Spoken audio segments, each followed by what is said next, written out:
年那些衣橱记得放那个。Give me a second 啊。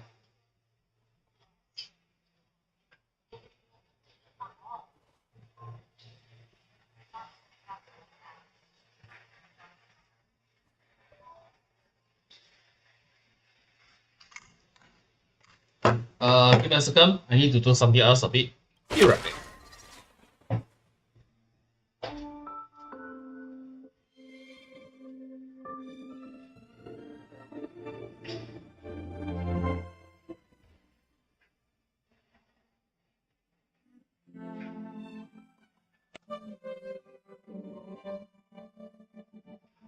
还是一样啊，我切水了，还是没有什么水啊，现在还在身体这啊。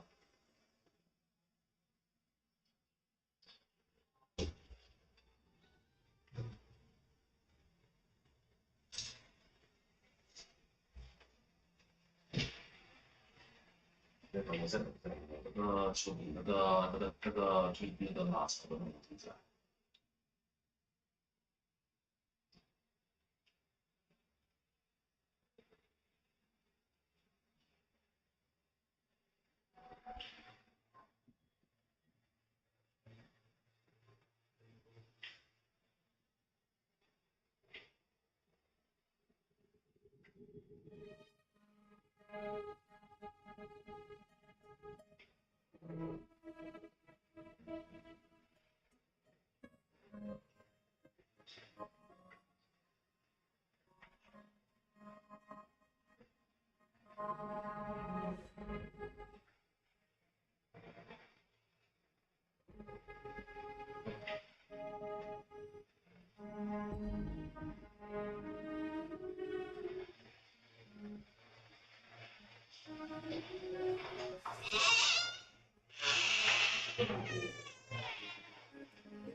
Nice.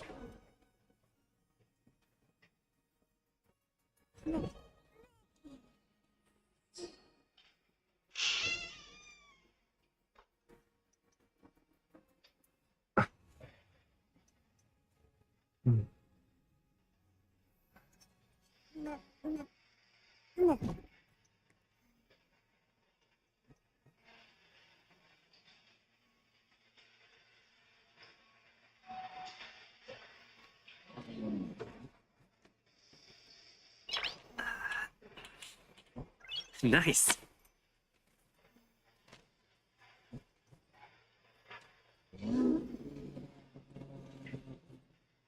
放两个还是放一个呢？因为我这边两个桌都有。Give me a second because I need to do something for a while. Give me 5 minutes and I'll be right back. Because today I will settle the certain thing need to be dealt with. Right.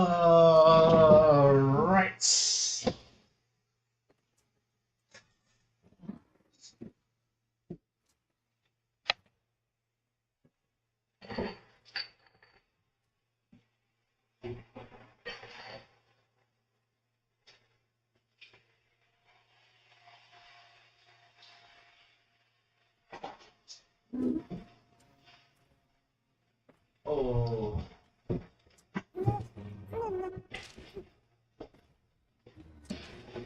sorry for what? Sorry,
yeah.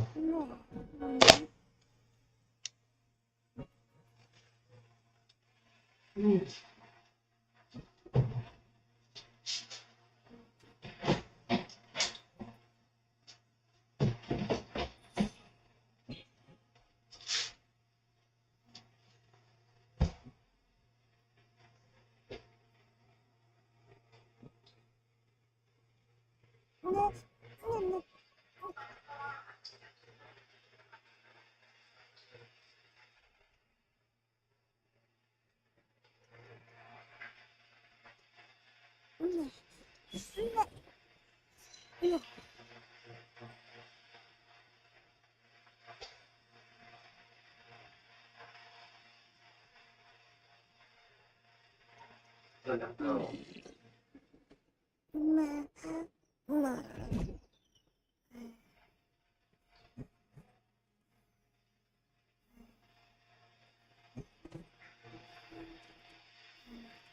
没有，是真的是拿车的反应。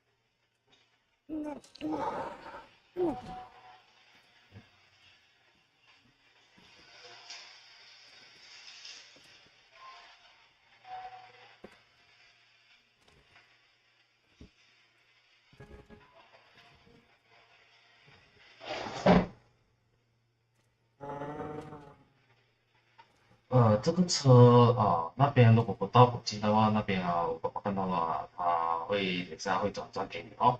那个车到他看到的时候了。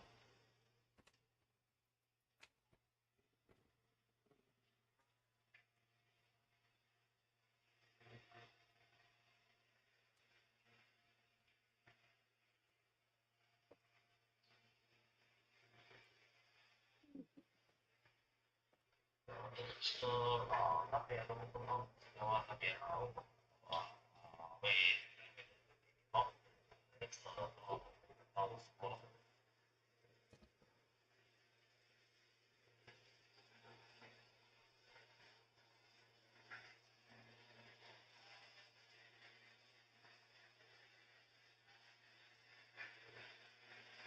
Oh, sorry guys. I have to deal with my mortgage because my car has been total actually right now because some of the car cannot be used, so I had to deal with transportation to Kuching here because right now I just recently paid to Kuching. And there's some stuff need to be dealt with, so I have to take some time. And just now I have to deal with something else a bit. So sorry for taking the such a time. But others, alright guys. Anyway, ladies and gentlemen, this is Song here and welcome back to my stream right now as I'm going to play the Honkai Star Rail. As of course, I'm going to settle this campaign once and for all. So without further ado, please leave a like, and subscribe to support my channel, and of course enjoy yourself because this will be the long one a bit, and of course I still technically still not in a cook shape right now because I just recently found out that I got my pain on the chest because due to the bone structures is already moved due to the emergency brake related. I think it's about the how to say the belt threatened me my body, so that's the reason I got a lot of pain in my chest. Should be a couple of weeks to recover, so gonna take time. But either way, let's just get this over with, shall we? And guys, enjoy.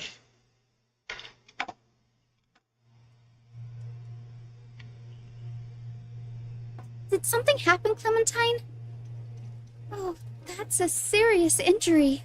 Oh, one more thing is that actually in the afternoon I already cleared most of the stuff. So basically I will look it through again. If that is already clear, which means that we just focus on the campaign right now. After that, we will focus on the side mission. So I have to do everything, and then we're just gonna end the stream. So I do as fast as possible, and the story I just look through. Miss Hyson, this man was discovered by Trian. Trian was in a bad mood this morning, so we went to the outskirts of Akama for some fresh air. But then we found him collapsed on the roadside. Trian knows the city has good doctors, so Trian brought our new friend into the city to look for a doctor. I was waiting here for Miss Hyacin when I bumped into Lady Trian. But by then, this man was already in critical condition, so I had to perform some emergency treatment first. These wounds, they're caused by the black tide. This is bad. Clementine, prepare a ward for this man at once. I'll treat him myself. It's a miracle he's still alive, considering how badly the black tide injured him. Rei, Cassie, and Trian, would you mind making your way to the grove first? Once this man is out of danger, Clementine and I will join you. As a healer, I cannot ignore those in need of medical attention. I understand. May fate have mercy on this poor man. Trian believes he'll get better. Everybody, follow Trian! Fly, fly, fly away from Akama! Sorry, I'll be up.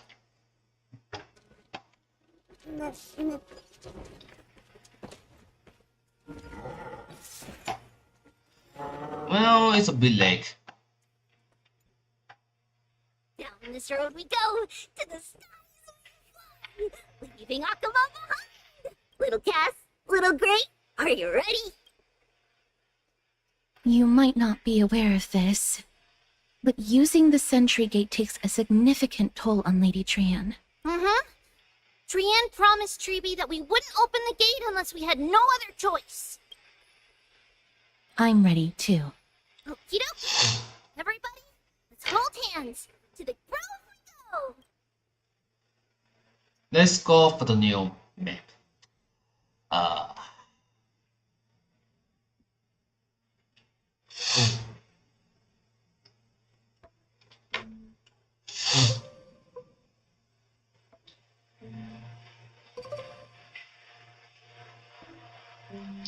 Another new place.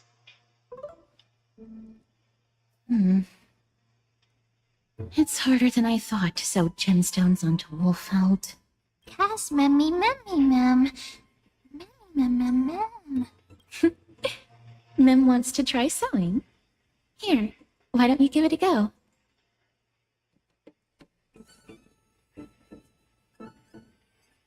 Mem.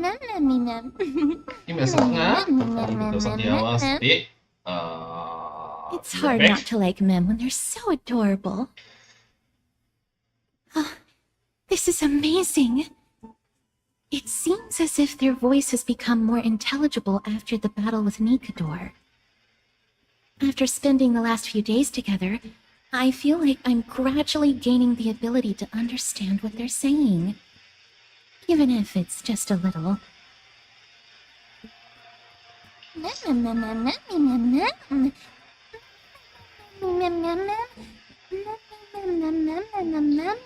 Oh boy.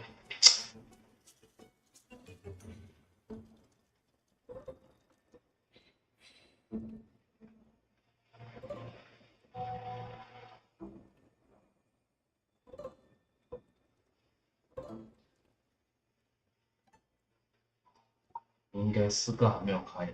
哎呀，拉车又发给我，气死我啊！哎呀，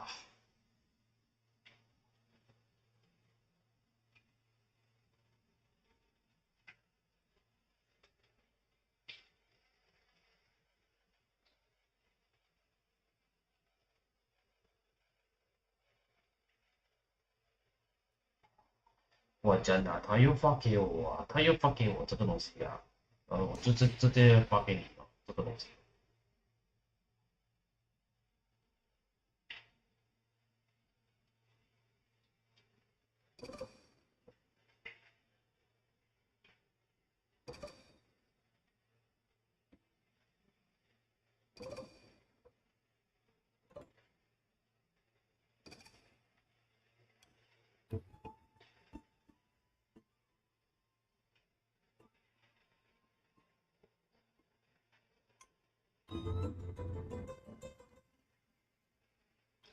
Mem. Mem.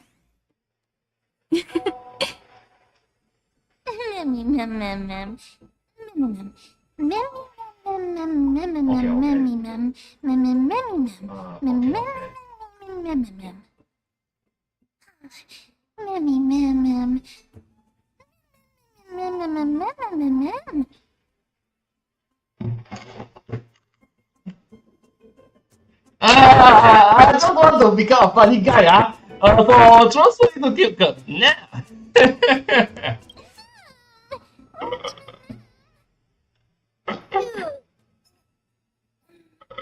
Is everybody awake? Little Gray, little Cass, and a little pink puppy?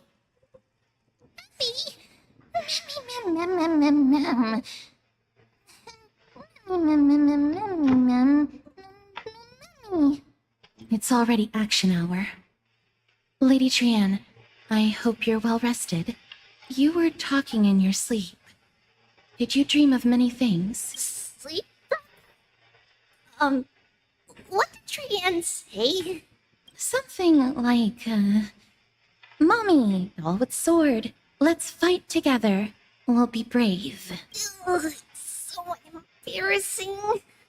Please don't make fun of Trian. Of course not. Wasn't Lady Trian's mother also the Holy Maiden of Yanisopolis? Uh-huh.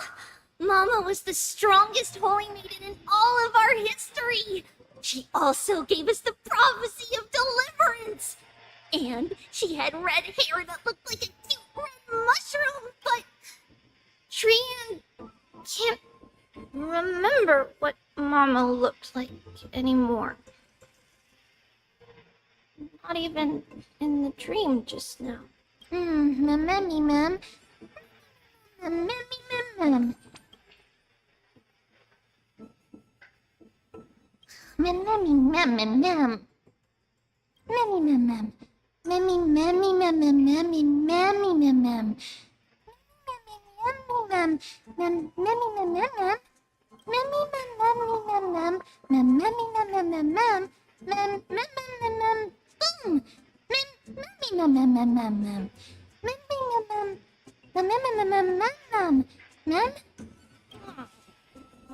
Trian thinks that's a great idea. Can the pink puppy help Trian out?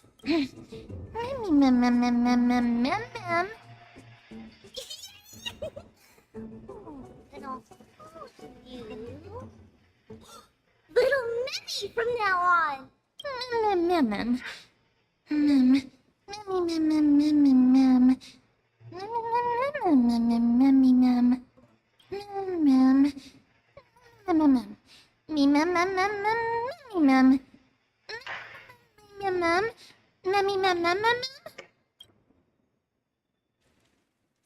Okie dokie.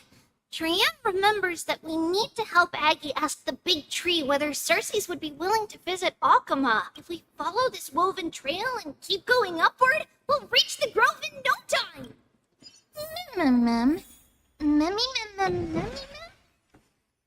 Legend has it that whenever they requested an audience with Circes, Nestia would always come to the meeting in a long white dress. Huge.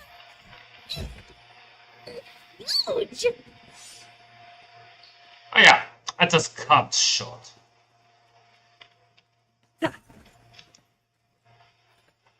Ma'am.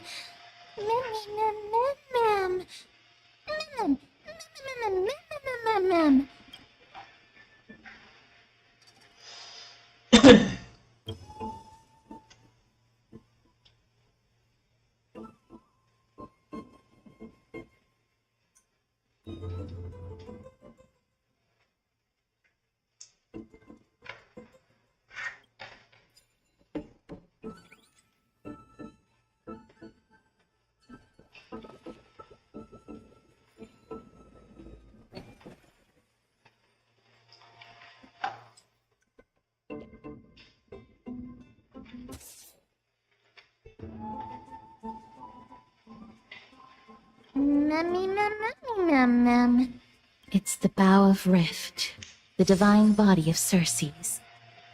Flora began to grow where they planted their roots, and this flatland basin upon which we stand gradually became a large, verdant forest. A long time ago, Felicis, the first scholar, led the masses to build a garden and courtyard in the forest, naming the site the Grove of Epiphany. There, people sought mental clarity, knowledge, and enlightenment.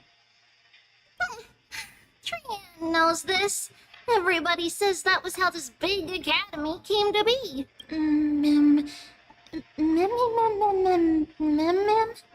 Something feels off. The Grove has always welcomed scholars. So too would Circes give us her delicate leaves and extend her branches in greeting. Yet, it seems both the Grove's messengers and the Titan were indifferent to our arrival.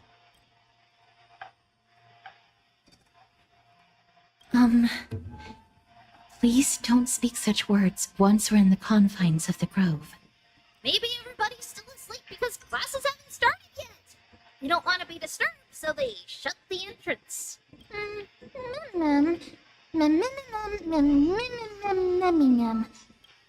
This place is too quiet. What in the world is going on?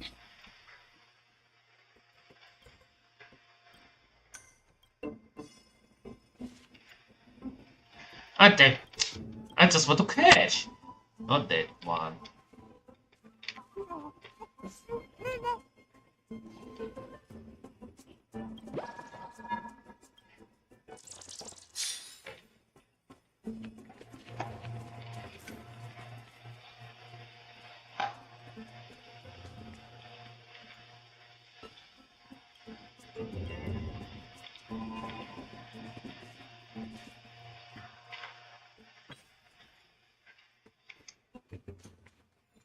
Oh, Trian!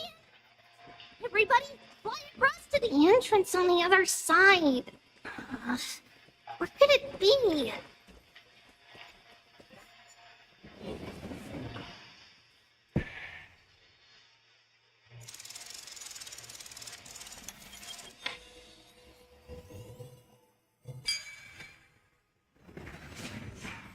Guys are so sharp!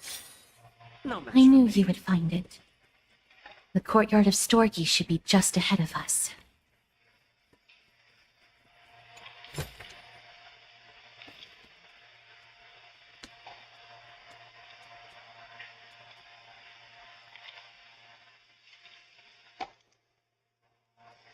Before that,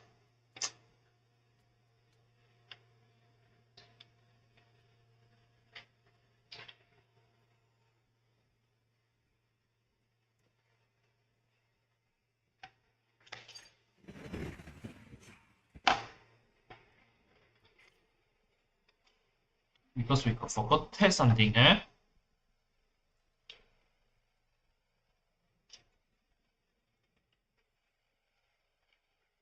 Yep, that's the reason I'm going to test something. No wonder I forgot something. Alright, let's get back on stage.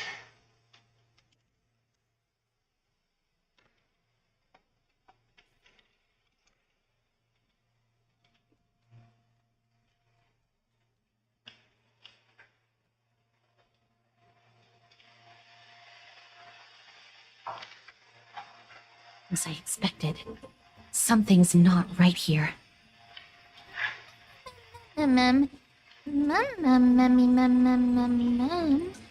Not to mention that this whole place is also eerily quiet.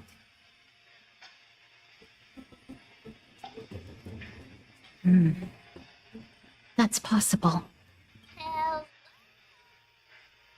Is anyone there? Oh, No one's here. I have an idea. Lady Trian, could you lend me that golden spindle? Do you remember? Lady Aglaia said this. While you're in the grove, the golden thread of the weft can also render all things around you visible, regardless of whether they're corporeal or not. This is achievable because the grove is not only where the roots of Circes are, but also where the chrysalis of gold manifests. Oh, Nestia, with the weft as my vow, I beseech you, entwine my body with your golden thread and affection. This is a proverb that was recorded in the handbook of Nestia's priests. If I'm not mistaken, we should be able to draw power out of this butterfly exuvia with the golden thread. There isn't a reaction. Did it not work? But that shouldn't be. Are they white dryad flowers?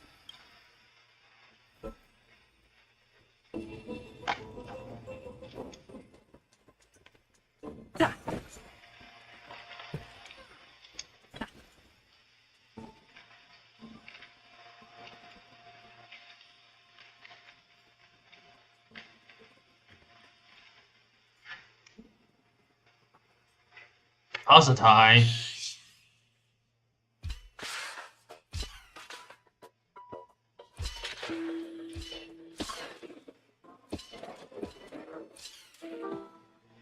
Oh, my mistake.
Is that all?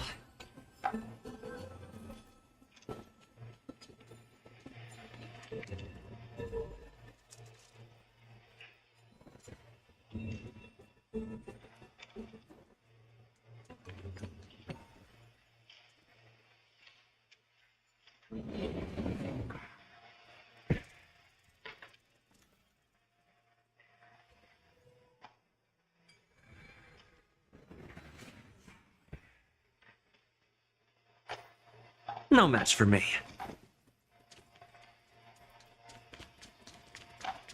Oh well. Is it the black that black rock?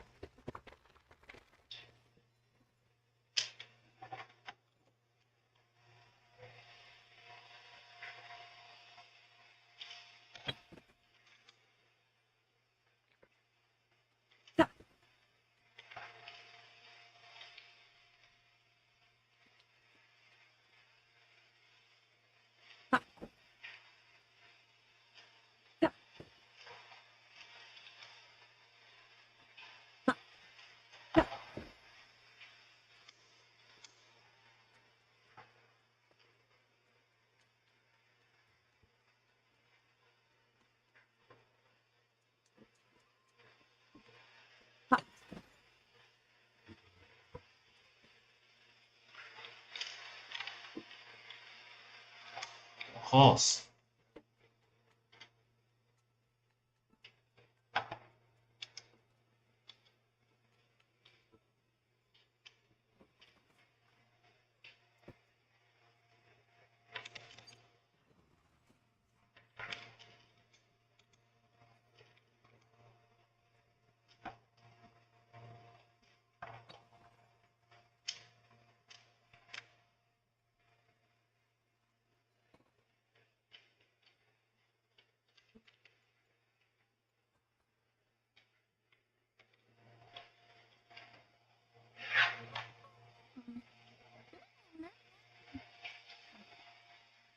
No, these aren't white dryads.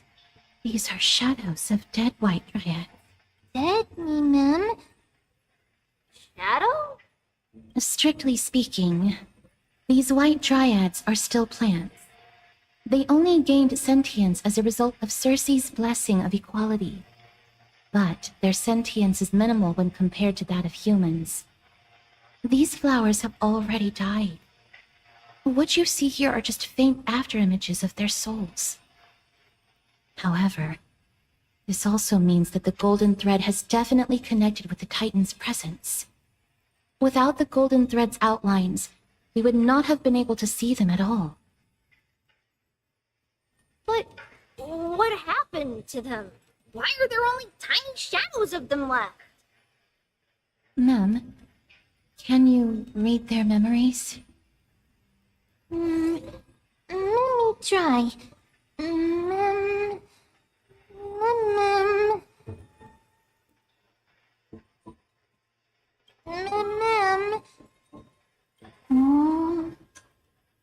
Black cloak,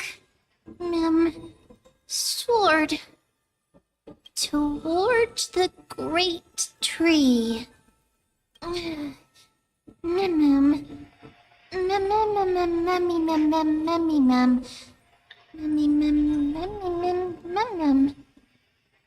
I have a bad feeling about this. The deathly fog of Thanatos is fast approaching. Trian will be on high alert.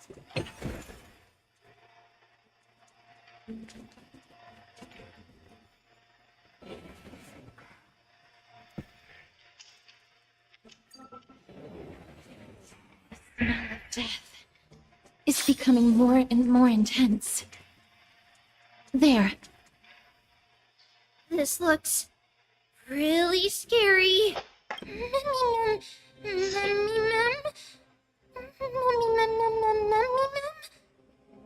No, it's neither of those. This is a creation of the Black Tide. Such creatures are formed when living beings are corrupted and turned into deformed hollow husks of their former selves. Everybody, stay alert.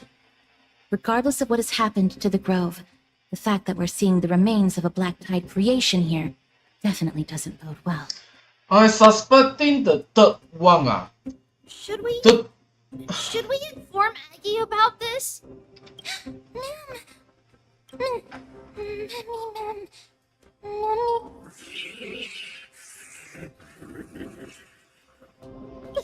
The monster is alive!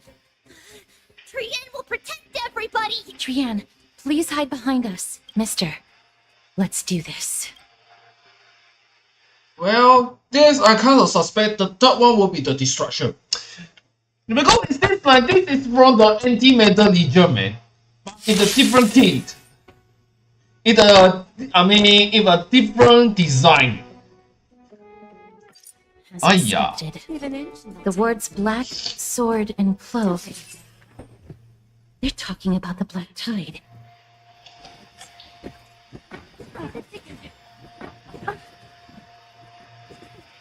I don't have time for games. Expand it. Against the field. Live some, win some. Open sesame. Good for a lesson.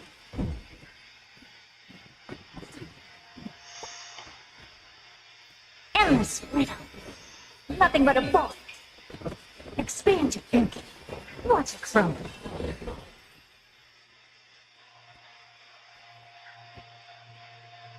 Or rather, this one is under the... You defeated it! Little Gray! Little Cass! You're so strong!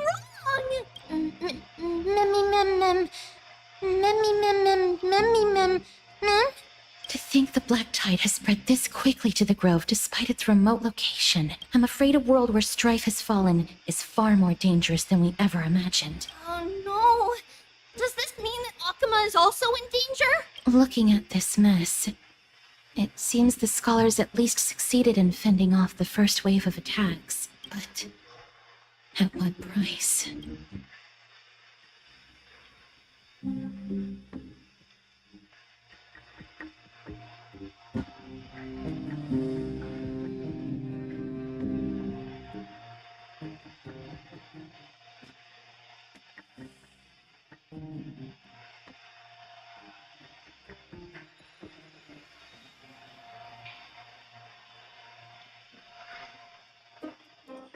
Lady Aglaya, after a few days of surgeries, both major and minor, we were able to save the life of that patient found on the outskirts of Akuma. Thank you again, Hyacinth, for your hard work. The scarring of his organs was especially severe, a result of the Black Tide's corruption. It's a miracle he's even survived. I can't say for sure when he'll regain consciousness. Don't stress yourself out over this. You've already done everything in your power to save him. There's no need to hurry to the grove either. You deserve a good rest now. Tribi, I have some things to tell you as well. There's something strange about where that patient came from. He is not Akuman. The way the stitches on his clothes are hidden is quite unique. Such craftsmanship is undeniably from the grove. The grove? You mean... Now that I think about it, Astrus and the rest should have arrived at the grove by now. Trian just got in contact. The Black Tide has invaded the grove. We haven't detected any survivors, even with the help of the Golden Thread. What should we do, Aggie? The Black Tide is posing an even greater risk to us now. I did not expect the grove to be the first to be impacted, though. Can they tell where the core flame is right now? I see it. The core flame is still there, but... But what? But they can't say for sure whether the Titan has also been corrupted by the Black Tide. Please let them know that for now, the most pressing task is to identify the core flame and transfer it to a safe place as quickly as possible. We must also search for survivors and find out exactly what happened to the grove. Oh, and find Anaxa. Unless something went terribly wrong, he should still be alive. They've set off. Please, stay safe, everyone. I pray for their safety too. Aggie, how do you know that Anaxa is still alive? I know that man all too well. If that blasphemous performer knew that he was not long for this world, he would most certainly try to seize the core flame and drag the Titan down with him. Is this a joke as well? No, I'm being serious this time. We're facing threats from both within and without Akuma. The merciless carnage may have ceased, but Akuma's nemesis continues to sharpen their blades even now. They may have even prepared the gallows from which to hang us already. You mean... Even if the divine authority of strife is as yet unclaimed, the Black Tide is advancing more rapidly than I expected. I fear this tragedy is more than a mere natural disaster. Alas, it's too late. The Council will likely take this opportunity to do something... I will try to keep this under wraps for now. But you must also take care and be prepared for anything that may happen. All right. Should I inform Hyacinth about this? Not for now. She must be exhausted after performing surgeries non-stop for so many days. I don't want to overwhelm her with this bad news. We can only hope that the Grove weathers this crisis with as many survivors as possible. That being said, Based on the condition of this patient, Treeby, we should prepare for the worst. It's likely he is the only one who managed to escape from the grove against all odds.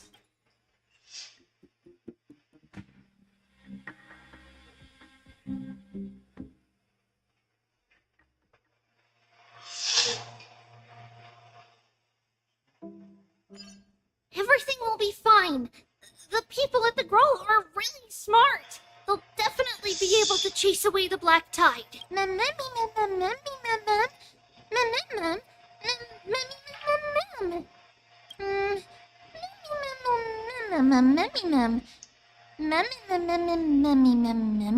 How should I put it? Lady Aglaya doesn't trust Anaxa at all, I'm afraid.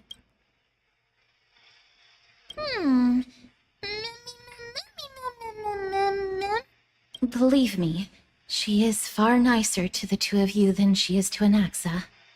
Despite being a chrysosaur, Anaxa resolutely believes that titans and prophecies are a load of nonsense. During our regular citizens' assemblies, he always votes to oppose the flame chase journey. Trian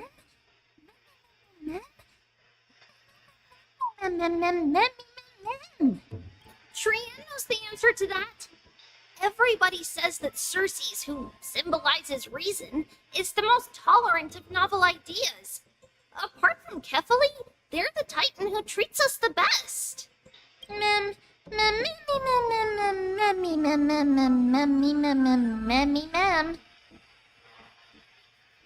Yes, that is how we formed an agreement with these Titans who bear no harm toward humanity. If they agree to support us on our flame chase journey, we will wait till the final moments of the journey to restore their core flames. With the exception of Orynyx, that is.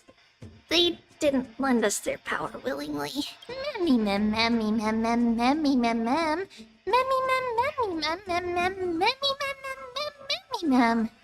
That is true. It's also fortunate that these gods weren't corrupted by the black tide and did not descend into madness. Trian believes Circes will be alright. After all, everybody says that the people of the Grove are really smart. So, Little Gray and Little Cass, just leave the task of finding Anaxa and everyone else to Trian. It's easy for Trian to look for people because we can fly. Good idea. In that case, please bring the weft along with you, Lady Trian. The golden thread will be much more effective from up above. Please promise us that you'll take care of yourself. Okie doke. If Trian gets in trouble, we'll look for all of you. In return, if you get in trouble, remember to call for Trian, okay? We'll come right over and open the gate for you. That's the other thing I wish to mention. Do not open the gate unless you have no other choice, Lady Trian. Your body is not in good shape at the moment. Okay, we will keep that in mind. Trian was just trying to help. Of course, we know that. After all, Lady Trian is a demigod, the most powerful among all of us here. Remember all those brave heroes in the tales you've heard. They would always save their strength until the very last moment. That way, they could ensure that nothing went wrong with their plans. Isn't that right? Mm-hmm. In that case, brave Trian shall clear the way for all of you. Memmy mem memmy mem mem. Memmy mem mem mem. Memmy mem mem mem mem mem mem. Mem mem mem. Memmy mem mem mem. So many monsters. Memmy mem. Memmy mem.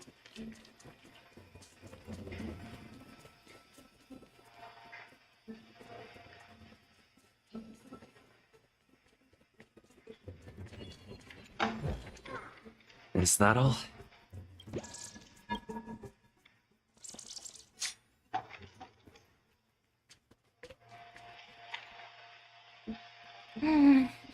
Memmy mem mem mem memmy mem.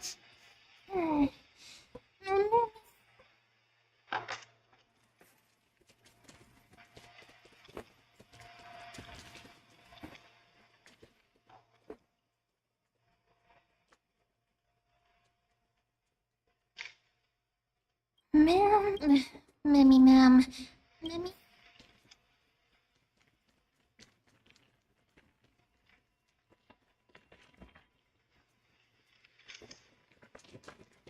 So,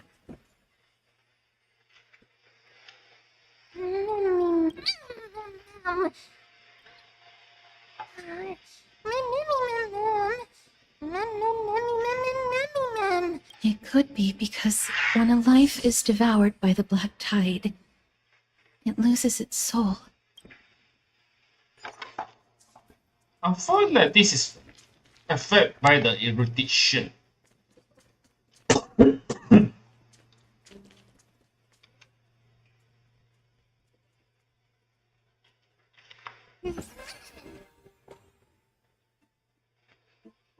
can't open it.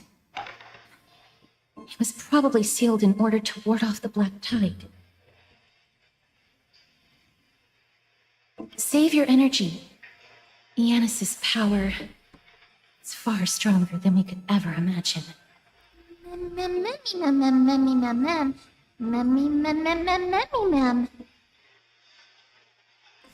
serious? Just a mere door, and your first instinct is to call on the gods? Before you try unlocking the door, perhaps you should first find a way to clear the fog that clouds your vision.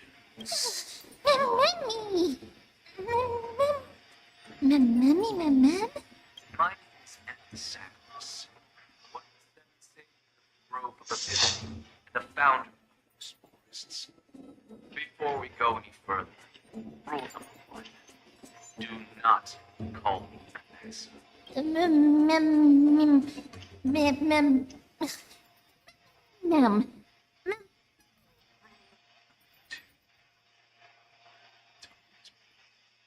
Silence is golden.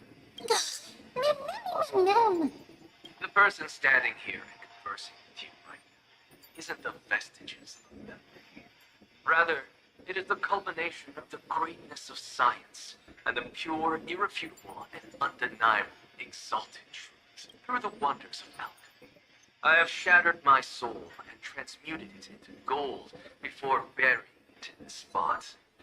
I have recorded these words so that visitors may learn where their next destination lies.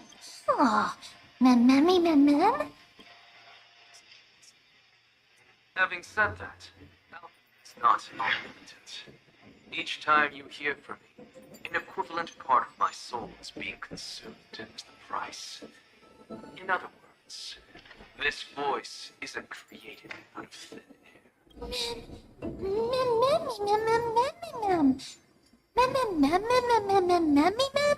That's because my precise calculations account for every possibility.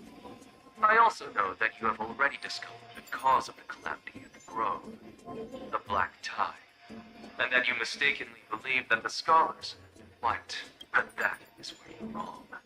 While the black tide was still approaching the grove, the sages found a way to evacuate the vast majority of the scholars. They are heading toward the holy city of Akhama as we speak. Only a small fraction of the scholars stay behind with me to defend the grove. If all goes well, Cersei's core flame will reach Akhama before long. But since you have accessed this message, something unforeseen must have occurred. For now, you should continue onward to the luminary throne, where you may retrieve the core flame. And our mortal remains. And now, the objective is complete. That is all.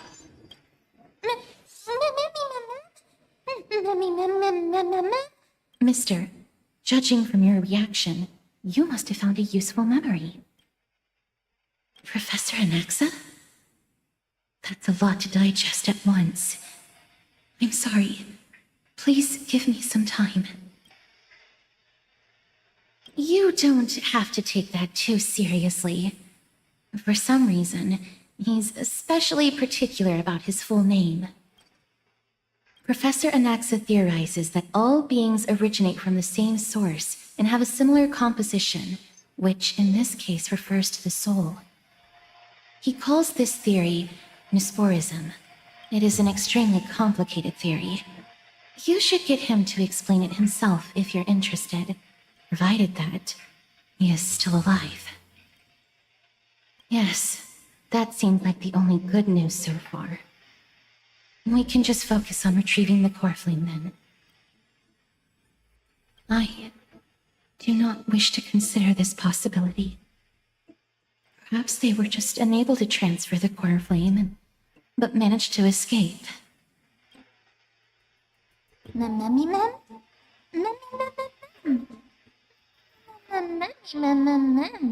It is located at the top of the giant tree, and is where Cersei's core flame is kept. According to Anaxa, the core flame should still be there, and making our way there won't be as simple as the professor made it sound. All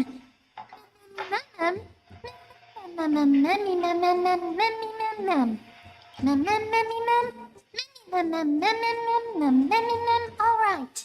Right. Let's see whether he left any similar directions for us along the way.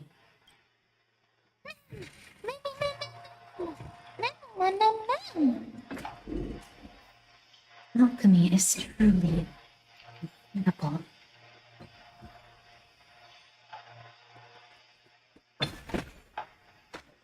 No.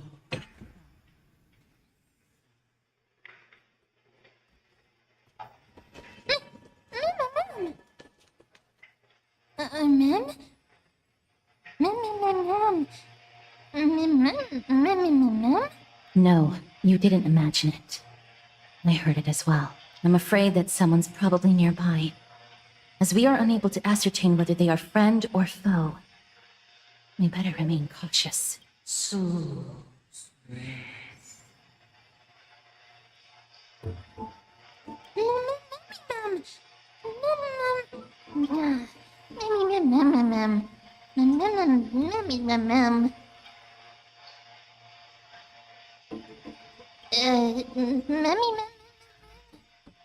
Found it.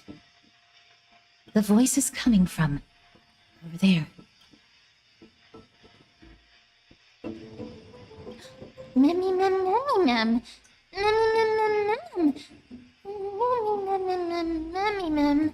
No.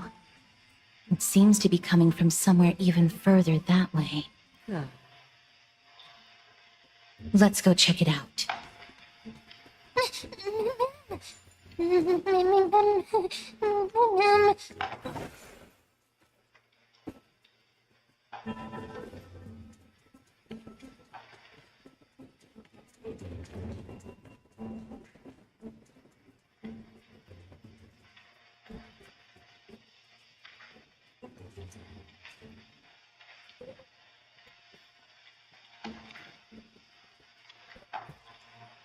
Is that all?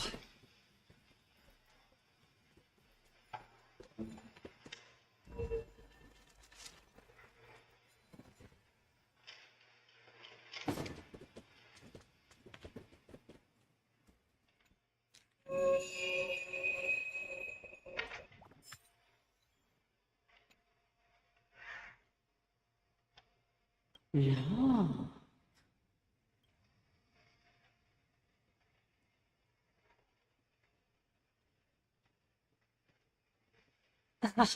Regardless of what you do, a stone won't be able to speak. Such a lively little bunny. You even smell a little familiar.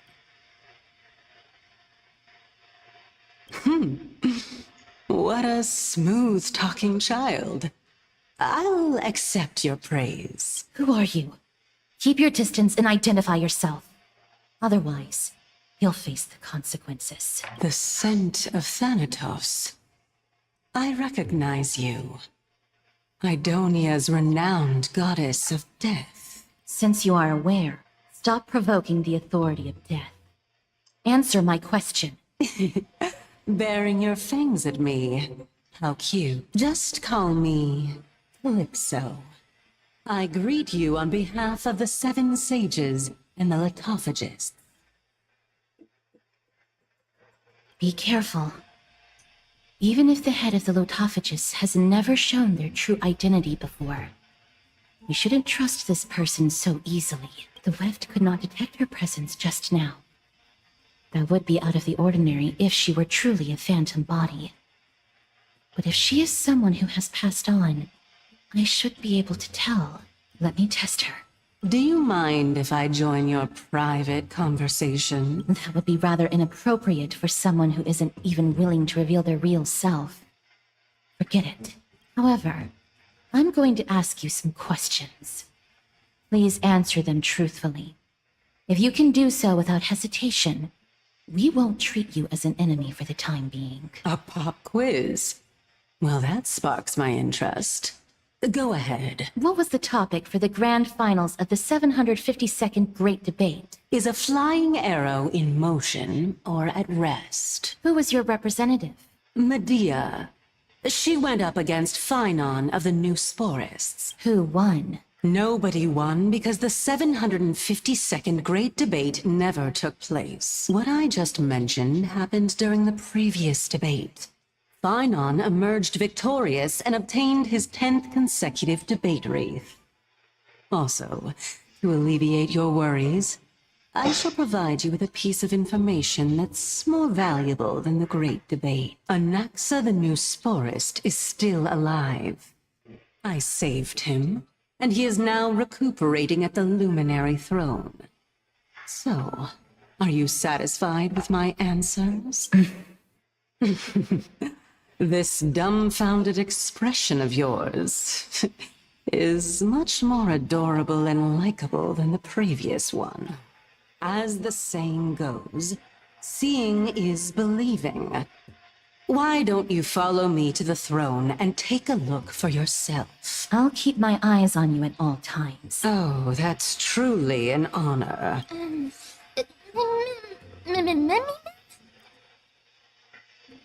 As long as we can get the water wheel turning, we'll be able to use it to ascend. So, the solution is to awaken this heart. I already expect that.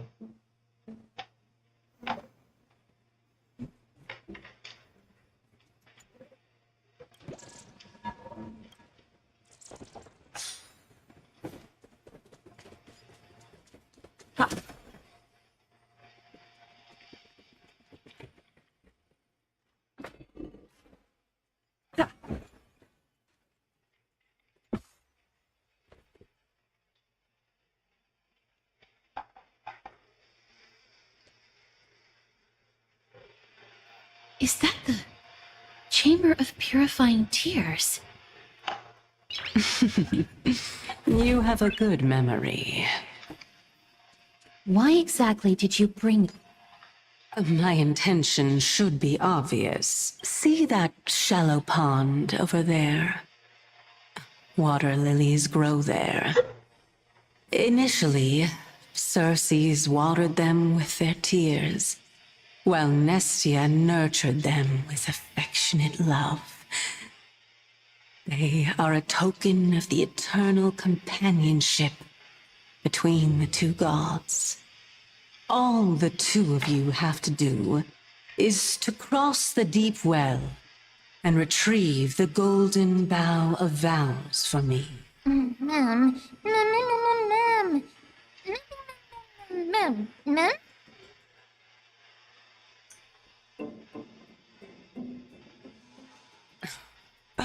You're making it sound so ominous. We can retrieve it, but I advise you not to waste your time on any schemes. Oh my. I'm helping you to eliminate your worries and obstacles, and yet I receive nothing in return.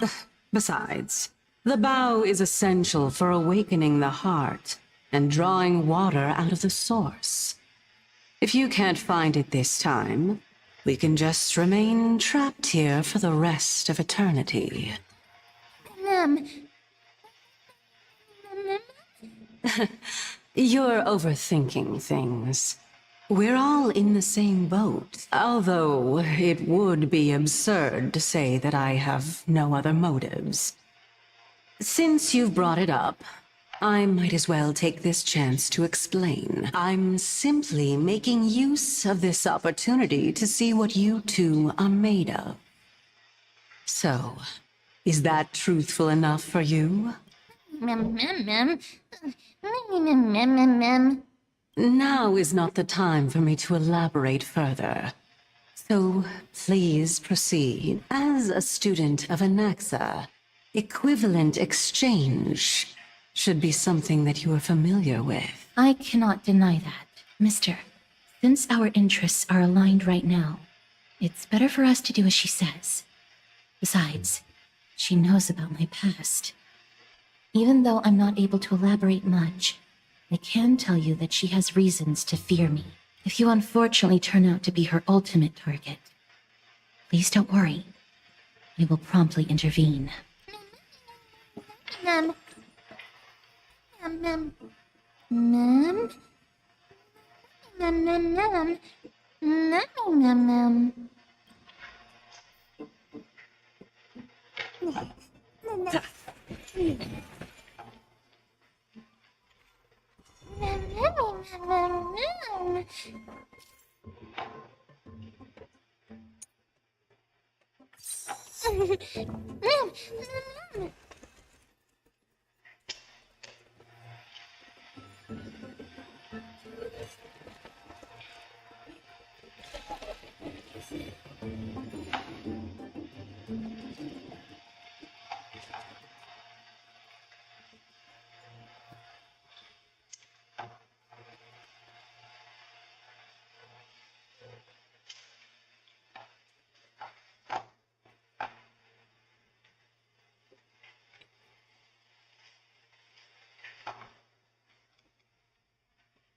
Well. Luffy heck here.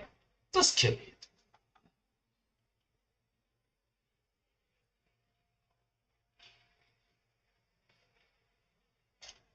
I always deliver.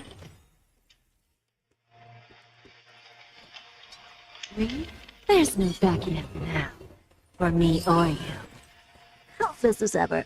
Expand your thinking. May the foul stench disappear. I don't have time for open sesame. Who's the little fat down there?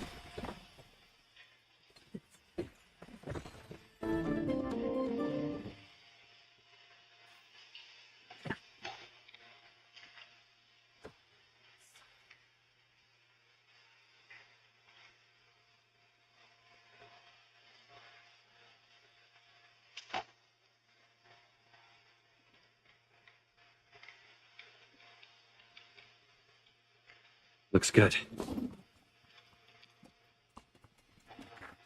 Huh? There are Ichor vessels stored here.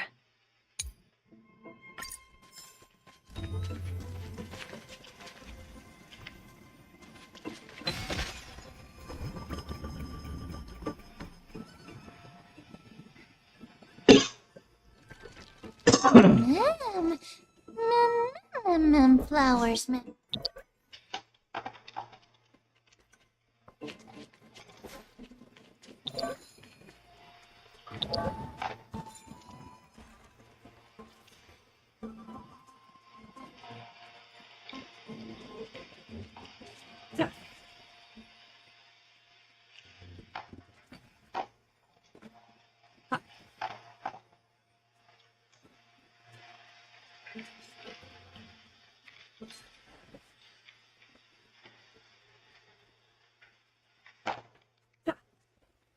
Well, let's just wait out in one go.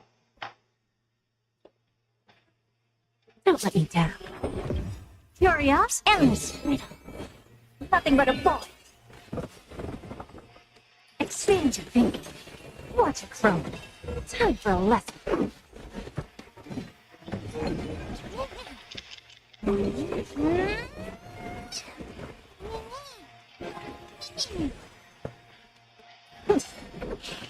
Turn it together.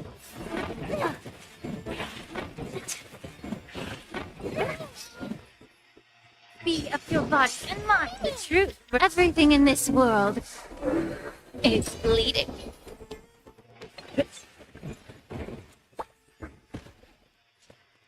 Open sesame.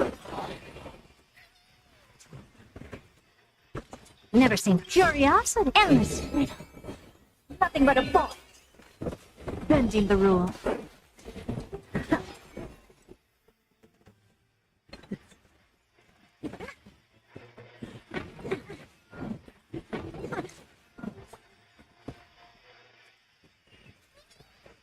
Allow me to purge the root of the time to cleanse the filth. I don't have time for games. Expand your thinking. Glimpse the unknown. Time for a lesson. Never seen perfection before. There's no backing out now. For me or you. Curious? Endless freedom. Nothing but a boy. Open sesame. What's a crumb? Middle.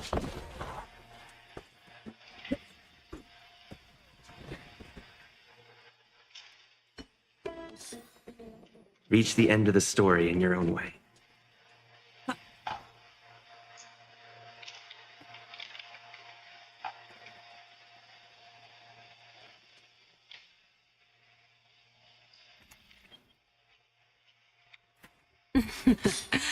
How smart.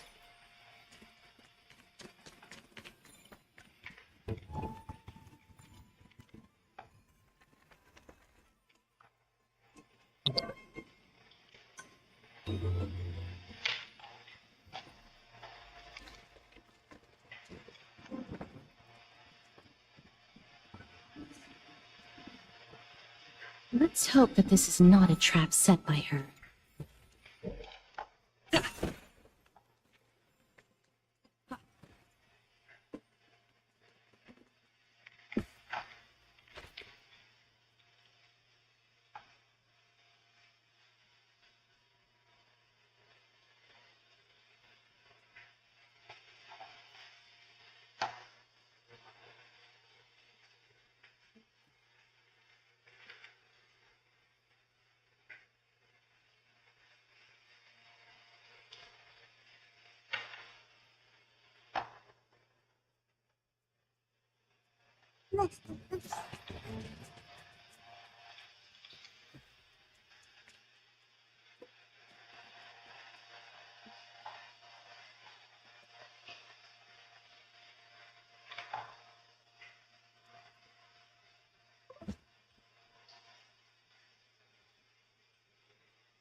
Oh, this is a bit harder, I thought.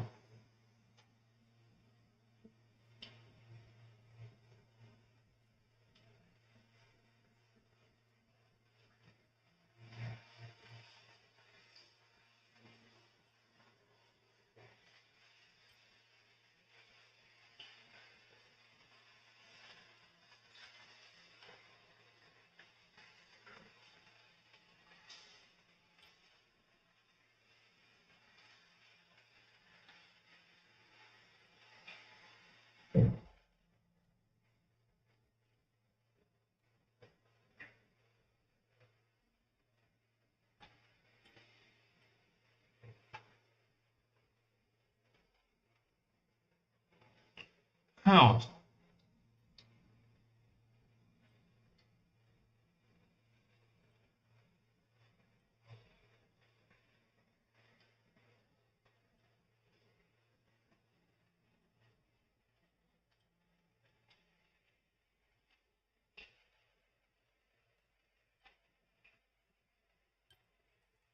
Alright. My mistake.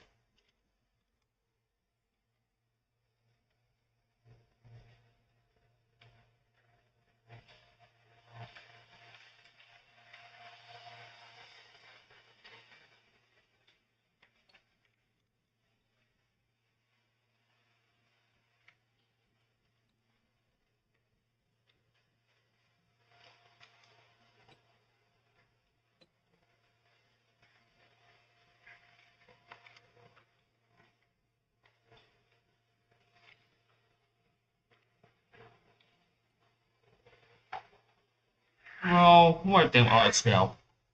Lose some, win some. Don't let me down.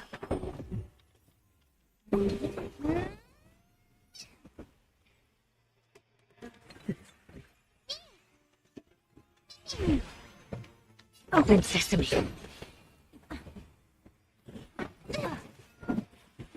Get it together. Be of your body and mind. The truth for everything in this world is bleeding.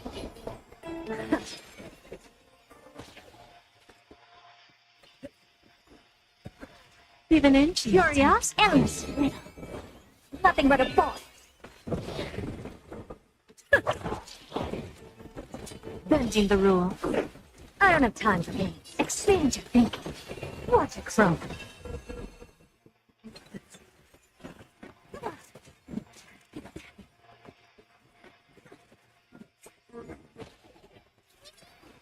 May the foul stench just time to cleanse the filth. Lose some, win some. Never seen perfection before?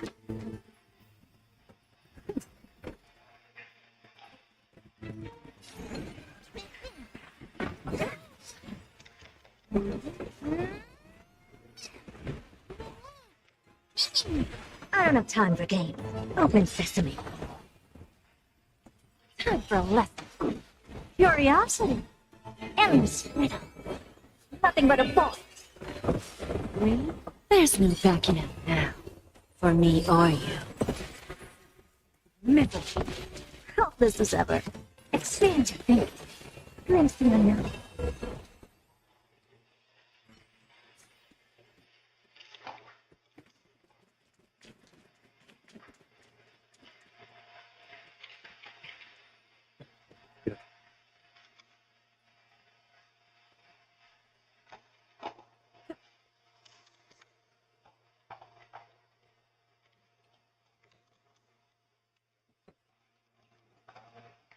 Well, cannot take it seriously. Give an inch and they'll take a mile. I always deliver.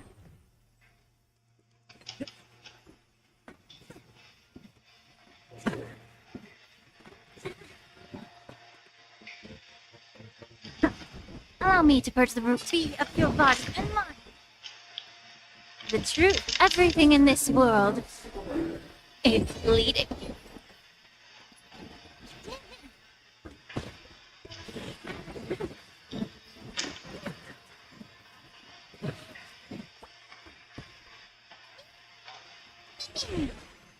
Open sesame. Curiosity. Endless freedom. Nothing but a ball. Expand your thinking. Watch it crumble. Bending the rule.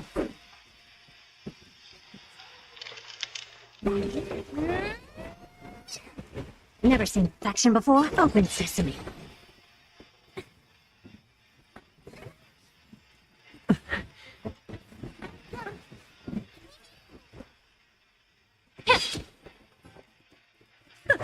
Time for a lesson. Me? There's no backing out now. For me or you. Curiosity. Endless freedom. Nothing but a ball.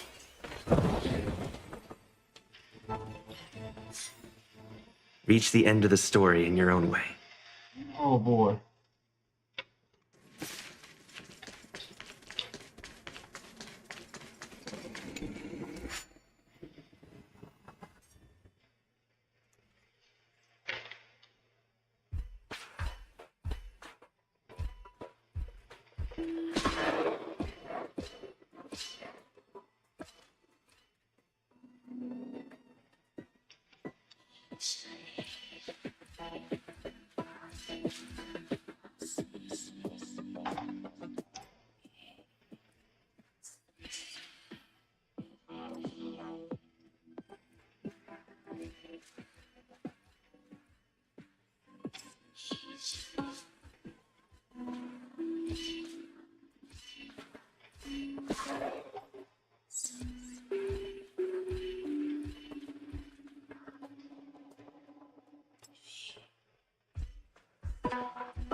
This is the Golden Bough of Vows.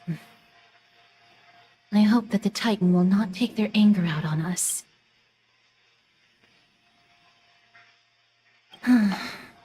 If only they could interfere in the affairs of the Titans.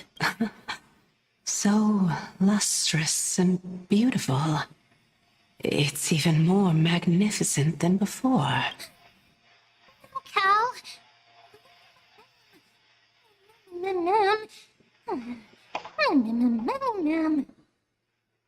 Understood. My apologies, Pink Bunny. Memmy Bunny Mem?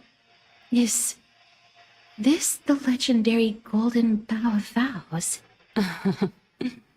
We'll know once we test it. There's a secret passageway behind the pond. It's faster if we take that path.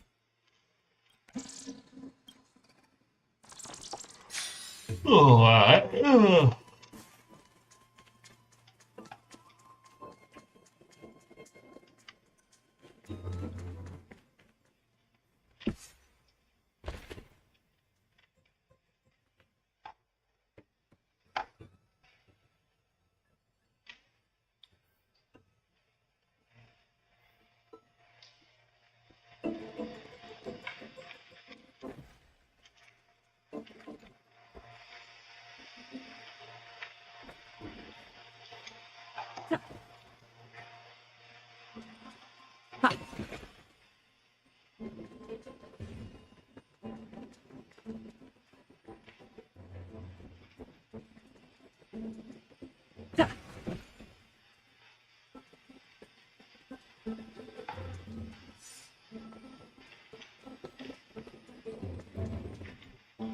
We're here.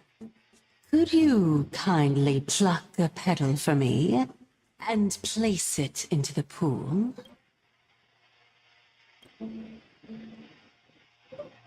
Now, can our little goddess perform that again? Huh? That being the oath of Nestia's priests. Right. Got it. O Nestia, with the weft as my vow, I beseech you, entwine my body with your golden thread and affection. Memmy lit up.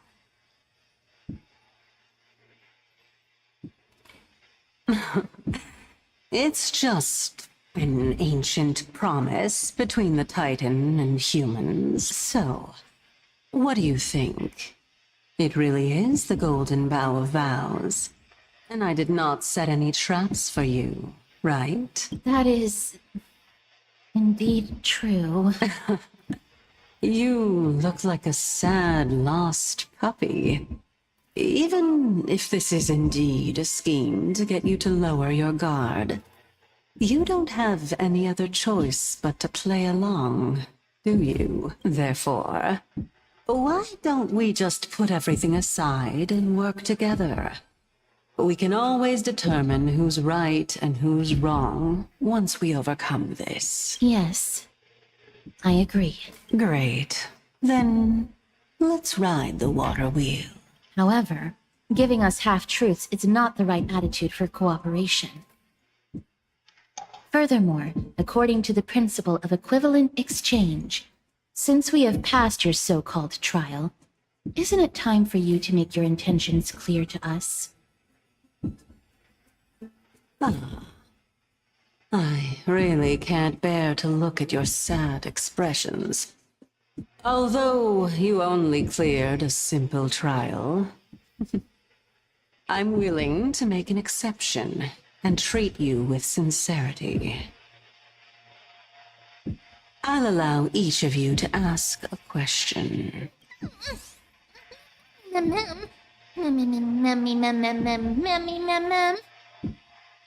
Well, in that case, mister, please go ahead.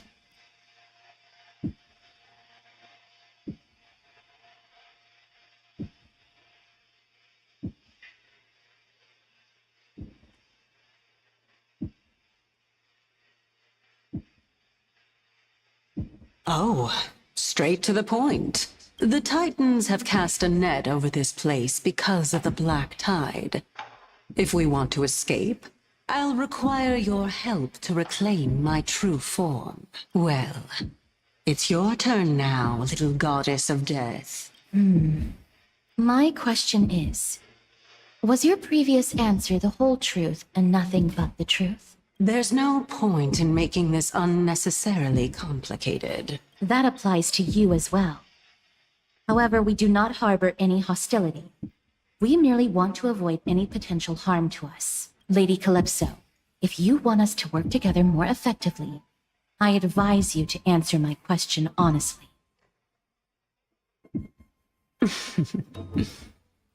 All right. I was completely truthful in my response just now. I have not deceived you, nor will I. With all due respect, omitting facts can also be considered deceit. Is that so? Regardless, I still stand by my previous response. Then please lead the way. After all, facts speak for themselves. The truth will come to light once we arrive at the Luminary Throne. All right, all right. I originally thought that you were just a beautiful flower planted in the mortal realm by the hand of shadow. But now, I see you have some prickly thorns, too. I'll just consider that a compliment. Indeed. I'm complimenting your charming naivete. All right, go ride the water wheel. I'll wait for you up there.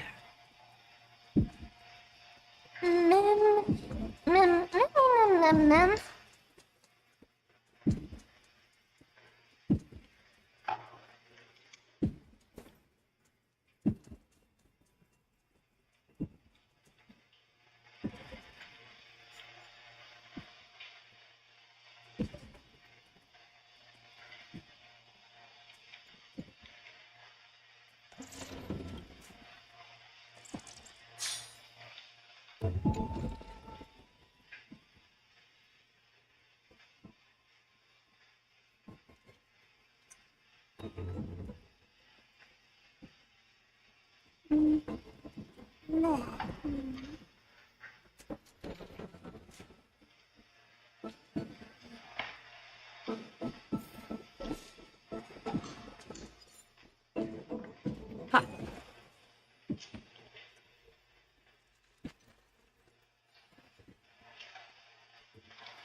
Speaking of which, don't you also have a red-haired companion? Mem.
Well, I have to do like this. Give me a second.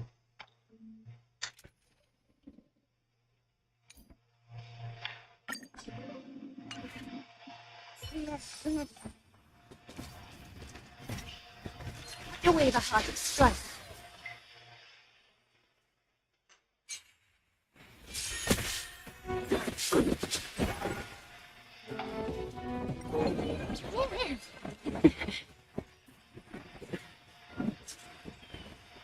Now, farewell. Bathe in gold. Everything in this world is bleeding.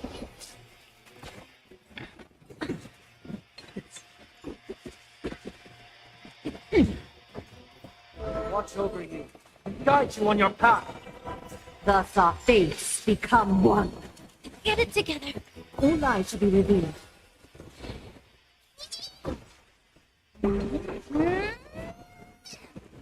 Serenity is before me. Safe badgering, like a wisp of silk. All lies shall be revealed.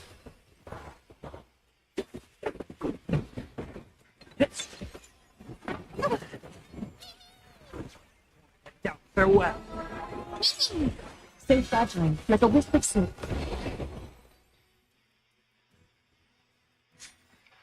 The foretold triumph draws nearer. A gentle texture and a fine craftsmanship.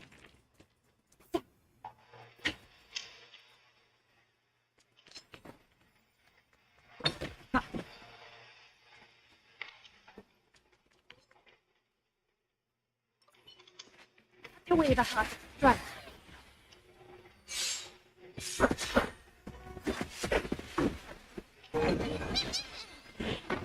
There's no consequence.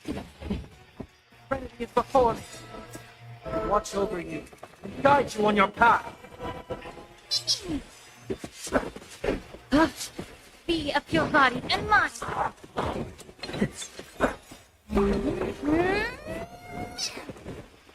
Now, farewell. Thus our fates become one. All lies shall be revealed.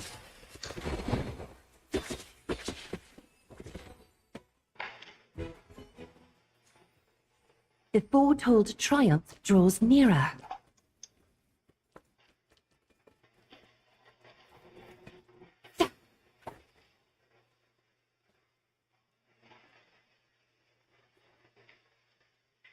Away the hut. Right.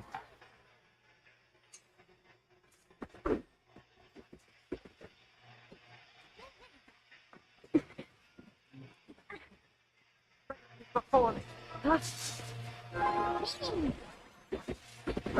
Time to cleanse the filth. Everything in this world is bleeding.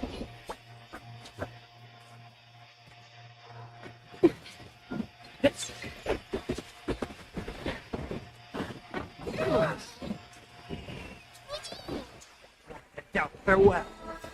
Watch over you, guide you on your path. Thus our fates become one. Safe badgering, like a wisp of silk.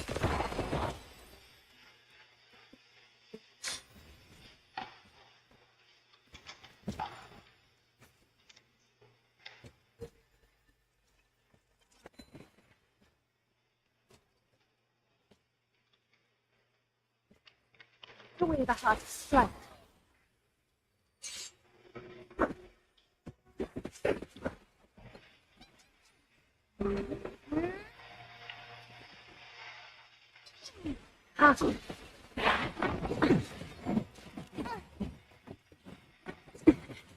Serenity is before me. Be of your body and mind.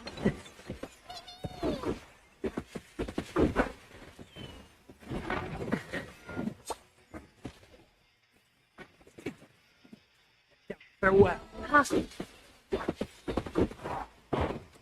Thus our fates become one. All lies shall be revealed. Yeah. Everything in this world is bleeding.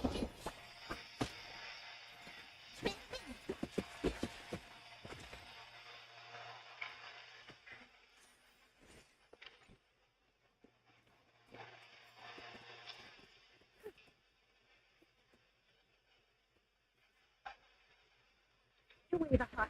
Right.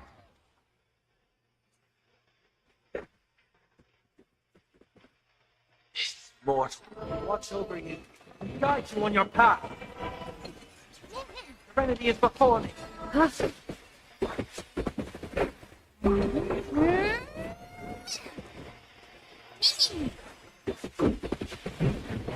Time to cleanse the filth.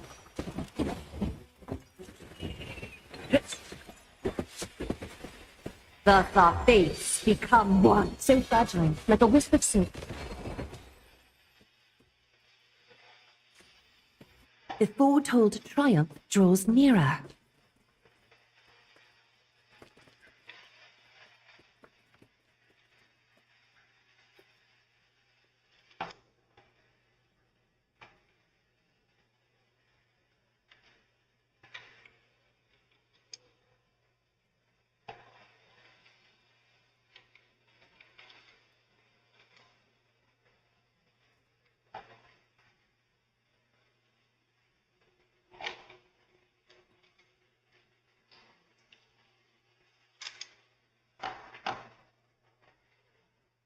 Away the heart's flat.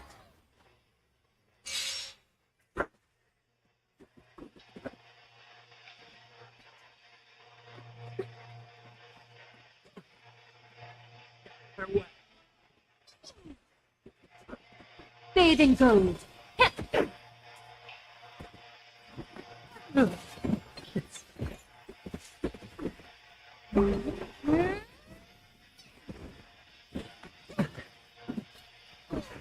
Trinity is before me. Watch over you and guide you on your path. Thus our fates become one. All lies to be revealed. So fragile, like a wisp of silk.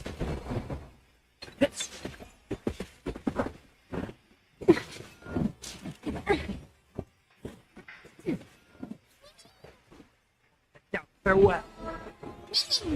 All lies to be revealed.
Well, this one will be a bit hard.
An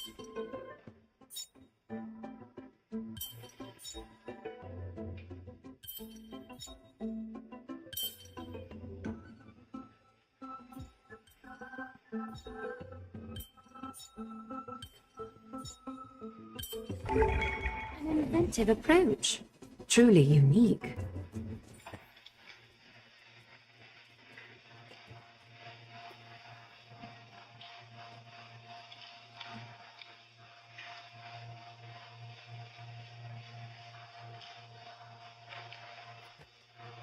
An abundant fragrance, worthy of recognition.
That all?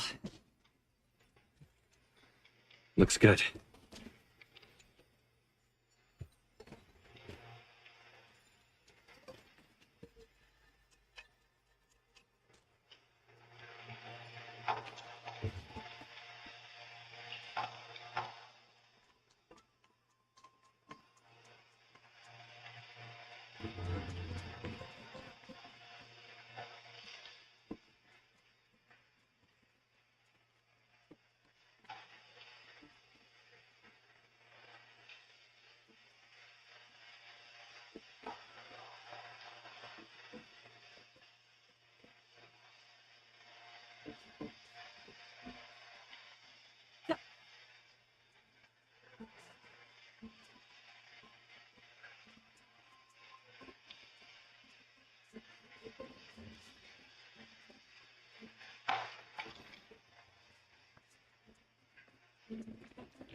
Oh well. How do we deal with this?唉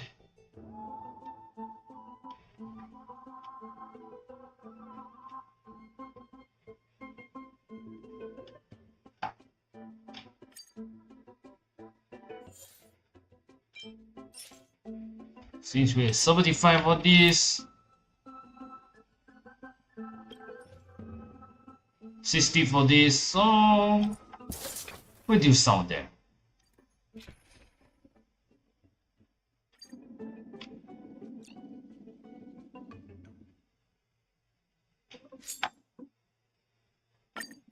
We're running out of time, Maggie. Let's hurry.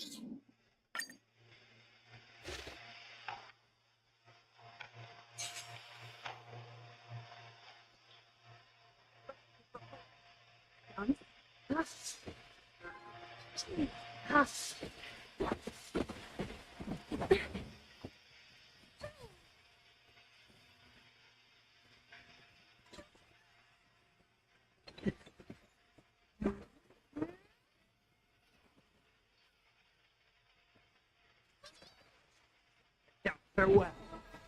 Watch over you and guide you on your path.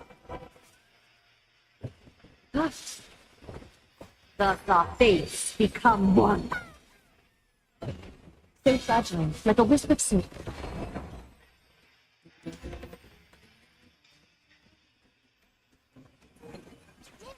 Serenity is before me. Time for revolution. Ha!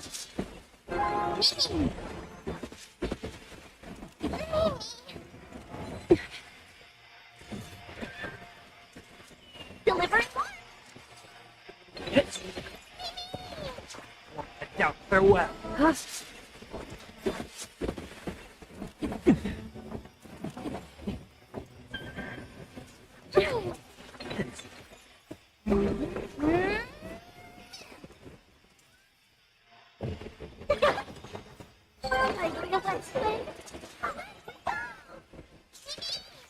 Serenity is before me.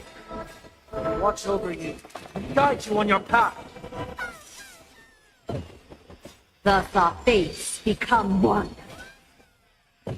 All lies shall be revealed.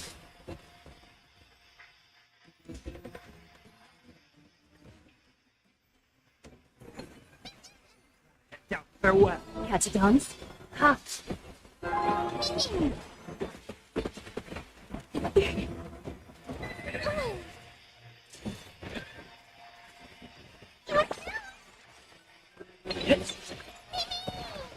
Serenity is before me. Ha!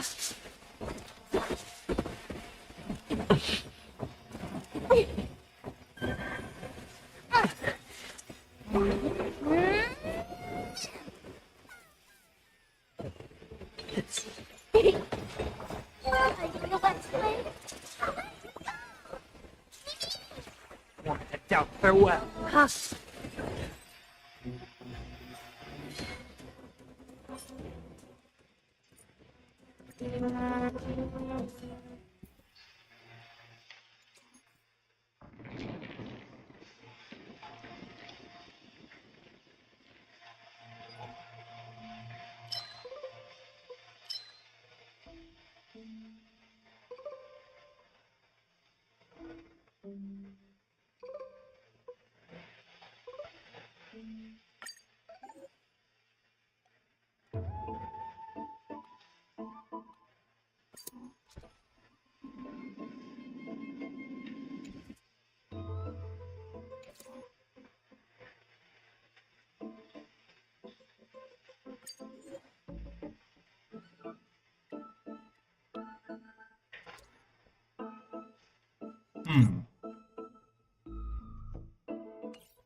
Oh, it's little Gray, little Cass, and the pink puppy.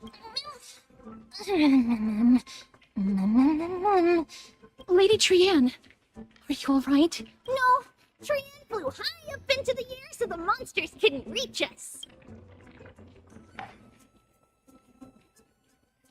Yup, the spindle that Aggie gave us is so powerful that Trianne seems to have found Nax. He's near the treetop.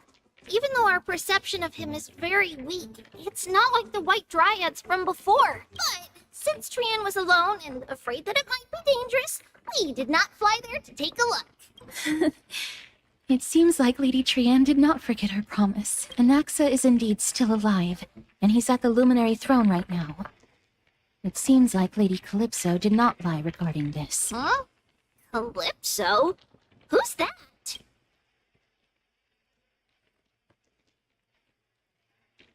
Oh, so you found a survivor! But the golden thread doesn't seem to be able to sense the person you're talking about.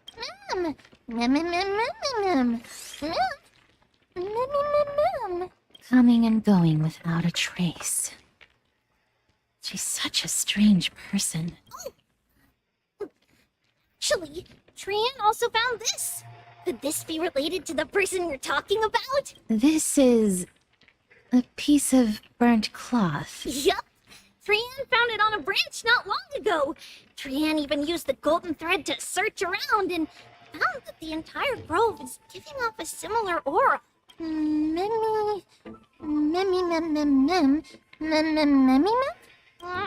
Trian doesn't think so. Because when Trian picked it up, we didn't see anything at all. And judging by the golden thread, the aura seems to be all around. Lady Trian, where is the aura gathered at right now? It seems to be a little higher and a little ahead of us. The Dome of Devotion. Calypso, just what are you hiding?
Looks good.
Mortal fool. Watch over you. Guide you on your path. Overcome the thorns. Trinity is before me. Countless thus our fates become one. So fragile, like a wisp of silk. A little honesty would do us good. All lies will be revealed.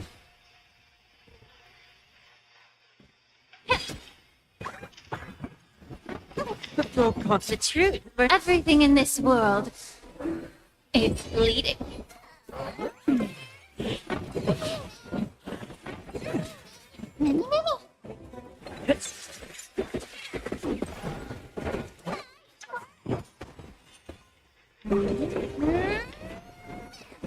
Is that fear I sense? So fragile, like a wisp of silk. Reach the end of the story in your own way.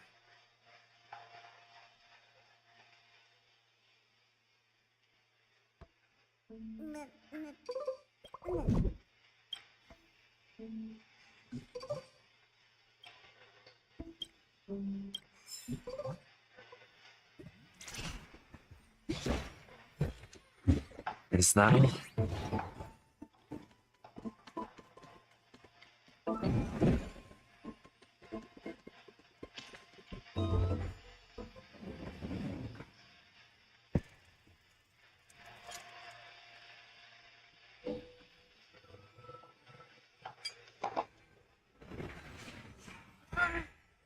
Golden thread is vibrating more and more violently. Everyone, let's be even more cautious.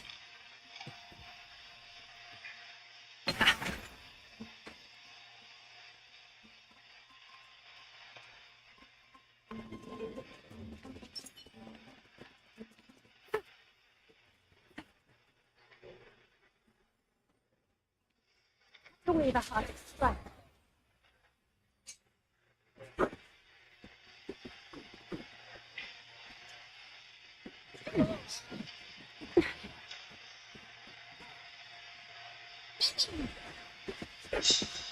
Trinity is before me.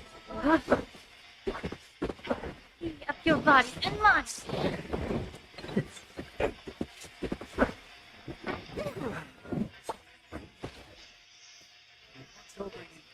Guide you on your path. Thus our fates become one. All lies shall be revealed. Now, farewell. So fragile, like a wisp of silk. All lies shall be revealed.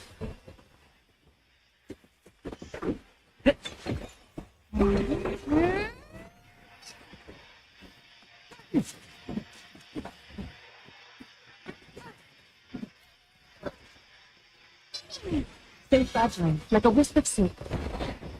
Trinity is before me. All lies shall be revealed.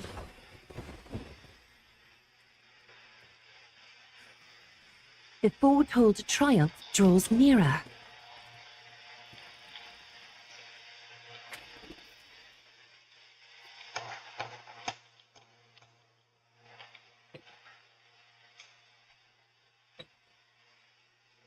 There's no one. Hold on. The butterfly of divine mind is gone?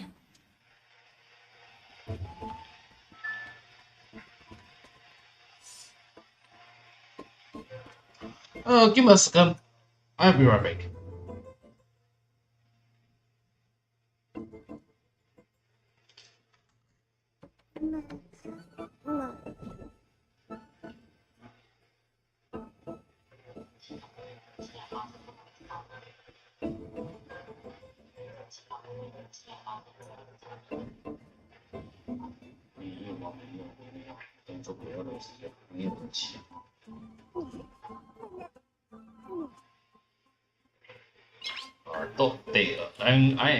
Nice. No need actually. Hey. Never mind. Let's go something else a bit. Right on. That can't be. Was it for fending off the black tide? Or perhaps... What exactly is this butterfly of divine mind? Is it a very powerful guardian monster? No, how should I put it? It's considered a safeguard for the Titan's core flame. This butterfly is created from Nestia's remaining divine mind and bears the responsibility of guarding the core flame. Legend has it that someone can only pass the trial of the butterfly by proving they possess pure and unselfish love within their heart. Only then can they awaken the great tree to open up the path to meet Circes. But how are we going to prove it? Mem, mem, mem, mem, mem, mem, mem, mem, mem, mem. Sorry, but even I don't know how. After all, this is a secret among secrets that only a select few in the entire grove and even Amphorius know. Rather than worry about this, Lady Trianne, did the golden thread react to anything around here?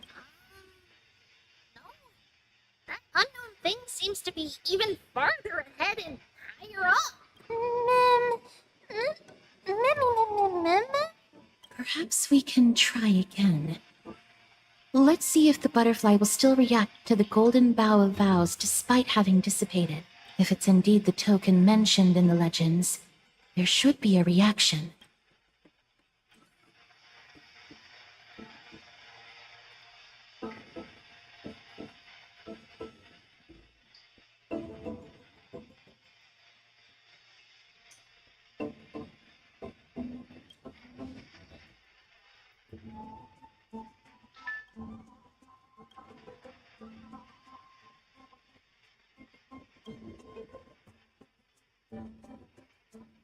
Let me give it a try. Oh, Nestia, with the weft as my vow, I beseech you, entwine my body with your golden thread and affection.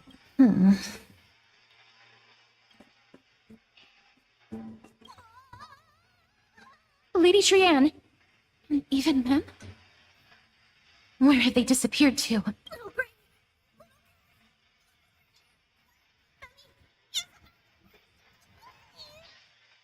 The voice seems to be coming from the Star Chase atrium.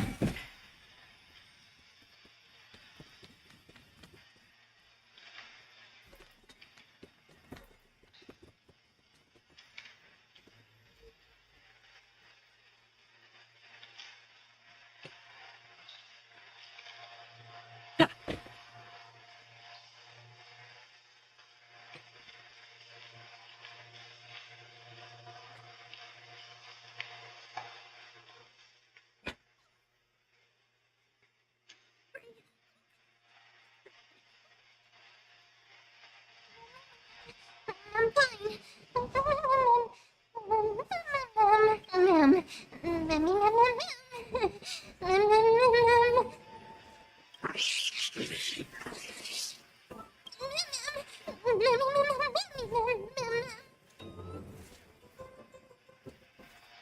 Lady Trianne, what exactly happened just now? Trianne and Memmy were looking around to see if there were any mechanisms nearby. Just as they went to take a closer look at that big piece of amber, they were surrounded. I see. Let's get a move on. The orbs belonging to Ornyx's priests should be nearby. Hopefully they'll be of some use.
Put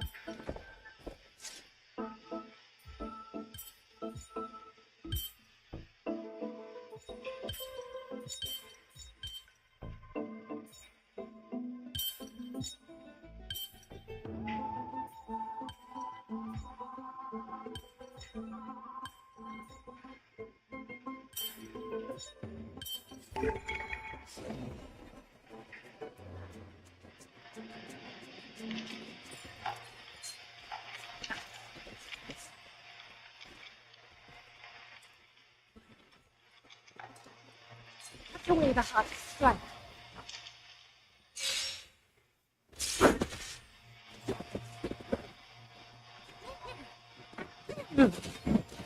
It's of no consequence.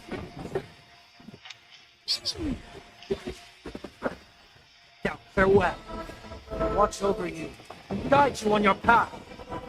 Thus our fates become one. All lies shall be revealed.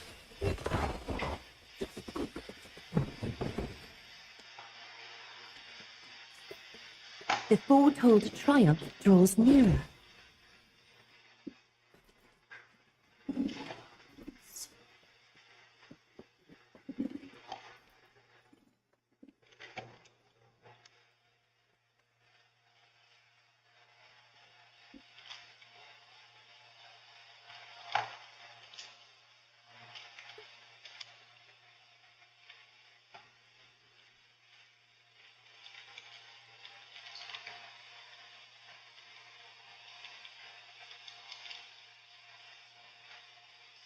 Put away the hot strike.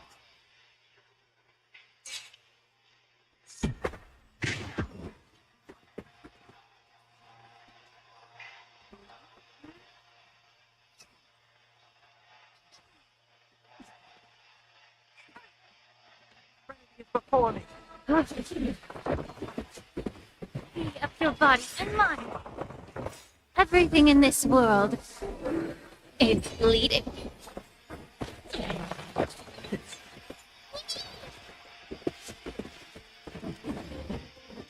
And now, farewell. Hush. Thus our fates become one. So fragile, like a wisp of silk. The foretold triumph draws nearer.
No, I'm starting to smell something delicious. Nom, nom, nom, nom. Nom, nom. Nom. Nom, nom, nom, nom, nom, nom, nom, nom, nom. Nom, nom, nom, nom. Nom, nom, nom, nom, nom. Nom, nom, nom, nom. Is before me. Watch over you and guide you on your path. Time for revolution. Time to cleanse the filth. Yes. And now, farewell. Hush.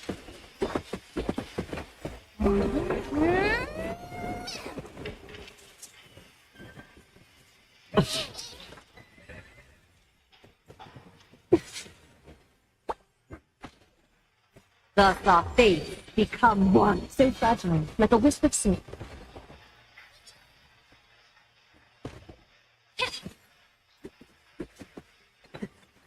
lies should be revealed. Trinity is before me. Stay fragile, like a wisp of silk.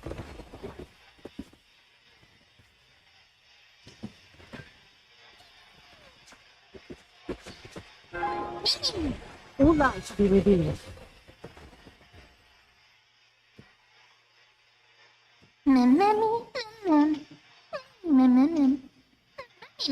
Easy.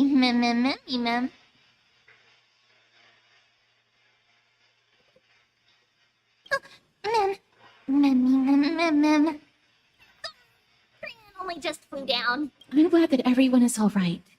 Speaking of which, this piece of amber is... A remnant of Nestia's core flame. To get to the throne at the treetop, gather the embers before you with the golden bough of vows, and present it to the divine butterfly. Whoa!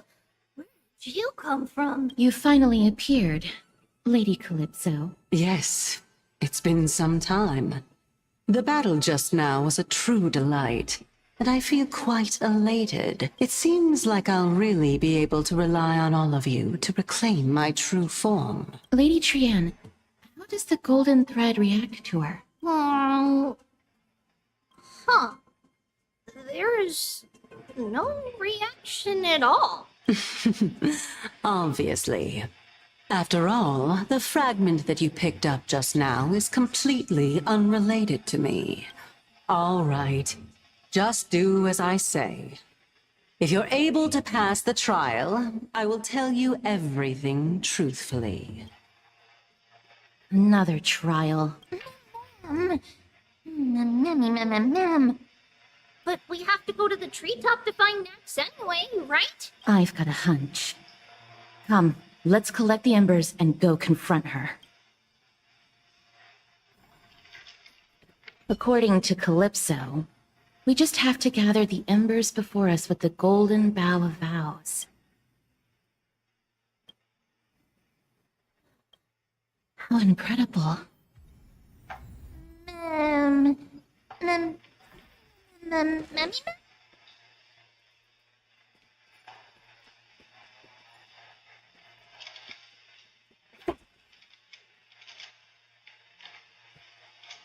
An abundant fragrance, worthy of recognition.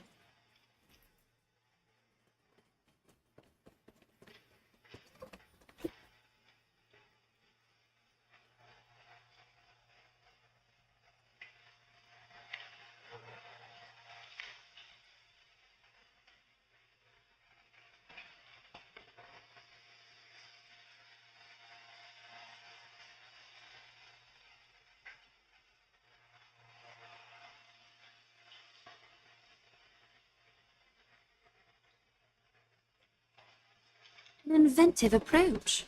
Truly unique.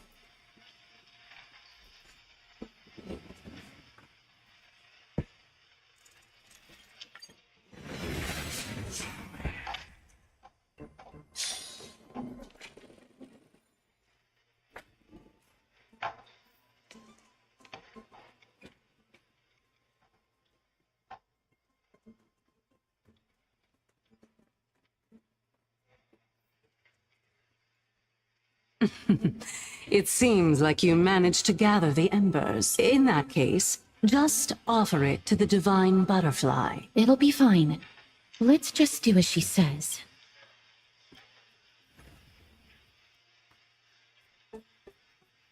It's a success!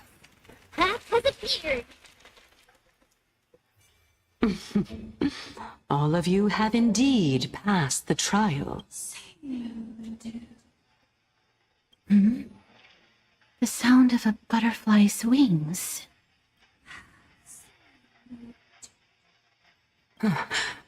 I'll be back shortly.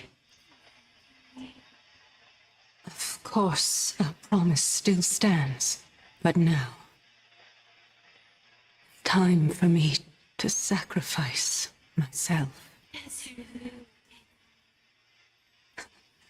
Hey, if the West Wind ever ends, that be the place where we reunite. Farewell, my love. Lady Calypso, this is... It's nothing much. Thank you so much for your help. Now, it's time for me to fulfill my part of the promise. Well, in that case, I can start. You're actually Cersei's, right? Oh, my. The children of humanity have passed the final trial at last. I was wondering when you were planning to expose me. How did you know?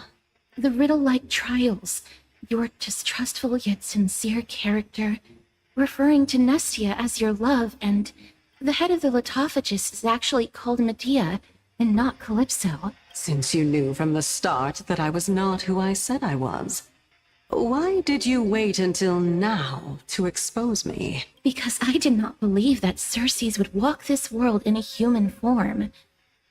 I was also afraid that the Titans were under the control of the Black Tide and would do us harm. Also, to make a claim, one must have evidence. This is the precious knowledge that I acquired during my time at the Grove. Excellent. To think we were able to gain a new chance at life in the midst of death. Fate truly is a mysterious thing. Well, shouldn't you also tell us why you went through all the trouble of setting up these riddles? Oh, the reason's quite simple. I needed your help. And just like how you were wary of me, I had to ensure that you were not villains who were trying to get their hands on the core flame. I also had to ascertain that you were capable of dealing with the threat at hand. Is this threat related to the Black Tide? Indeed. And it's even more related to that lost item from before. Its owner is a quiet and paranoid hunter who seems to have been reborn from the Black Tide and is attacking along with it. As I could not do anything about him, I split my body up and escaped to avoid harm. I bided my time for a chance to seek assistance. Unfortunately, this was not a sustainable long-term plan. What you mean is that you hid your own core flame? Indeed. I split it into 3. I hid one within the Golden Bough of Vows, and sealed another in the amber, along with Nestia's remaining embers. As for the last one, it's currently in Anaxa's body, which is in dire need of repair. What? Do you mean that you're using such a method? After all, the scholars of the Grove have always been willing to lay down their lives to defend my core flame. As a respected god, it would be too embarrassing if I were to do nothing and simply watch the children of humanity give up their lives for me, especially that heretic named Anaxa. He did not even hesitate to tear his soul apart and use it to perform a miracle. He trapped all the creations of the Black Tide within the Grove so that they would not be able to harm others. His way of thinking was so out of the ordinary that I felt it would be a waste for him to meet his demise in the Black Tide. And so, I decided to save his life. Of course, this also meant that I was able to conceal myself and remain hidden. Well, that's also an equivalent exchange, right?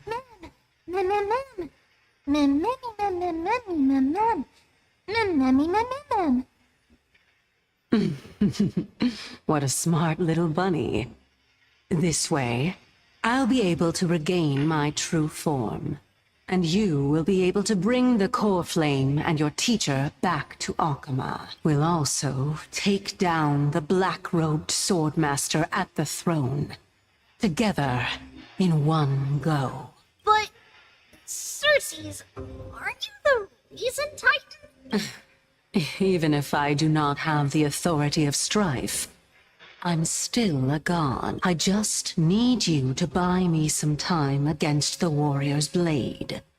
Once the core flame is reformed, I'll be able to show my hand. Excellent. Then just continue climbing to reach my throne. Turn the golden bough of vows into firewood to reignite the core flame of reason.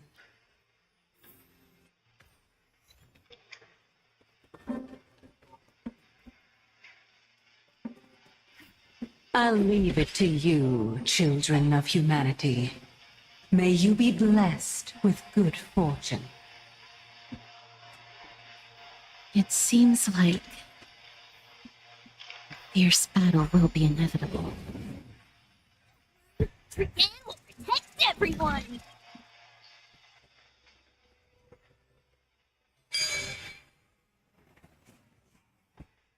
Ahead lies the Luminary Throne, and also the battlefield that we're about to step onto. Ma'am, Ma'am, Memmy, what's wrong?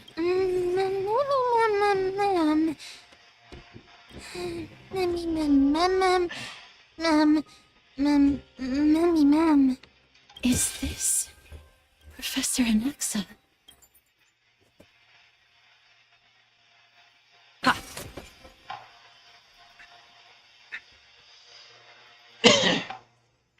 Let's see.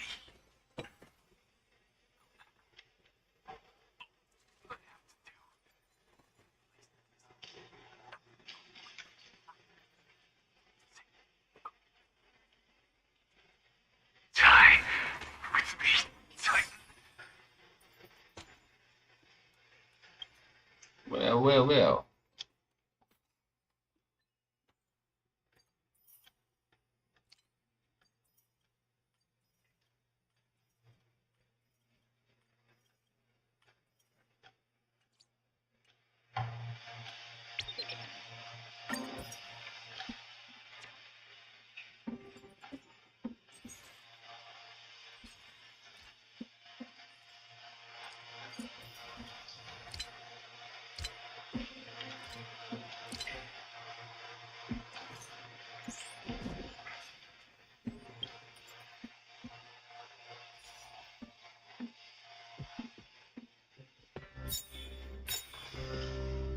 Well, actually, I need to check certain thing because I wonder how many words I am using.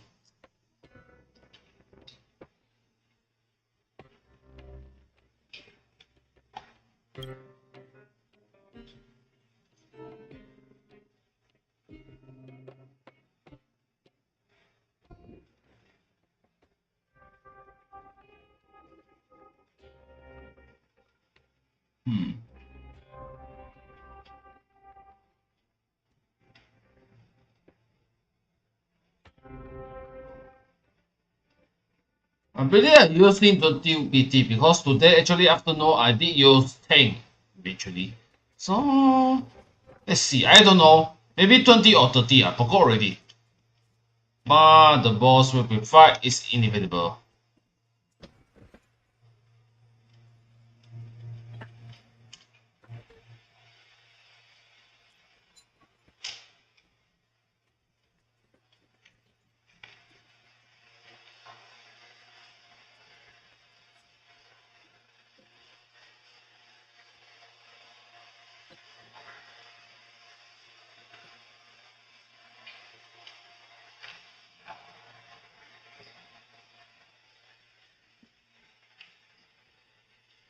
Looks good.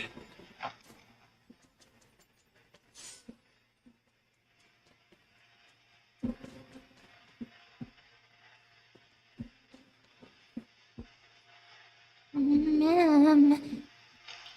Cersei's was right. He's indeed here. Who is this black-robed guy? Ma'am. Mammy, mam, mam, mam. Mammy, mam, mam, mam, mam, mam. Mam, mam, mam, mammy, mam.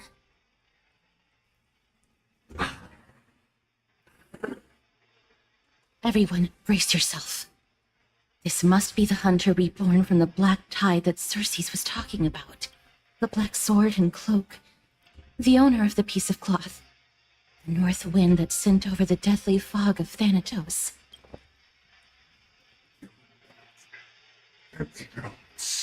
Stand down or die.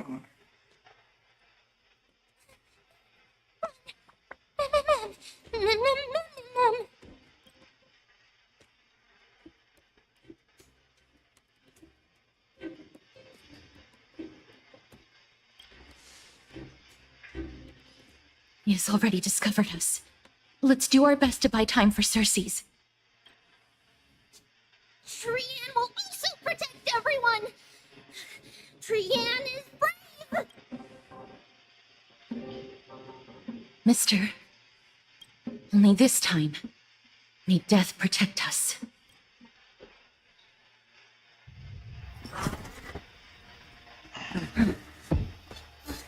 Be careful.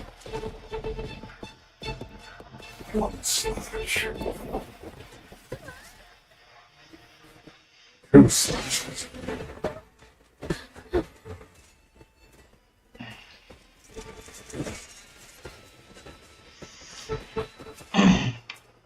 Three slashes.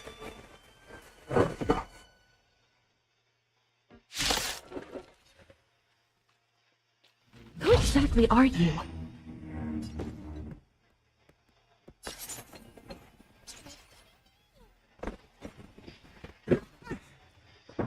Plus.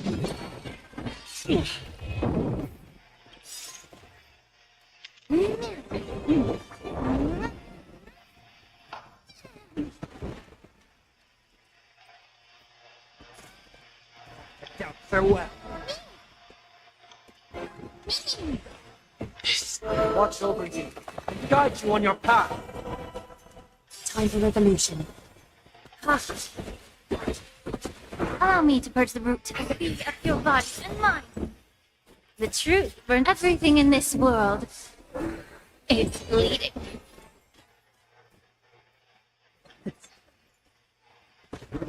So powerful. Circes was right.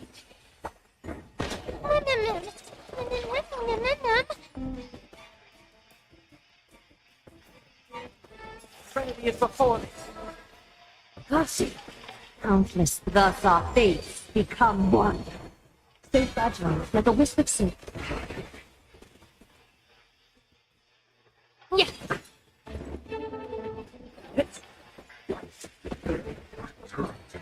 Try fitting. Honor your souls with a fire.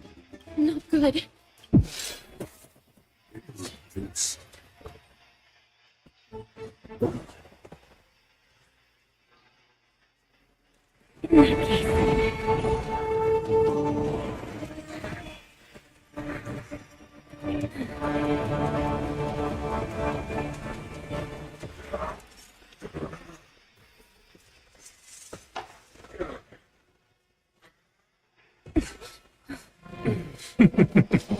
Get killed in a single blow.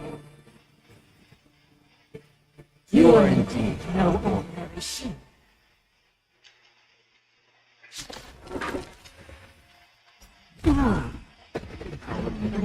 Since the ambush failed, it'll be difficult to find another opportunity. Professor Natsa? No. It's Circes.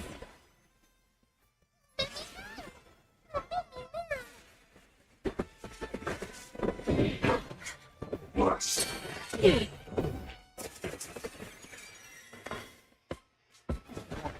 Farewell. Watch over you and guide you on your path.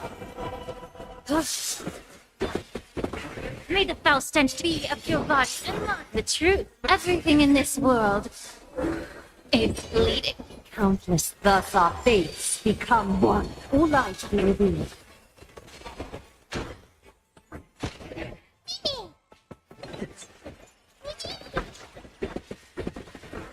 This world returned victory. Heard the call. A little honesty would do it so fragile, like a wisp of silk. Allow me to purge the root of the time to cleanse the field. Many.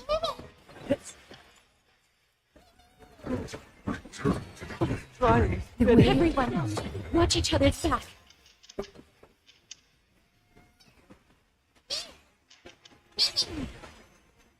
Time for revolution.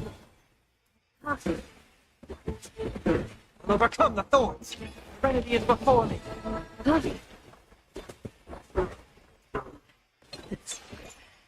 Be of your body and mind. The truth, everything in this world is bleeding.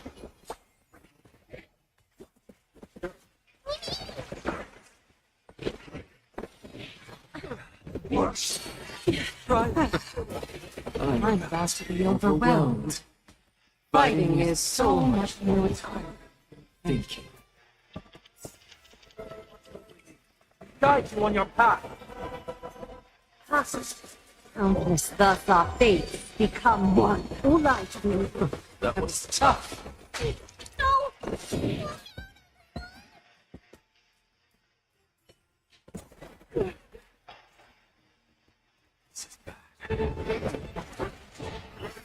Should we eat?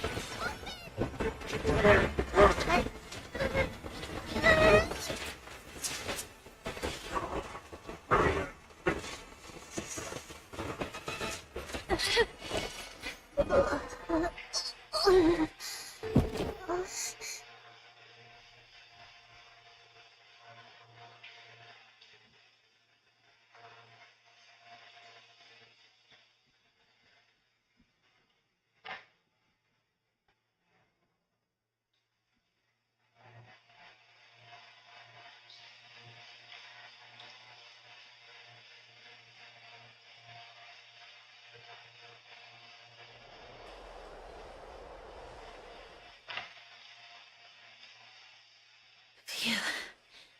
That was a close call. Thank goodness that we returned to Akama unharmed.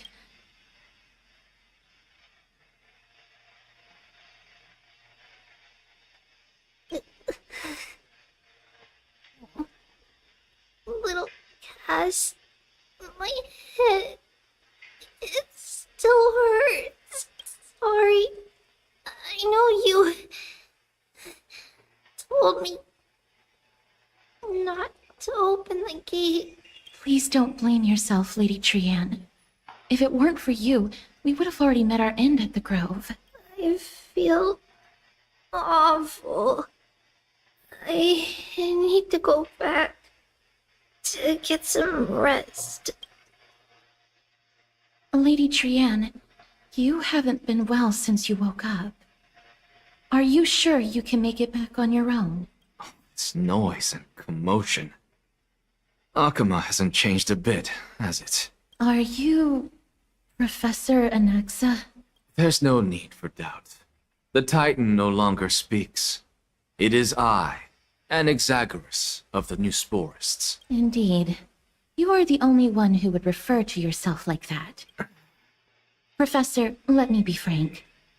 The mission Lady Aglaia entrusted us is to search for survivors, uncover the truth about the disaster at the Grove, and retrieve the core flame of Circes. That does not surprise me. And now, I'm a survivor who witnessed the entirety of the disaster, as well as the defenseless bearer of a core flame.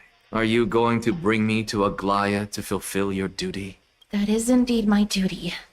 But I prefer not to present you to her as a captive or spoil of battle. Fine. There's no need to make your life difficult. I'm not against meeting them. But I have some things to take care of first. The families of some of my fellow Grove Scholars live in the Holy City. Before we meet Aglaia, I want to visit them. Because Lady Aglaia, will probably be against it. Let me guess. That woman will not only prevent me from visiting the families of the deceased, but will also suppress any information about the Grove. She's always been that cold-hearted. My fellows at the Grove gave their lives defending the core flame and fighting the Black Tide alongside me. Their families deserve to know the truth. You intend to do it without her knowledge. Do you really think that woman would treat me well, even if I behaved and proved my loyalty? I wouldn't mind seeing a bit more anger on her face. Are you going to stop me, Kesterus? I will accompany you, but please understand that Lady Aglaya has her own consideration. You truly have the makings of a fine scholar, putting yourself in other people's shoes like that. Let's go. I won't go overboard. So, after all these years, you and Lady Aglaya are still... Neither of us is narrow-minded. We should know the root cause of our conflict.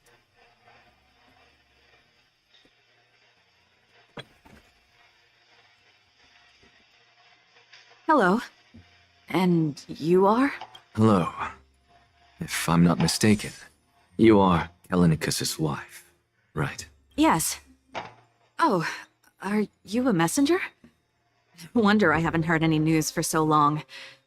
There's been a change in personnel, hasn't there? Ma'am, Kalinicus passed away a few days ago, defending the Grove against the Black Tide. So... did he manage to defend the Grove? Huh? Yes. He managed to protect Cersei's core flame at the cost of his life. See. I'll select some of his possessions and pick a nice resting place for him. Please let us know if you need any help, ma'am. I come from Kremnos. Death and sacrifice are things I've learned to face with composure. You know, Kalinicus, even though he was a scholar, he'd always ask me to teach him how to fight whenever he came back.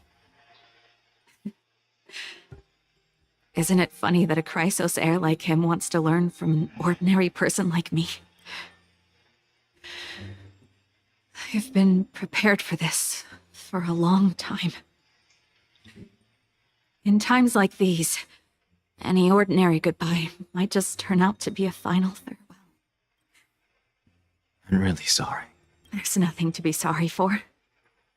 I was once a warrior, and I'll find my way back to the battlefield someday. With the coming coronation of the new king of Kremnos, I'll take up my lance against the creatures of the Black Tide and seek vengeance for my husband.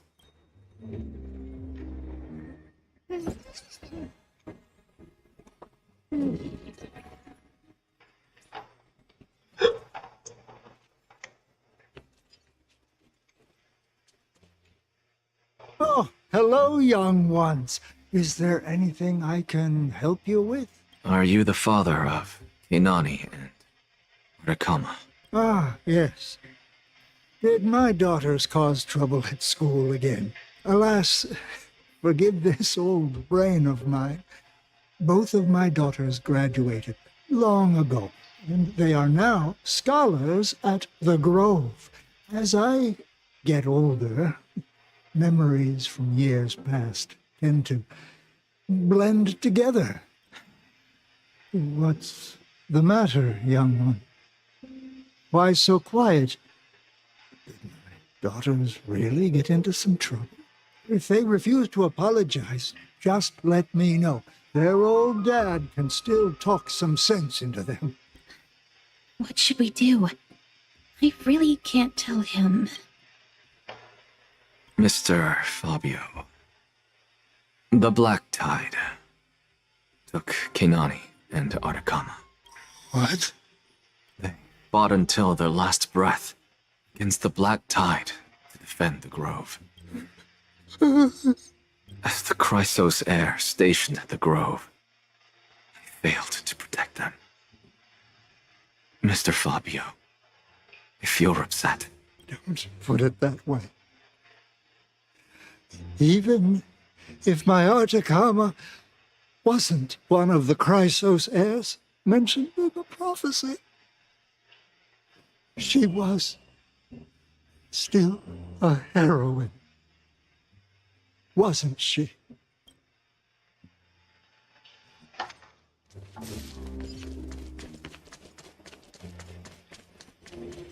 What's Dad talking about?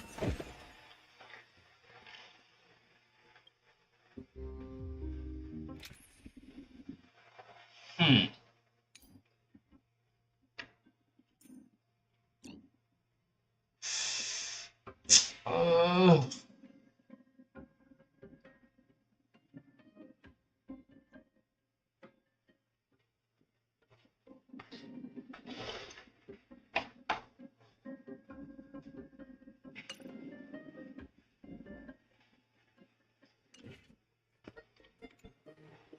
What's wrong? I'm busy.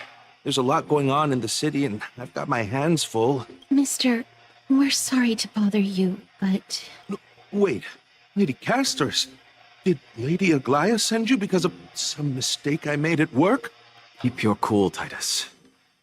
I'm Anaxagoras from the Grove of Epiphany, and a colleague of your father. Old Titus. A few days ago, your father passed away. Wait, what? My old man died? That's no shocker. At his age, he was due for the River of Souls any time. Just up and left me behind. That old man. I've been telling him for ages to stay in the Holy City and enjoy his retirement. But no, he just had to go off to that grove and mess around with those scholars. Still wouldn't budge after all those arguments. That stubborn old thing. I already got him a retirement home and was waiting for him to come around. All my effort is wasted now, and he didn't even give me a chance. That bull-headed old man. Stubborn as a mule. That is it. That's all the colleagues' families that I remember. Good work, Mister. And Professor Anaxa. Let's go. Take me to see Aglaya. All right. I'll lead the way.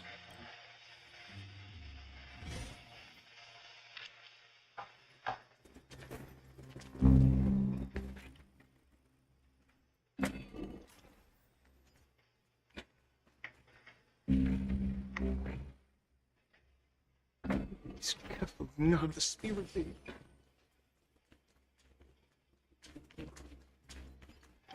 Go back for another sec.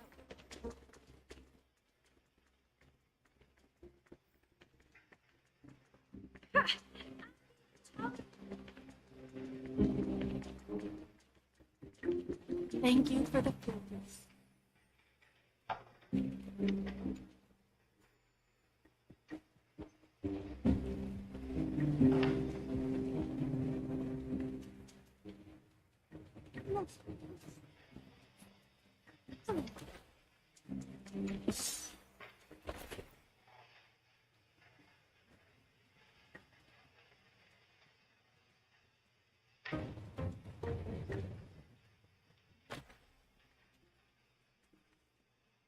Miss Castors, my lord, you're back. Hello. We have an important matter to discuss with Lady Aglaya. May we trouble you to inform her of our presence? My apologies, Miss Castors. Lady Aglaya has just informed me that she has no time to receive anyone at the moment. That's just great. She refuses to even see me. Answer me this, friend. Did Aglaya order you to take me directly to prison? Who are you? Please don't jest. It's possible that she really is busy. Let's wait here a moment, then I'll try to contact her using the slate.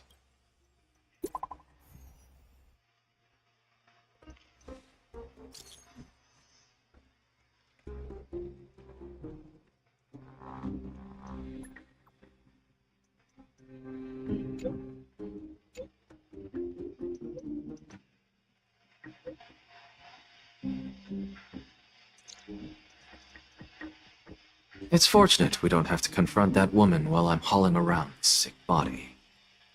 Castorus, and this friend I haven't gotten the chance to know, I'll take my leave for today. That Titan made a myriad of adjustments on their own. It still aches from that. I don't want to stay a second longer in this noisy city if I can. Please be careful. Akuma isn't the grove. This place Is covered by her golden threads. That woman is extremely confident I won't escape her grasp. Don't worry. As I said before, I'll mind my behavior. Mister, so many unexpected things happened on our journey to the grove. We truly had no intention of putting you in danger, let alone face the black tide head-on.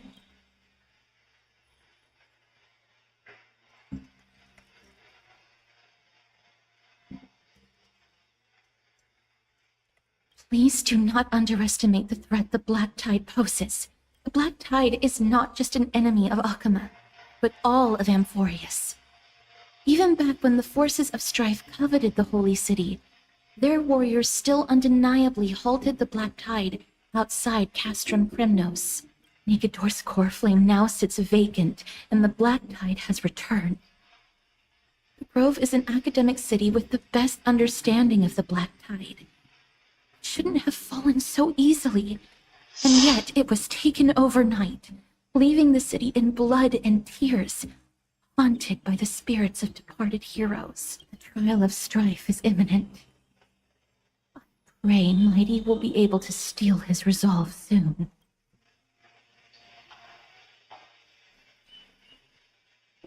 Lady Treby once traveled across thousands of cities in Amphorius to repel the black tide.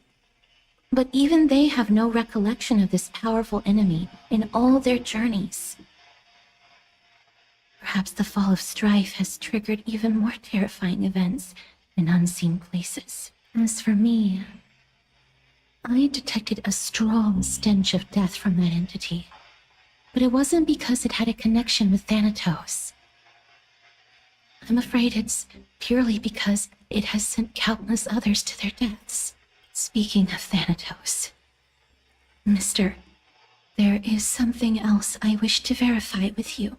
You must have an idea of the curse I bear by now. I was born as the shadow of death, a poison shunned by all living beings. Yet when you caught me in the grove, I'm curious why you weren't affected by my power, Mister.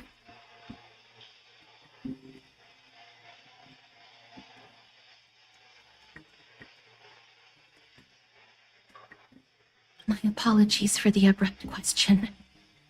For all my life, I've always wondered, what is my connection to death? And why am I inextricably linked to Thanatos? Mister, you must be tired after being on the move these past few days. Please set aside the tragedy at the Grove for now, and rest for the day.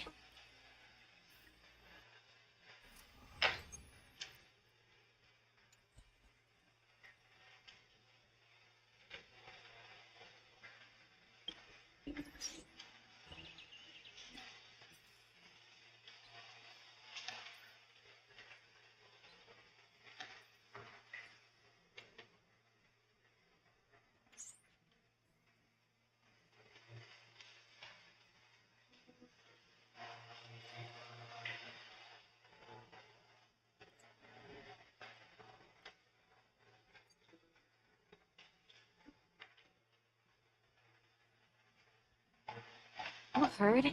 Seems like all... I'd love to go in and take a look.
Trian? What's wrong? Is there trouble at the Grove? Yes, I sensed something. It was fleeting, but very strong. It feels like they're in some big trouble. Trian used the Century Gate again. Can you see what's actually happening? No, it's fuzzy like always. But the enemy's aura has disappeared. Maybe they've moved to a safe place? Let's hope that it's just a false alarm. We should place our trust in him and Castras, teacher. They will keep Trian safe. Aggie, you're talking like we are little kids. One day, Trian will reach her limit, and Treeby will take on the role of gatekeeper from her. We are all aware of that. I am just a little concerned about her state of mind. Trian was already unable to speak, even in short sentences when they left. We want to say a proper goodbye at the very least. I will pray with you. Thanks. And Aggie, it looks like we will need you to come with us to the baths this time to unwind. It feels like neither of us have laughed for a long while. It's time to head out with the west wind. All right.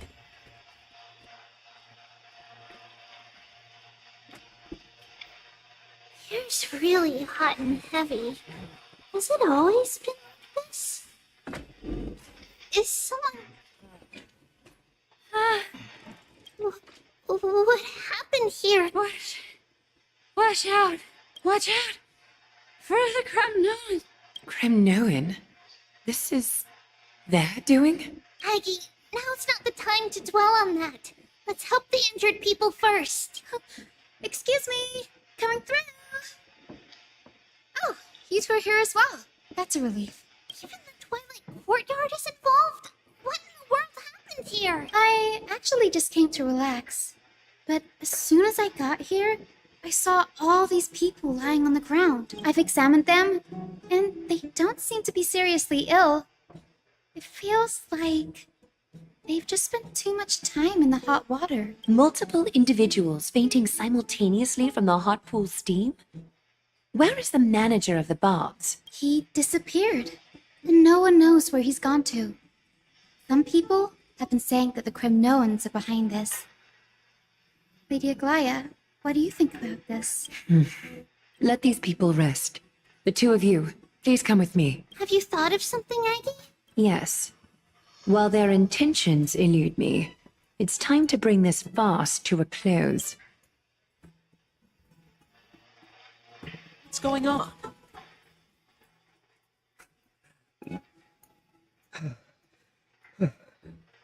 Snowy! It's snowy! The culprit is Mightimus. Oh.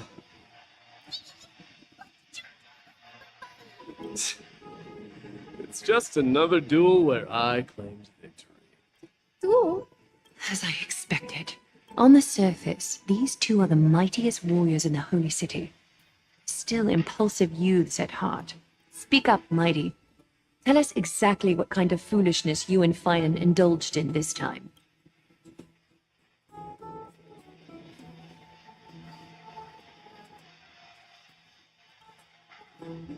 No.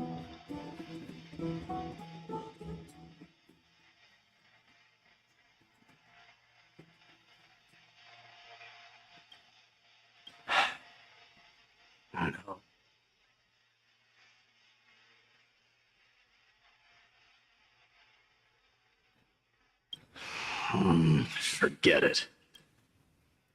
Am I seeing things?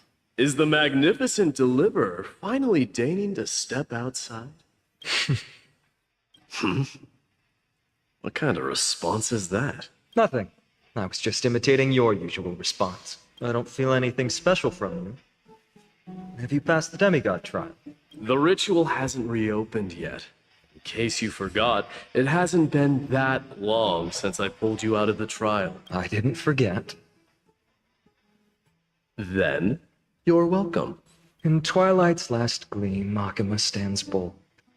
Her walls sturdy, tales untold.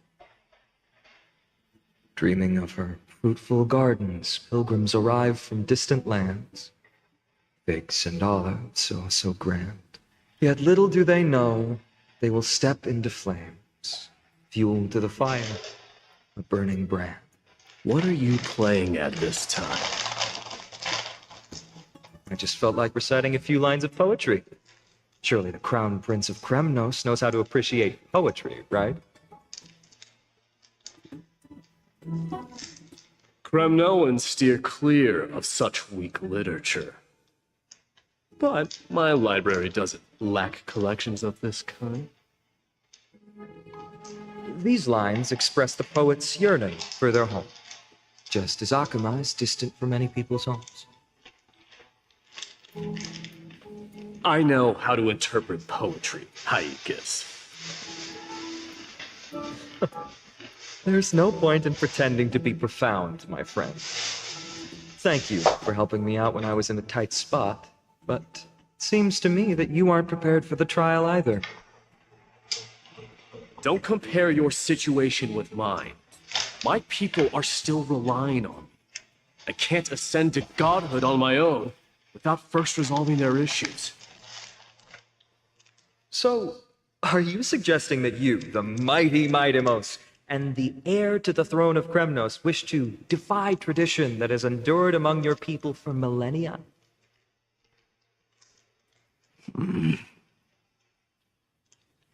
Still thinking about what I should do. Never mind. It's probably not my place to offer you counsel. An idea does strike me, though. Go ahead. Let's see what terrible ideas you've come up with this time. Maybe we both need to relieve some stress. Come, Mightimos, let's recommence our previous competition. This time, we'll see who can stay in the super hot bath for longer.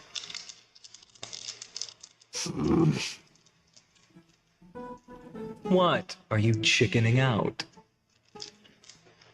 The phrase chickening out does not exist in the Kremnoan language. I just find this situation absurd, that's all. All-knowing historian, are you not aware that we Kremnoans use boiling water from sword forging for our baths? Looks like I'll have to teach you some royal etiquette today. And thus, an unprecedented sauna battle commences. With unparalleled resolve, the two warriors' determination even alters the very hue of the steam. Flames intertwine with scalding vapor, reaching toward the heavens, shrouding the sky, the sun. The spectacle is so magnificent that none dare gaze upon it directly. Since we can't see what's happening in the competition, why don't I regale you with a tale of tales to pass the time?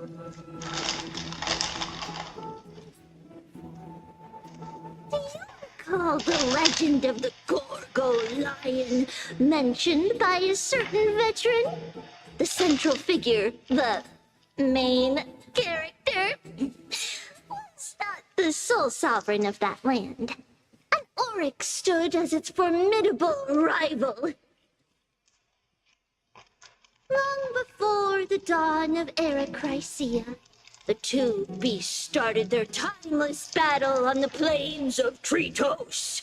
The lion regarded the oryx as its food, while the oryx perceived the lion as a scornful, oppressive, and challenging barrier that it swore to topple with its antlers. For tens of thousands of years, without respite, the two creatures thus continued their relentless pursuit and rivalry.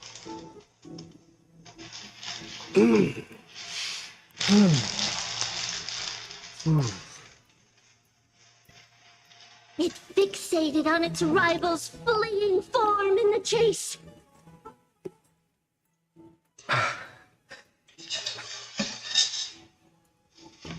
It set its sights on the other's neck, nearly within reach. Alright. It was stuck in a corner.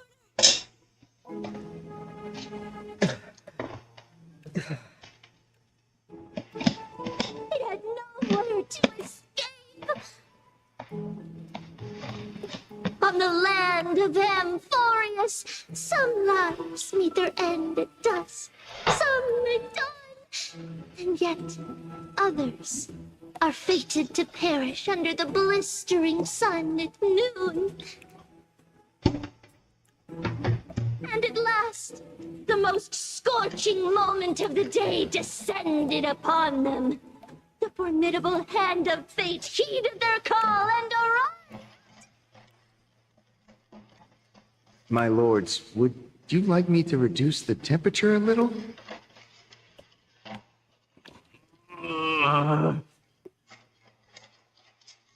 What? You're chickening out already? Get lost. Are you asking me to get lost, or...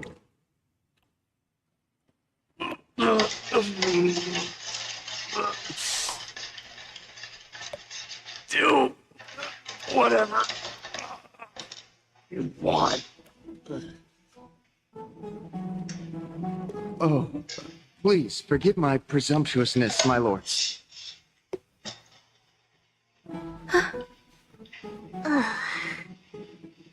What a spectacle of folly. This is what you get for daring to challenge a Kremnoan without understanding your own place. What I'm saying is, your little game dragged down quite a few innocent souls alongside you. Personally escort back home the customers left awestruck by our formidable presence. This isn't fair. You're wearing way less than I... Is this the latest trend now? Getting into the baths while dressed in full armor? Don't look at me like that. It was he who challenged me. There is no word for flee in the Kremnoan language. Very well. Let us bring this farce to a close, shall we? Warriors, it's time to get moving.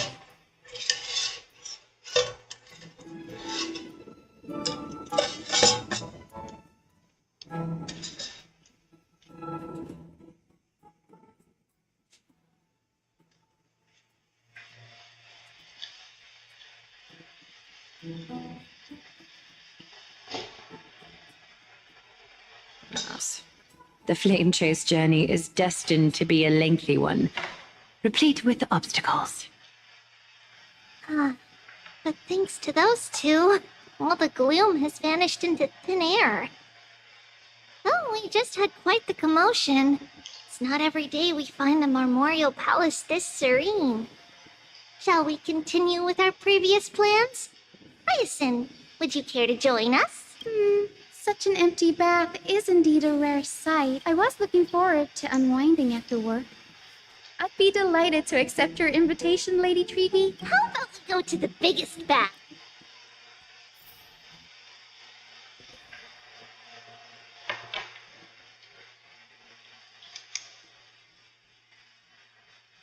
Let me check. The water temperature feels just perfect. So, How is the feeling of having the entire bath to yourselves? It's so good. But, Lady Treeby, aren't you going to soak in the bath with us? We will have to pass. After all, we become children. Please understand that she can no longer endure the heat of this pool due to the blessings of Yanis. Oh, Are you curious about us, Hyacinth? I am, but something tells me that it might be better to change the topic. Don't get all nervous. It's not something we can't discuss. The truth is, a long, long time ago, we were a mature adult just like Aggie. Then, because of reasons, we inherited Yanis's divinity and gained the power of passage. And in return, the price we had to pay was the splitting of our soul. Each opening of the Century Gate intensifies the strain on Treeby and the others. They are gradually regressing towards infancy, both in body and mind. We don't know what awaits us at the end either. But anyway, that's why we've turned into children. In that case, when you opened that giant sentry gate above Akama during the battle against Nikador, Well, there's no way around it. We all know that the flame chase journey won't be a smooth ride.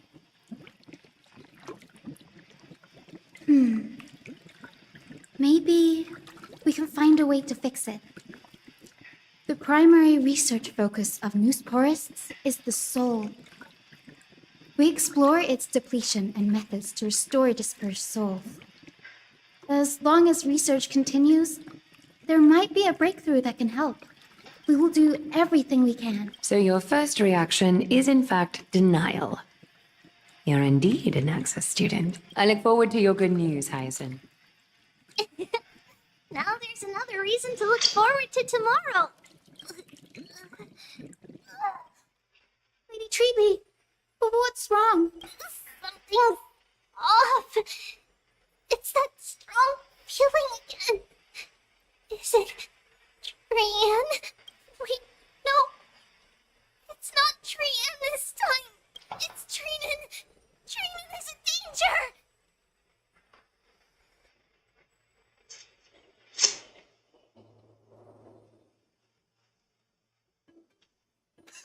I win this round of escorting the bathers home.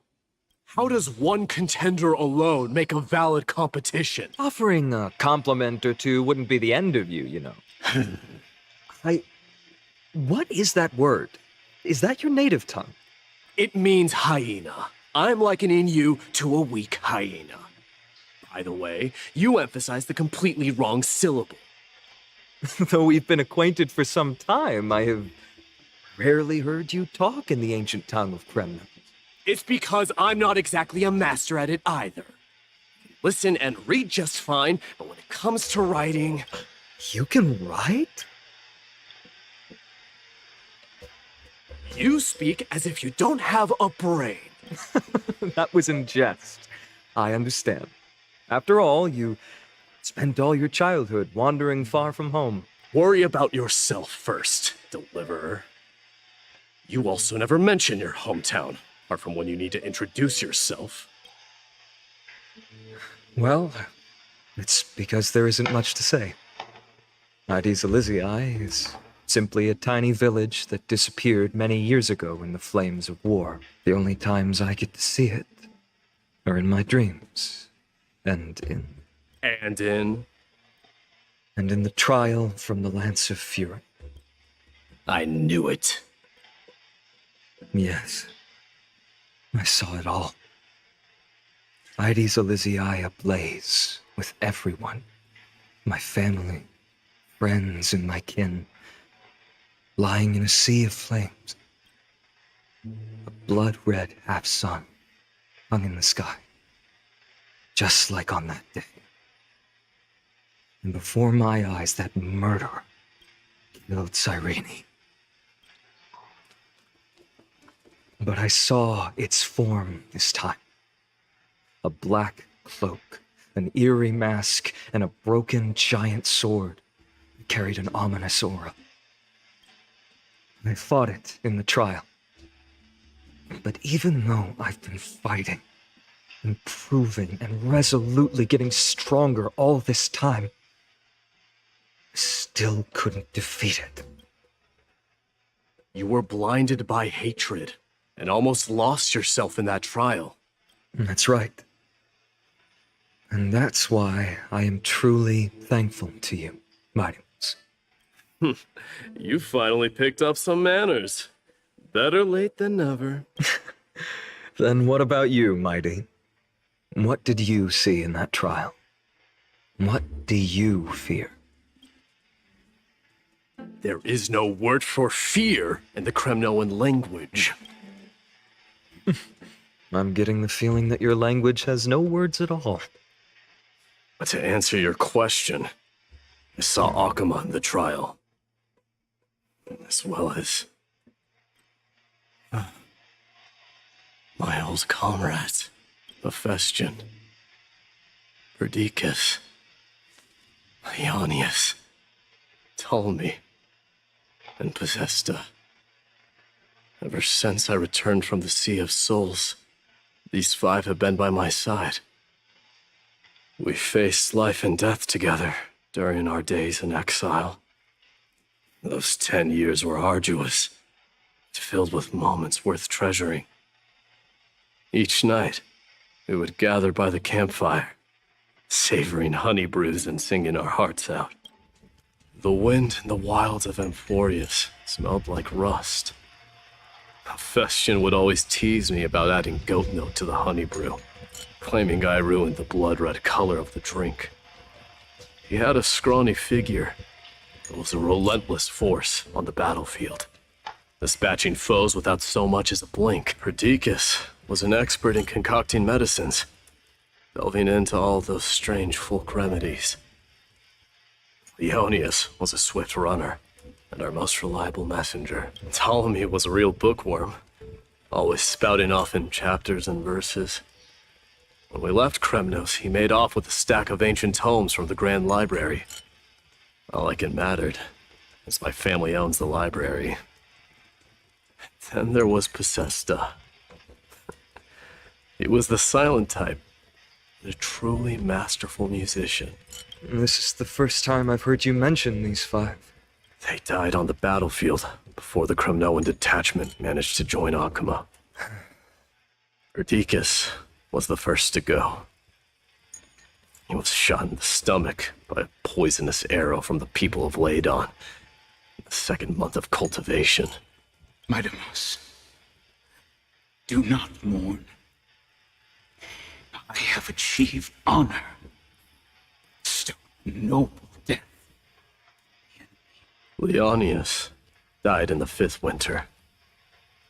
Antonia's snowstorm lasted 3 full months. On the night of the fiercest storm, our foes launched their assault.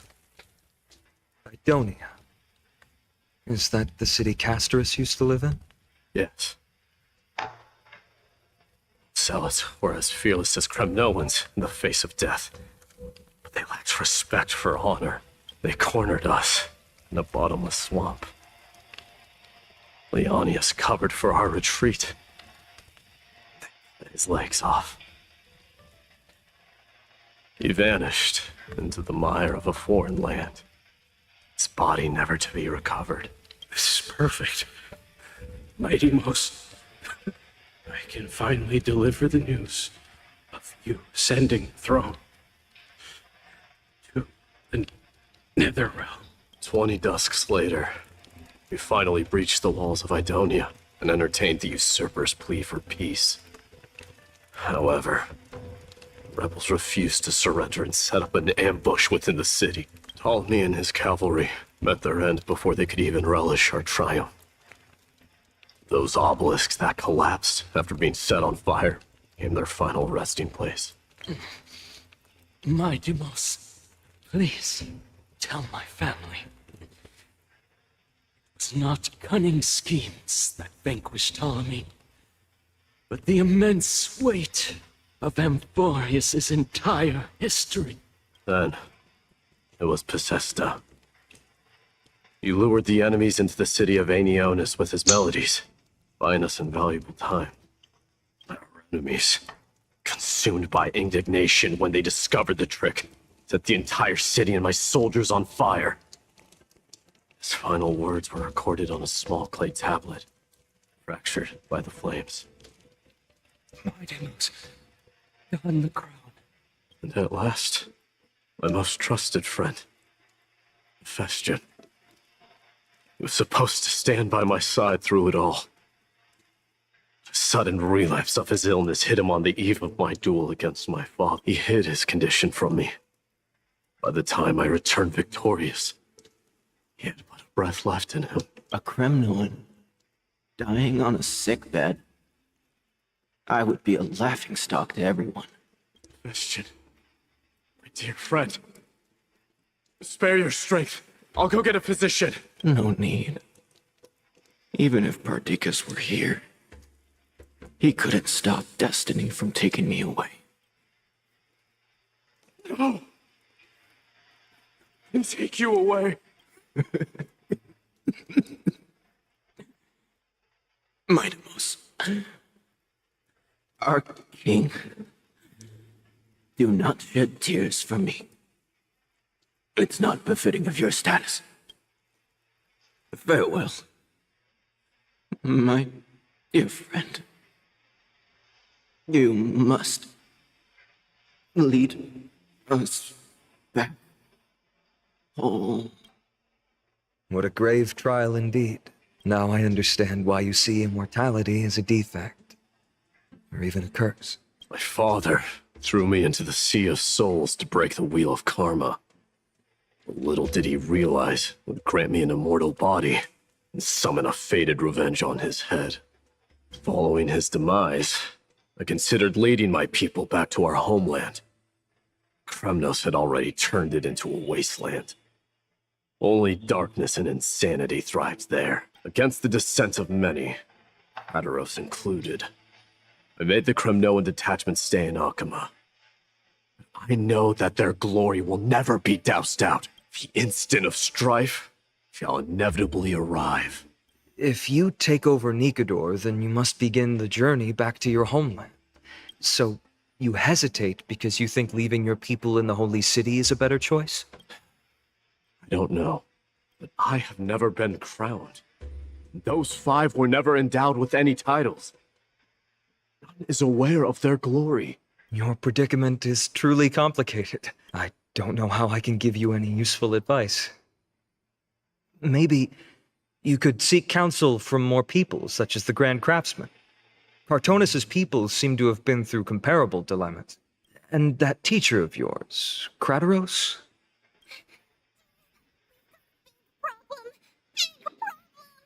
Lady Triby, what's making you so flustered?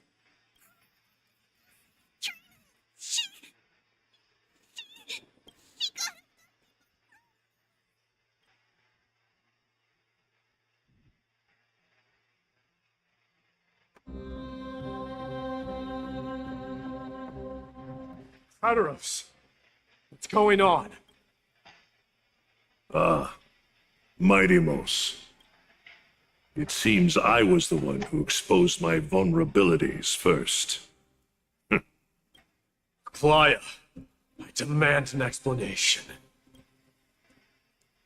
This man abducted Trinan by force and forced her to bring him to the vortex of Genesis.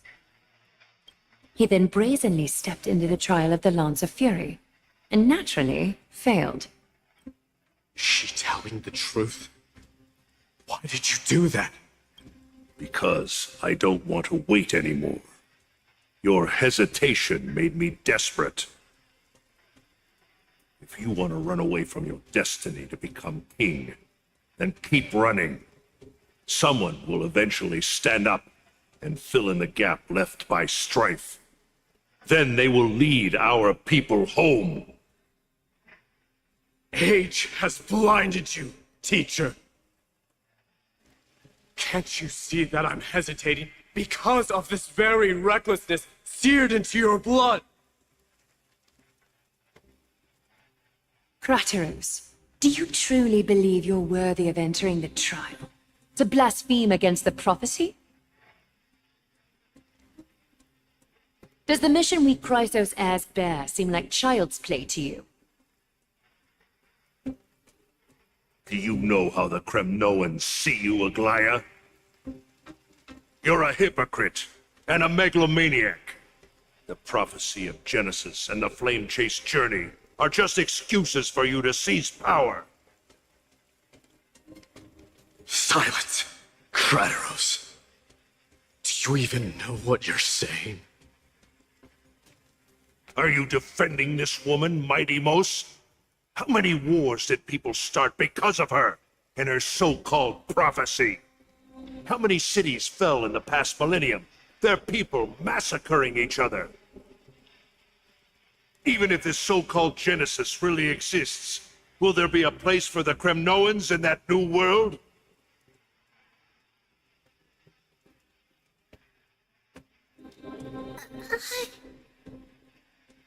Are you done talking? By agreement between the Chrysos heirs and the Council of Elders, those who trespass upon the vortex of Genesis need not be tried by the Council. I am allowed to pass judgment alone. Kratos, your actions are unforgivable. I hereby sentence you. Aggie, wait! We have a proposal! Someone has to resolve this conflict between the cities. Lord Kratos did not use violence to harm us.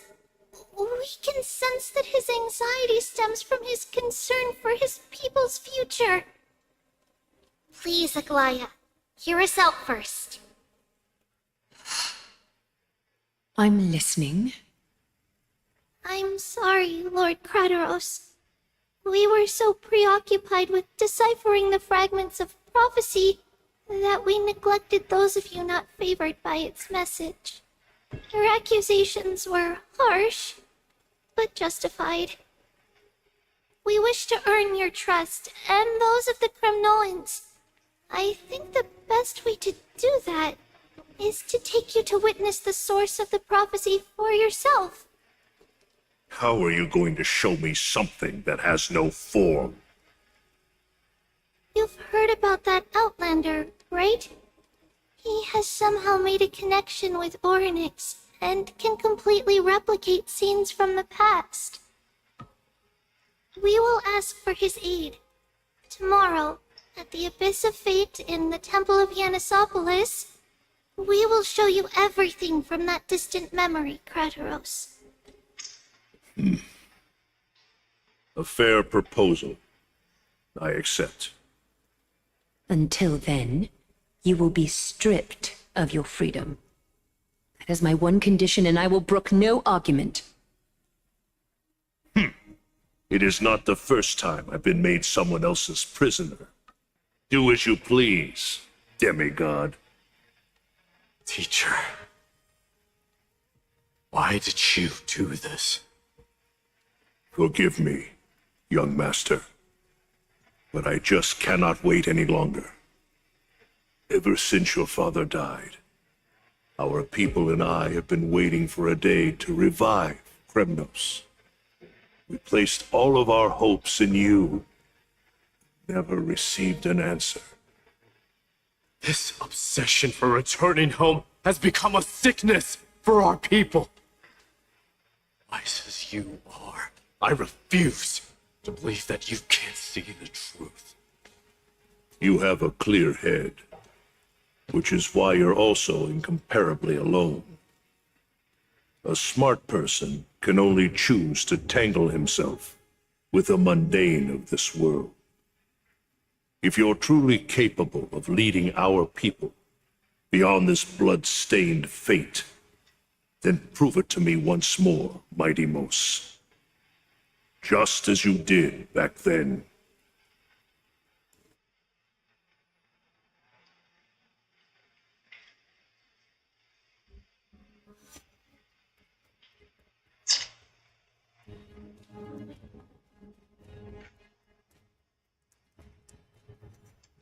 A fierce fighter. I did not expect such heroism from a feeble Akim. Fulfill your duty as the victor would. And tell me your name. I seek an honorable death from you. As if you have any honor. Listen closely.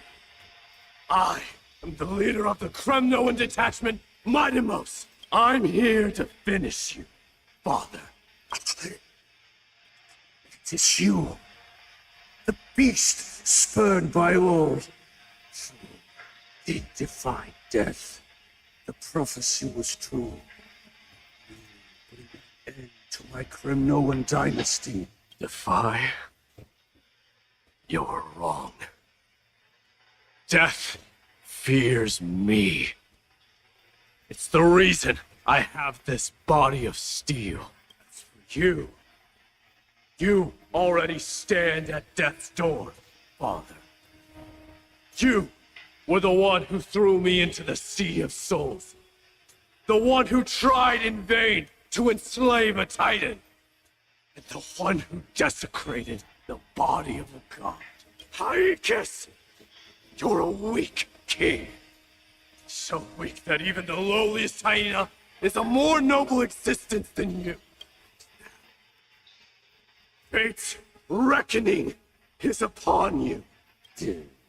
Then swing your blade. Take my crown. Coronate yourself with an old king's blood and inherit it all. Become the new rightful king of Kremnos. I don't want the crown.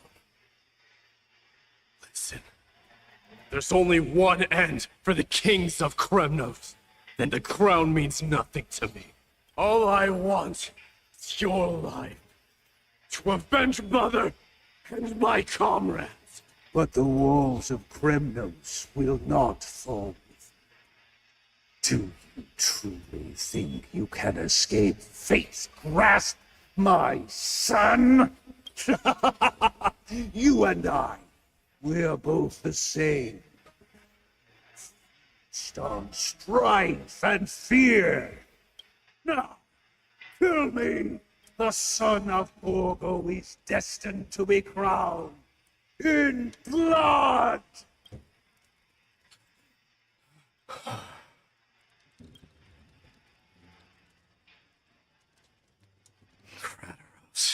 He said the Grand Craftsman Cartonus might have some suggestions.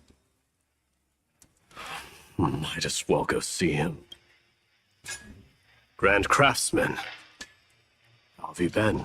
King of Kremnos it is. That you would come, I knew. You knew I was coming? Your matters, I've heard. The path forward you seek. Many questions you have. But before that, take this. What's this? A signet ring. For the King of Kremnos.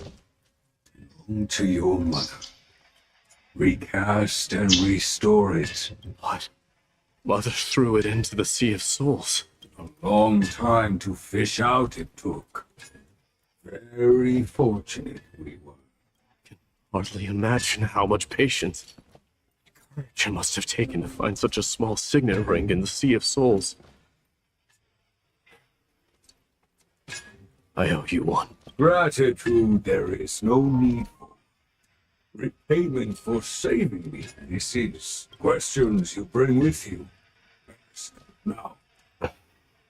Fate I've always denied. It's finally caught up to me. By all rights, I should accept Strife's authority. It would make everyone happy. Phrysos heirs, the Council of Elders, the Kremnoans.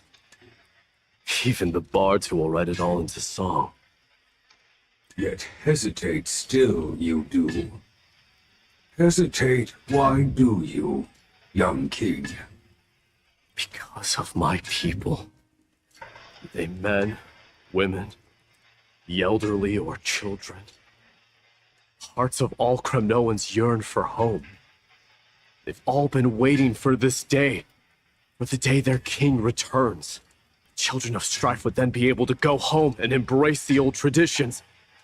Mind that most of them have only ever been heard in these so-called traditions and song. They would then gather around their king and throw themselves into battle. This is not a good thing, you believe. The Kremnoans have been trapped in a cycle of bloodshed for the past 1,000 years. They seek vengeance, start wars, become prosperous, decline. How much innocent blood flowed into the River of Souls in all those years?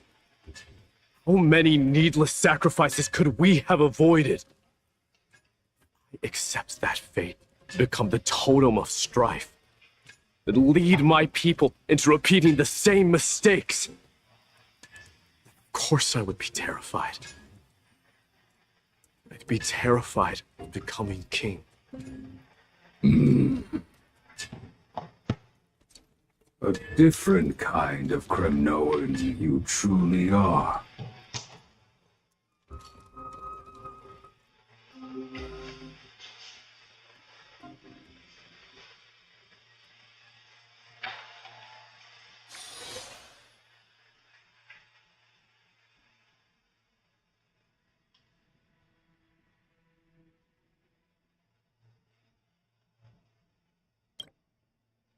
Mama!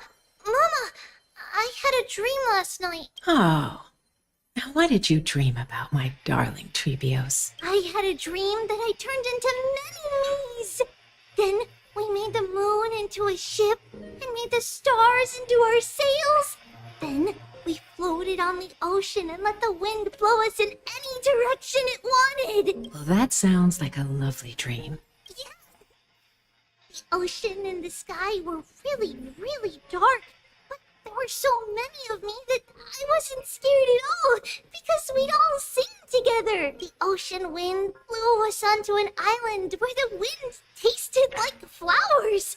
There were bleating sheep and chirping birds inviting us to be their guests. There were so many animals on the island, but none of them ever fought. Yanis's holy maidens can receive guidance from the god of passages. Perhaps what you saw in your dream is a divine land somewhere in Amphorius. You think so? What's wrong, Treebios? You look unhappy. Because on that same island, I saw a dark mountain on the other side of the ocean. And it was very, very tall.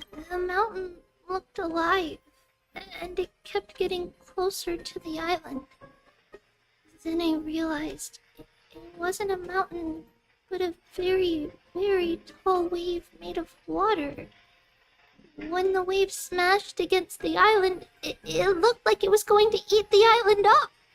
The small animals tried to chase it away, but they couldn't stop it. Then there was a bang and I woke up. A dark wave. Mama, does something that scary exist in real life? Yes. Unfortunately, it does exist in Amphorius. But it's very far away from our temple. We call it the Black Tide, though it has nothing to do with water. It has no shape or form, but it can swallow up animals, humans, and even titans, turning them all into monsters. Oh, Black Tide is a baddie. I don't want everyone to turn into its food. Can't we chase it away? Of course, my dear. You only need to behave well. Listen to what the adults tell you.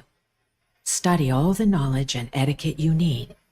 Then grow up and become a proper holy maiden. The divine Yanis will then give you guidance and help you light the way for the people.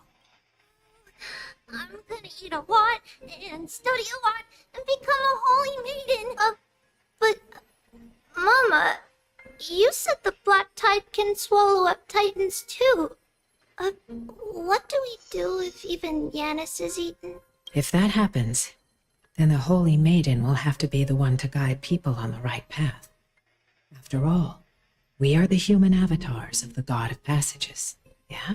Yeah. But one person alone is not enough. Once you're older, you'll make a lot of friends. You must do your best to unite them, because that's also our duty as priests.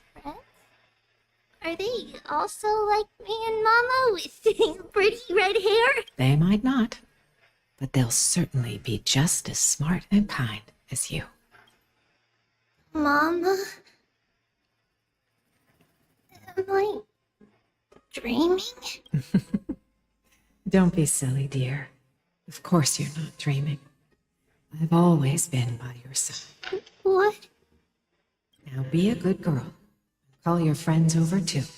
Let's play hide and seek, just like we used to, okay? My Trevios is the smartest girl. I'm sure you'll remember where everyone is hiding. The voice sounds so far away. I don't remember. Who am I looking for? Your friends will chase the black tide away alongside you, of course. Is this from my child? Use the spindle to connect everyone. There will be an amazing captain on that big ship. She's cheerful, optimistic, bold, and cautious. She'll be able to get everyone together. Can I be the captain? Of course you can. But you'll find someone else who's better for the job, my dear. I think that person lives in a beautiful temple that sits atop a hillside, covered in golden fig trees. There's a noble girl there who's very smart, but also very delicate. Just like Mama? Perhaps. But before we find the captain, the ship also needs someone who can navigate it. Who could that be? Let me see. She's Tree. I named this doll after myself? I don't remember it all. Is this a dream or something that happened in the past?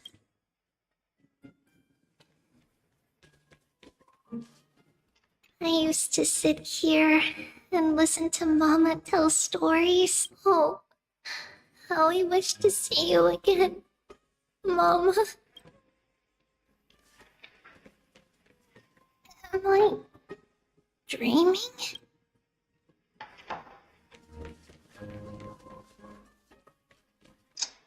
I hate to deal with this. Hiya.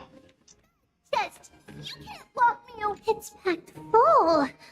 Mama must have left all of these for me. All the words are blurred out. Could it be that my memory is fading? Huh?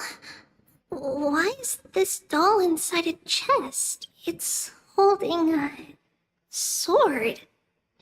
Why?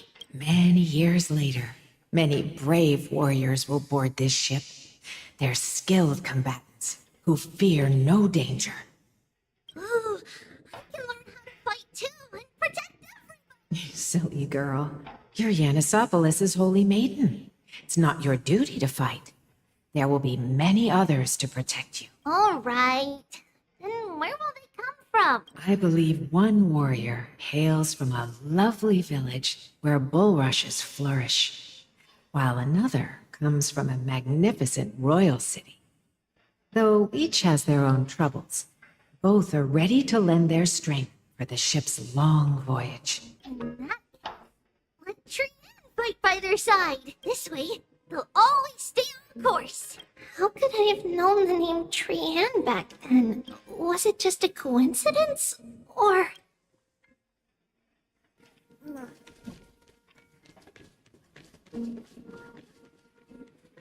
Learning can change. When navigating at sea, you need to know both astronomy and geography. Isn't Yanis's knowledge enough? Oh, sweetie. The ocean isn't like the land. It's easy to get lost. That's why it's important to learn to recognize the miracle of Aquila. Brain is already super duper smart. I'll still try my very best. Circe also favors children who try their best. They will send a wise scholar, everyone's teacher, to help you reach your dreams. I want to be a teacher too. Oh, wait, I'm super duper smart. So I want to be the teacher's teacher. Why not? But if you're going to be a teacher, you might need to tone down that hyper energy of yours. And Trin can do it. She's well behaved and would make a great teacher. Mama and the others always said that I had a great memory. But now, I can't even tell if this is a memory or a dream. Come, let's line them up.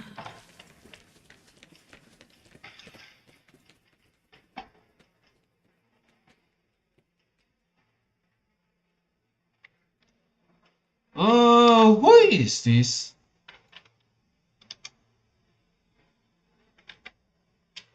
Trebios, set them on this music box and let them compose a melody for our song. Music box? What's that? Sweetheart, are you still groggy from your nap? You invented it. I invented it? What does it do? Oh, my lovely Trebi. You're usually so bright. What's gotten into you today? Well, you might as well see for yourself. Put your good friends on it and see the wonders it can do. Put the dolls on. It's rotating. I can hear something. That's right. It's a music box. If you place the dolls in the right spots, it will start rotating and play beautiful music. Out of all your inventions, this one is my favorite. I don't remember. It's all right, my child. I'll sing along to the tune, and it will help jog your memories. Happiness abounded in this lush land by God's chosen.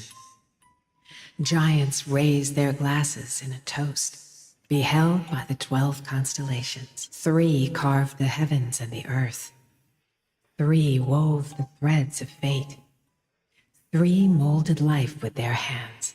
They declared the world too unstirring, hence wished endless laughter upon the living. Thus you and I were created, with words and song to weave, and love and intimacy to give. Thus creation was complete.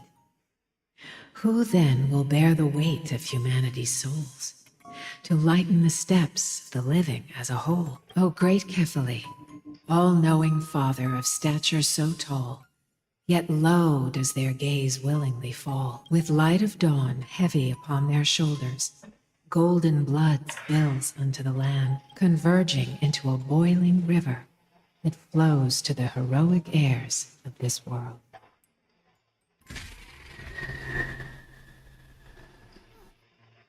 What's going on? Oh, Yanis, please lend me your ears. In the black mist, as death and fate draw close. On the bloodied earth, the living and dead, but ghosts. What is this world? It mirrors your maze-like fate. What is this world? A silent lament without a trace.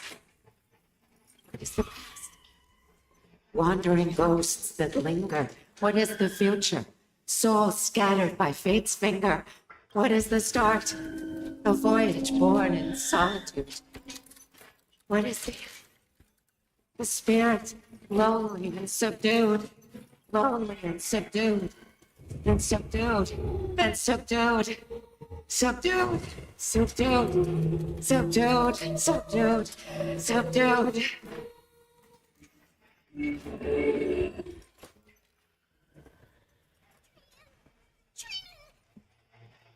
Mama, what's going on? Earth, run! Trebios, run! The black tide has arrived.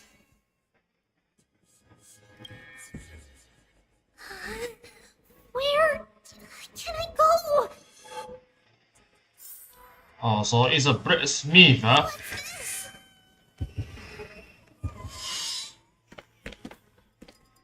Why? This is the sacrifice of a holy maiden. You won't make it to them. Only one person can. It's fine if we can't reach the end. Our minds are made up. Go. Bid your farewell, Trebios. Time is running out. Mama, are you going to leave me? My sweet girl. will never leave you. Remember this, Trivius.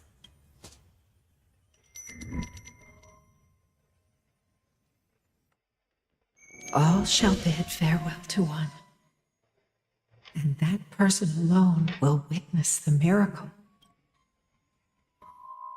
Since your mind is made up, then traverse the black tide and dispel the fog for Amphorius.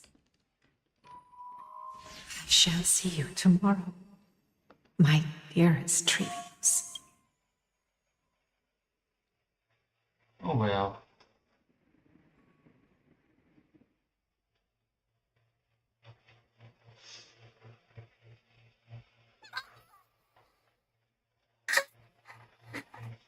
Are we still in a dream?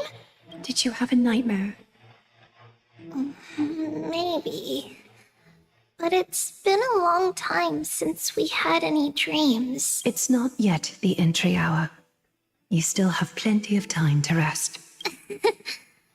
No. Our heart is still racing. It must be that reckless Kremnoan soldier who startled Trinan. And you as well. If you want, I can pass through his chest with the golden thread right now. Aggie, cut it out with the scary talk. I'm just kidding. If I were serious, I wouldn't have waited until now. Do you want to talk about the dream? Keeping it bottled up is not good for your health. We had a dream about Mama. The dream itself was nothing. It's just the timing that feels a bit unsettling. You mean... It's Trian. Even if we refrain from ever using the power of the Century Gate again, her soul continues to slowly drift away from her body. There isn't much time left. Perhaps it wouldn't be such a bad idea to let her relinquish her role as the gatekeeper and live out her days as a carefree child. You have a point, Aggie, but our decision has already been made on that matter. I believe there's still another way. Souls will be spent until they dissolve into dust. Such is our fate. Once we had a whole and connected body. If that body were a tree, then its trunk and branches would share the same fate, decaying at the same pace. Now we are fragmented into numerous selves. Despite the absence of a trunk, we are offered another possibility. We can choose how our branches will perish in a way that is most beneficial to the flame chase journey. Compared with saying farewell to one person, watching many fade away before me is even more sorrowful. But advancing is the destined end of Yanis's trial. There's no retreat in our path. Don't feel sad about saying goodbye to us. You've already agreed on this, right? It won't be long before I forget what sorrow tastes like. So, what would you like for breakfast, Aggie? What? Where did that come from? After all this talking, we're feeling a bit hungry. Plus, it's nearly the entry hour now. Do you remember when we first met, Aggie? You were still a little one, and we caught you secretly eating oatmeal late at night. While my emotions might be fading, those memories are still as vivid as ever, teacher. Please, let me do it. What would you like to eat? Fine. Leave it to us. You should rest for now. It won't take long, and we'll call you when it's done. In that case, thank you. Then, see you tomorrow, Aggie.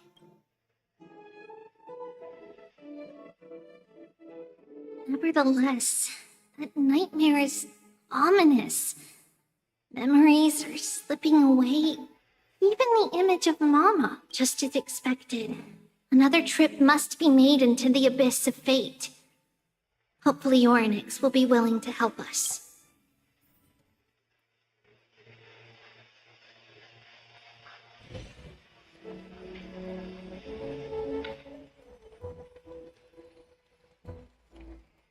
Long time no see, Professor Anaxa. Who are you? It's been a while. I'm the one who once overthrew the entire classroom in that spiritual physics lecture. Oh, it's you. No way. Do you really still remember that, Professor? I remember that glib tongue of yours. What brings you here? Surely you're not here to reminisce. You could tell. Of course. You only beat around the bush when you have a hidden agenda. That's not true. I'm here to seek enlightenment, as always. Could you please teach me everything you know about the black-robed swordmaster? Rumors sure travel fast. Unfortunately, I too know nothing about it. I can only tell you that it is clad in a black robe and wields a greatsword. At least, it looks like a greatsword.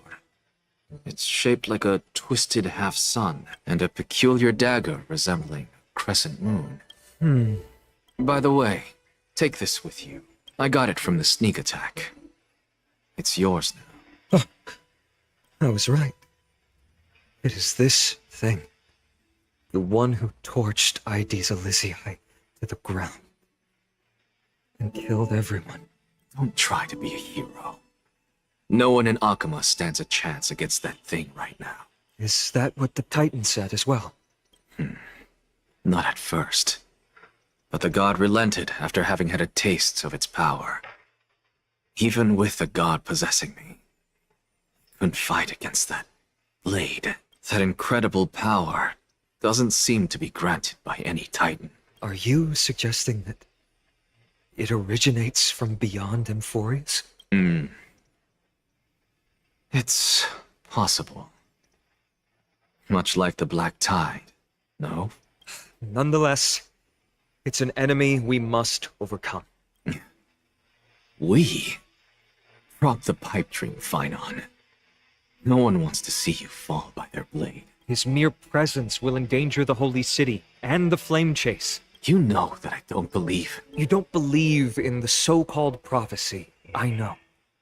However, I'm here to seek your assistance, not at the request of Aglaya or Tribi. I just want to eliminate a threat to the city I pledged to protect. That's all. The tragedy at the Grove must never happen again. Take a seat. Since you are sincerely seeking enlightenment, I suppose I can tell you one more thing.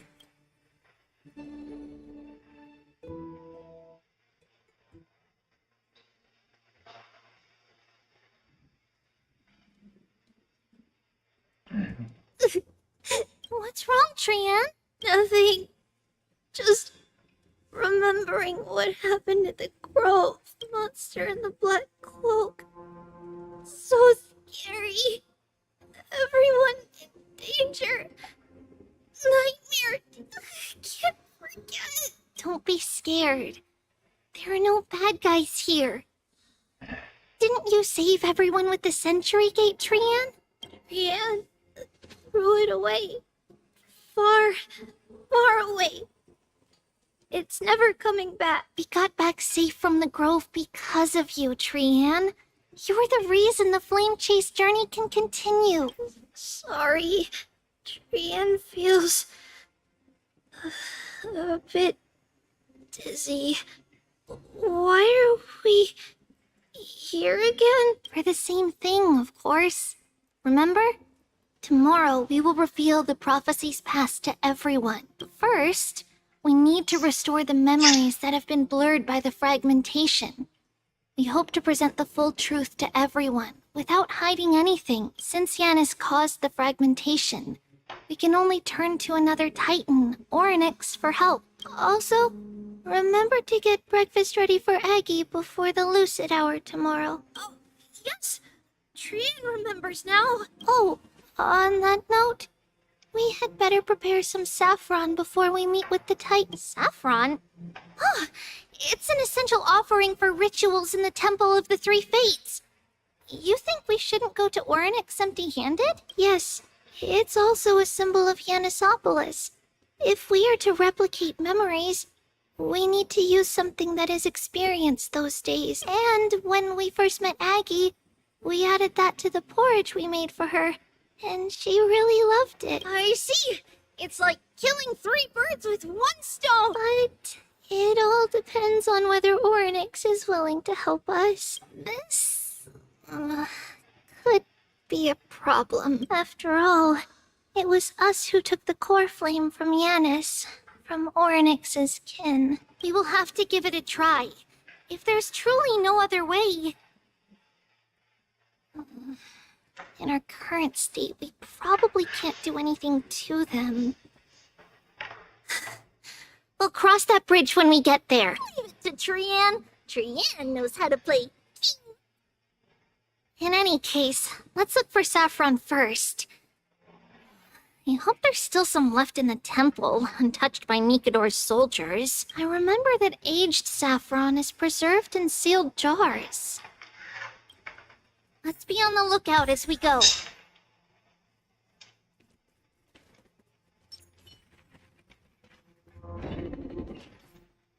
It's a dead end ahead.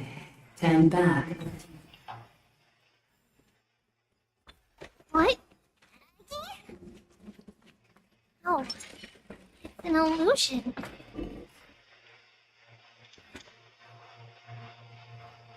Oh, this room is huge. Trinan, did you? Yeah, I saw it. Was that a warning from Oryx? What are you two whispering about? Treeby?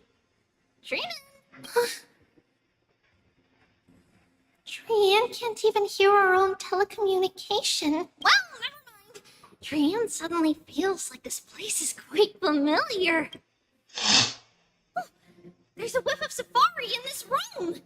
It's right over there.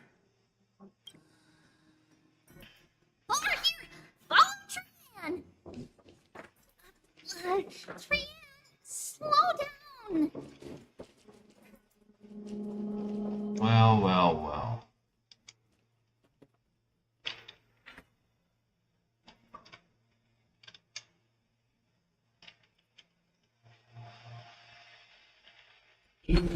Separation is our fate. Our futile death is not the solution.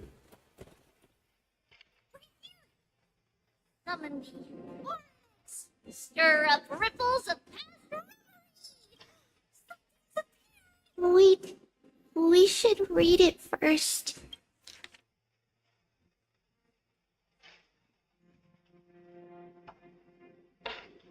Wait, this is a letter?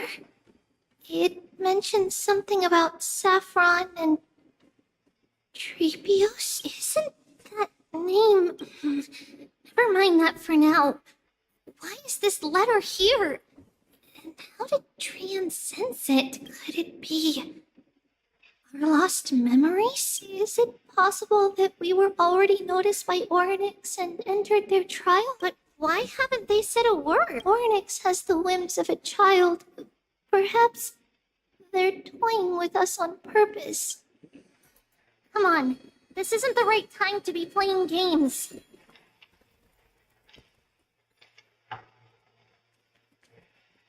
Separation and then reconciliation doesn't come easily for a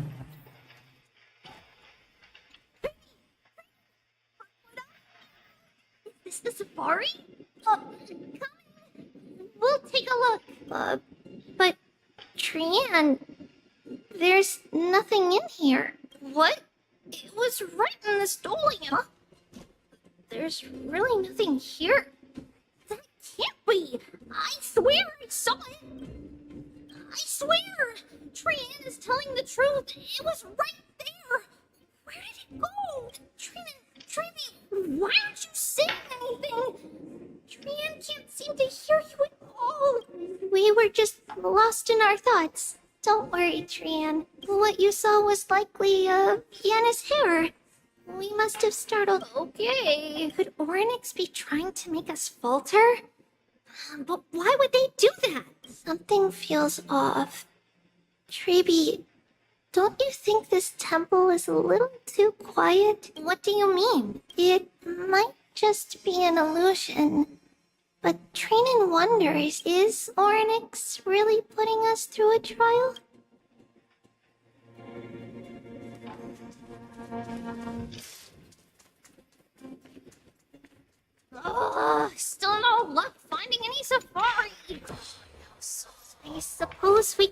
without it. Someone want to kill you? Whoa, Treaty. Look at this.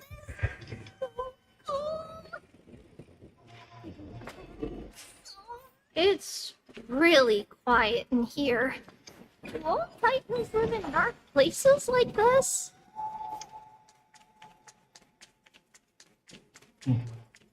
I expected this much. What's going on? Oryx disappeared?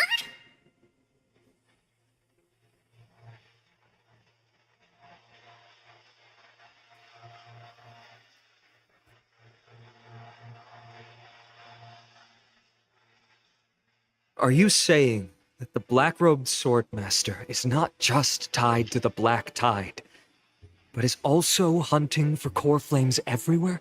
This is the most plausible possibility. First, it has a vessel that can hold core flames. Second, I'm one of its targets. Let's start with the first premise. Its peculiar ceremonial blade can interact with a core flame, as evidenced by the pull I felt when it stabbed into my chest. I hypothesized that the blade can sense, absorb, or even retain core flames. The second premise is even more explicit. When it was engaged in fierce battle with many of us and was heavily distracted, it remained consistently focused on me. Or rather, on the Titan Cersei's side me. So it's plundering the flames. But if your argument holds up, wouldn't he be headed to Akama soon? The vortex of Genesis is full of the Titan's core flame. Not necessarily. Let's call that person the Flame Reaver for now. If my presumption holds, that person has 3 targets. The first target is me. The second target is Oryx, who hasn't yet fallen.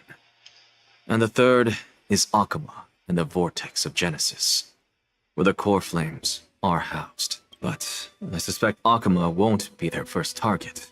Kefali's core flame is guarded by the Council of Elders' arcane power. And Fagusa's water curtain should be able to block out any external perceptions. What about Thanatos and Aquila? Their core flames are yet to be restored? The whereabouts of Thanatos remain a mystery to all. As for Aquila, can you fly? No, I can't. Why are you asking that? Can that swordmaster fly? Good point. But what if he does grow wings? If they had wings, I wouldn't have made it out of the grove alive. That's a relief. Anyway, since the Flame Reaver has 2 targets, we need to move fast. With the distances between Akama, the grove, and these potential targets, I believe we should bolster our defenses and...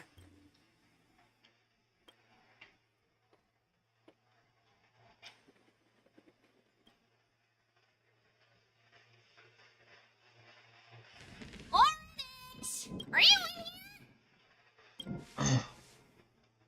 No response at all. Did they foresee that we were coming and hide in the fog? Or... Treeby, we should leave. This temple has other people in it.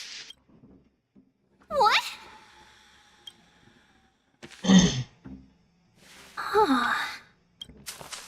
Listen, footsteps. Fast ones. 3 or 4 people coming this way. Come on, we need to hide. Whoever they are, we can't let them see us. Treeby, Trinan, come check this out. What's this? Tran feels like it's so familiar.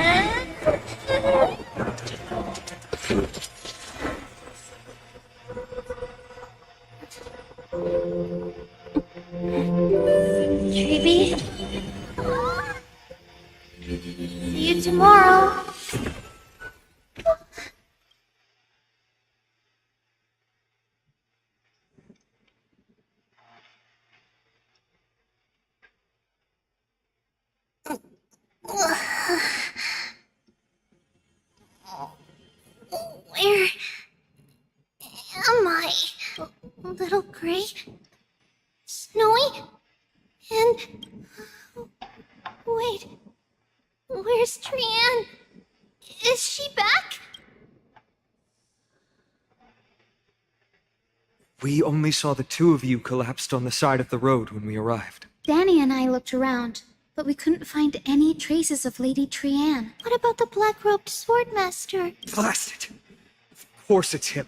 We were still too late. Fear something bad has happened to Orynyx's core flame. Then Lady Trianne... She doesn't have much divine power left. We can barely sense anything. That you're both safe is already a blessing. Everyone, we must take action now. We should split into two groups. One group will stay in the Abyss and meet up with Aglaya's reinforcements, then search for Trianne's whereabouts. The other group will come with me to pursue the black-robed swordmaster and recover the core flame. I didn't get to tell you this before, but Anaxa and I already have our misgivings about the Black Tide. So we've made preparations. I'll tell you the details as we move. Opportunities are fleeting on the battlefield. We should hurry. Lord Finan! Lady Trevi and Lady Trinan. I'm glad you're all right. Did Aglaya's people get here? Yes. Lady Aglaya already knows about the situation and sent along a message. Finan, I understand that Swordmaster is of great importance to you. But if you charge in without a plan, I fear that you won't be the only one who dies in vain. I understand. Hatred is a hero's deadliest poison. I have no intention of fighting alone. If that Swordmaster really is related to the Black Tide, the Chrysos heirs must not take them lightly. I have indeed planned to return to the Holy City and discuss the strategy with Aglaya. We'll need all the help we can get for this encirclement.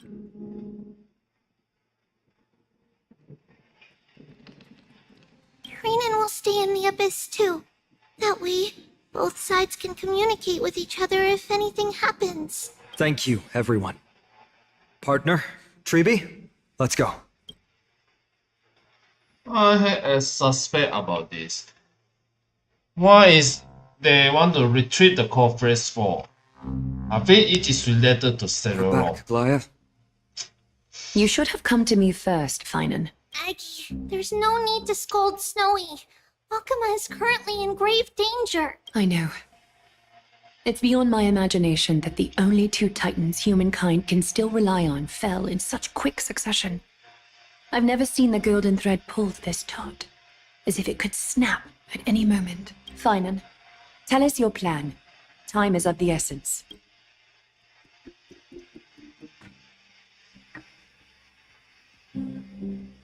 This being is not just hunting titans, but taking the core flames too? Yes, just like the Flame Chase journey is doing. Professor Anaxa thinks the Flame Reaver's arrival is likely a sign the Black Tide has spread further. Regardless of whether you're right, this being is still far more aggressive than we expected. But its madness is also an opportunity for us. If its goal is the core flame, then that means us humans can lure it into a trap. Anaxa had already left the Holy City with Cersei's core flame while we were on our way to the Abyss, so he can make preparations for the battlefield. Tell me, what makes you think this won't end with us losing another core flame? Because this time, the power from beyond the sky is also at our side. He is the key.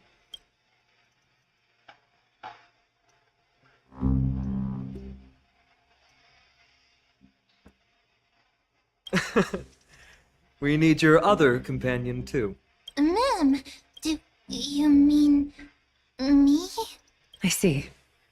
Finan, that battlefield you mentioned, is it Castrum Kremnos? Yes, I'm sure everyone remembers the astonishing miracle our partner here performed with his companion during the battle with Nikedor, and how they awakened Castrum Kremnos' past. That will be the key to our victory. We will use Orynyx's power to once again open a passage to the past and lure our enemy inside. Then, we'll seal the Flame Reaver in the maze of time. Impressive. Orynyx has fallen, and Yanis's divine power already belongs to Akama. Once we take back the core flame, the Swordmaster will have no means of escape. It's very clever, using the element of surprise instead of brute strength. Can you do it, little one?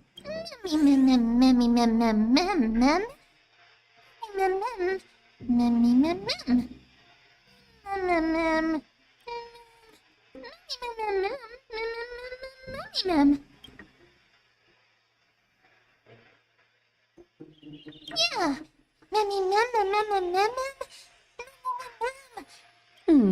Such enthusiasm. I'm glad to see you're confident. By the way, the Council of Elders declared a state of emergency when Treeby went missing. Kynus and her following have heard tell of the incident at the Grove, and are galvanizing support in secret. I fear she'll make her move before the next assembly of the citizens. What are they plotting? That short-sighted politician likely believes the Chrysos heirs have outlived their usefulness, and is making preparations for her next step.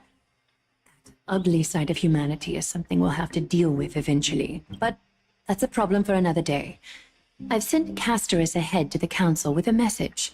She should be able to keep the situation under control for the time being. Flynan, it is my hope that we can come to an understanding on this. We must take down the Flame Reaver in one go, and retrieve the core flame, and in doing so, grant ourselves an advantage against the Council of Elders. Of course. You may count on me to lead the charge. I apologize for tasking you to spearhead the plan once again, but Akima is currently beset by enemies from within and without. The situation brooks no delay, and we have precious little time to confer and discuss the plan with you. That being said, you are the key to our success, and I shall respect any decision you make.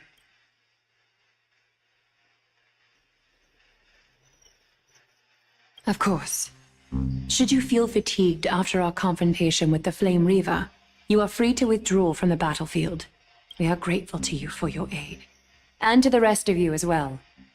Now, let us be off to begin the hunt. May Kefili sharpen our gaze and grant us victory over the enemy. You mean Mighty? He's dealing with a different problem. Don't worry. That man would never miss out on this fight.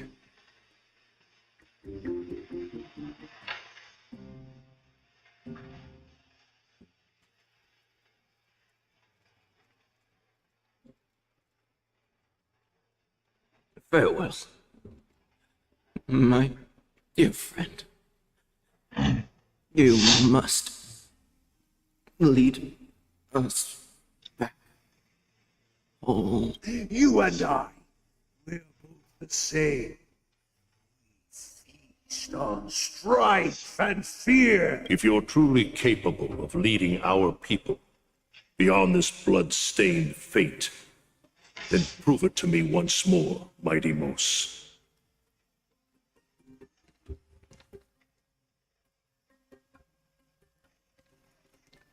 I knew you'd be here. I heard you're about to set off on an expedition. That's right. It's going to be a tough battle, and our destination turns out to be Castrum Kremnos. Is that why you're here? To pray to the dead Nikador? No, just the opposite. I'm here to tell you, you can entrust the front lines to us this time. You can't afford to lose your upcoming battle either.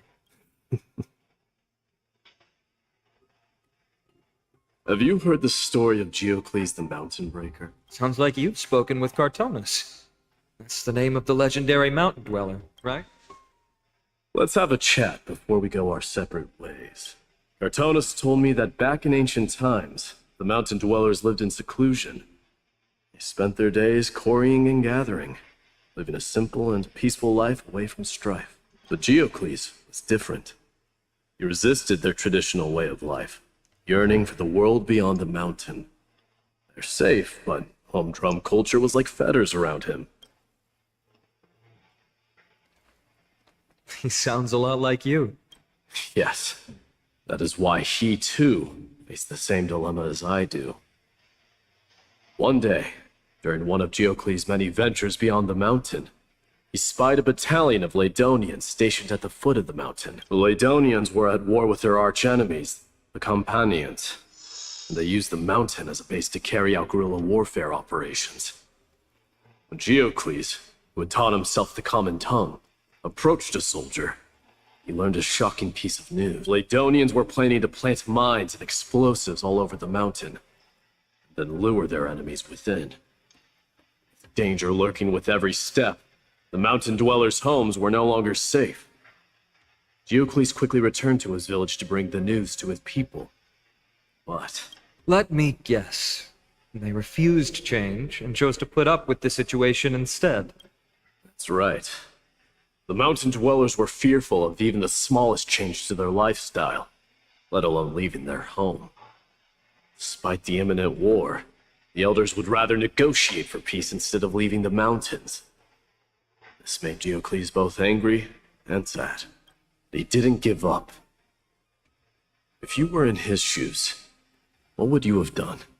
Lead my people on a resistance, perhaps. I'm not sure. I can't think of a solution that would make everyone happy. A solution that would make everyone happy, huh? That's how naive we are. Well, let me tell you what Geocles did. He took the mountain dweller's store of gemstones, traded them with the Ladonians for a massive amount of gunpowder. But he didn't do this to fight the Companions. Under the cover of night, he set ablaze the forest surrounding the settlement, forcing his people to flee the mountain. That great fire marks the beginning of mountain dweller history. Since then, their people became part of civilization, and giants became a common sight in the holy city. Meanwhile, that mountain they once lived in has turned into little more than foam inside the black tide. But leaving their homeland also brought many mountain dwellers misfortune. They were hunted by Kremnoans or enslaved. Indeed, that is undeniably also part of their history. But that is Geocles for you. The merits of his actions, or lack thereof, have been scrutinized by many, but historians nevertheless hail him as the Mountain Breaker. Why do you think that is? It's simply because he took action and enacted change with his own hands. He didn't try to make everyone understand him, nor did he even waste time trying to make everyone happy. He started a great fire and burned the shackles of tradition to ashes. Then, forced everyone to march toward the coming of a new era. You've made up your mind, haven't you? I'll be leaving Akama soon to fight the great darkness of this world. To shoulder Nikador's destiny. So, listen well. If there comes a day when we meet again on the battlefield, and I stand opposed to the flame chase, remember to stab your sword into my back through my 10th thoracic vertebra. That's my weak spot. And the only way to kill me.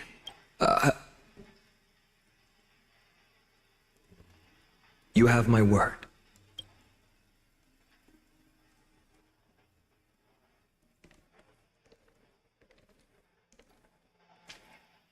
Go now. The battlefield calls.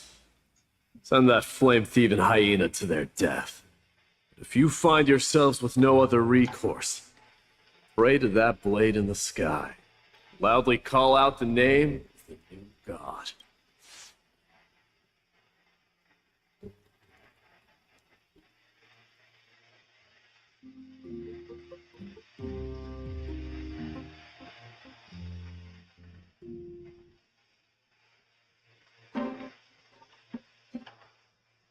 That's the sound of an all-out war. Not the kind of ruckus Professor Anaxa can raise on his own. Let's hurry. The battlefield is just ahead.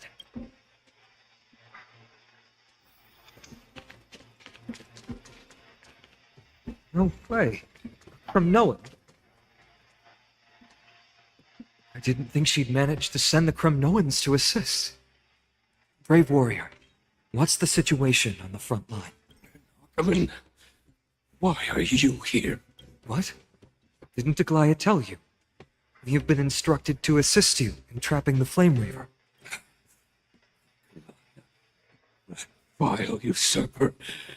Spit on her name. We'll be back soon. You'll be able to deal with you. That black girl.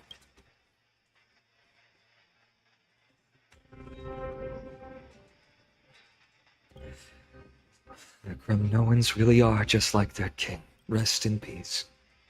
May your glory last forever. They come to fight on their own accord. Become king. We're almost there. Can't see. Once we take back the core flame, Yanis's passage will open. When that happens, you must evacuate immediately. Don't stay behind. The rest will be up to how well we work together. But remember what Mighty said before? Cast aside all distractions once you're on the battlefield. Let's go, partner. Today, destiny shall stand with us.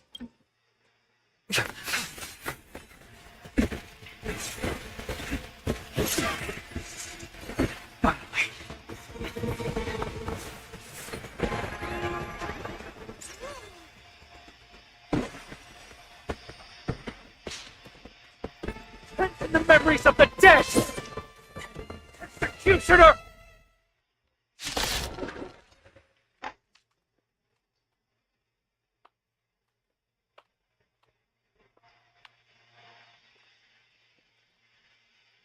You sure know how to keep a man waiting.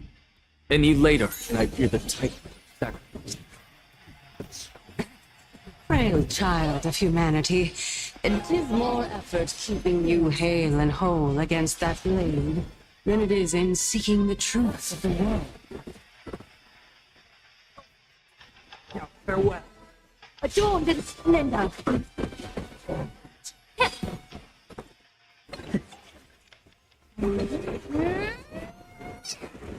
This world returns to me.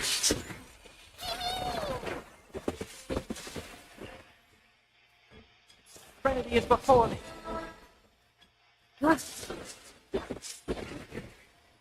Be of your body and mind.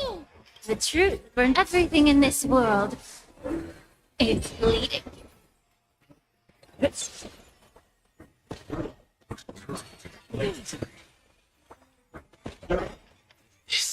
Watch over you. Guide you on your path. Countless thus our fates become one. They're trying to overwhelm us with numbers. Let us take them out. Oh, what a spirited display, deliverer.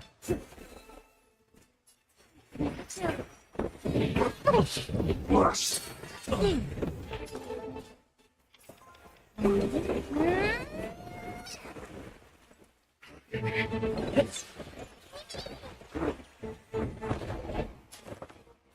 Oh, wait.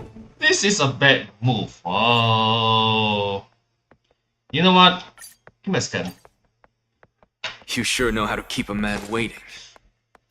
Any later, and I fear the titan of sacrifice.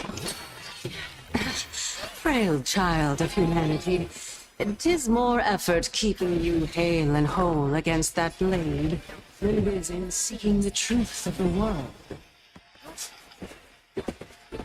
Allow me to purge the brute to be of your body and mind.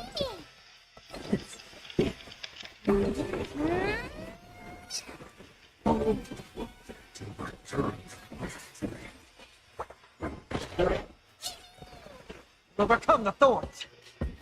Serenity is before me. Is that fear I sense? May the foul stench dissipate quickly. Time to cleanse the filth.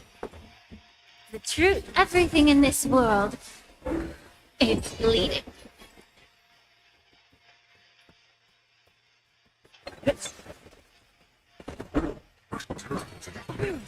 The way is trying to overwhelm us with numbers. Split up! Take them out! What a spirited display, Deliverer. Oh, no, this is not good. Give me a second. I think I need to change the thing. Alright, if that's the case.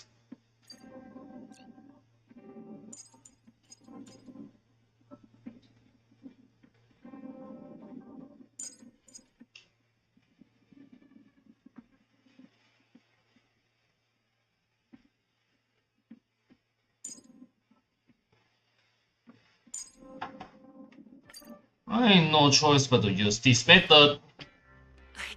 See. Once we take back the... Nah, just skip it.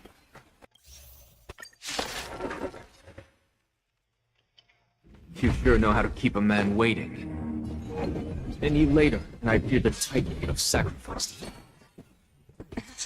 Frail child of humanity, 'tis more effort keeping you hale and whole against that flame than it is in seeking the truths of the world.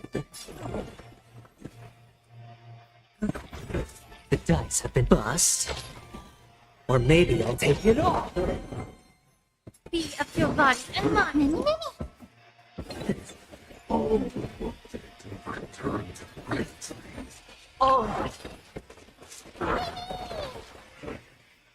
Expand your thinking. Curiosity. Endless riddle. Nothing but a ball. Open sesame. Watch it crumble. Hedge your bets. Ah.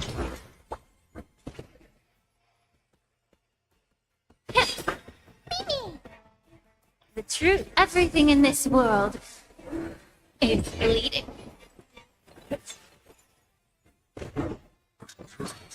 Stubborn one. Watch your head. You're trying to overwhelm us with something. Split up! Take them out!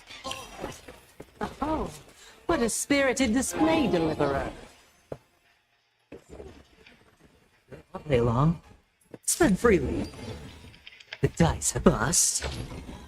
Or maybe I'll take it off.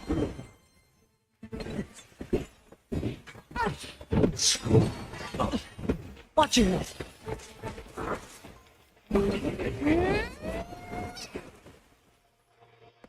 Time to change the children. Curiosity. Endless riddle. Nothing but a ball. Open sesame. Glimpse in the milk.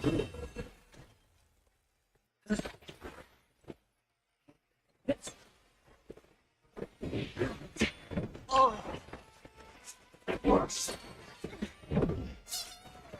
Allow me to purge the roots of the problem. Yes. I don't have time for games. Expand your thinking. Never seen perfection. Open sesame. Curiosity. Endless riddle.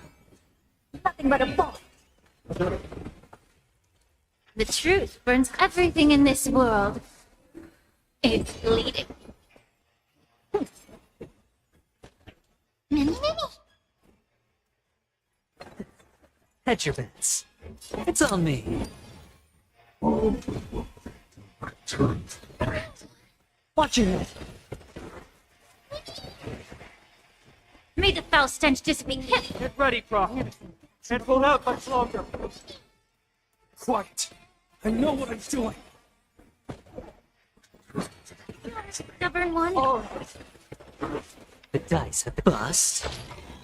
Or maybe I'll take it off.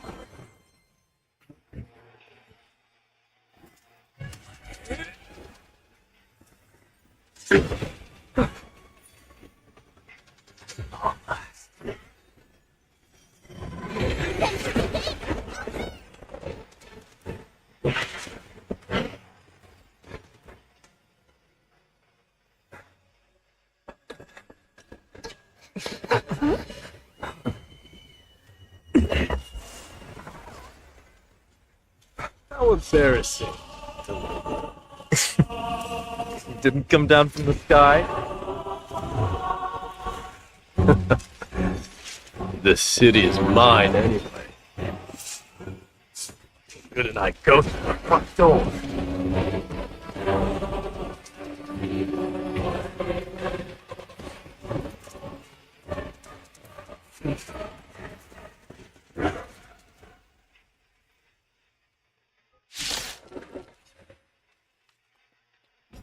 minion of the Black Tide. I, king of the Kremnoan Legion, be your opponent today. Long time no see, Mikador.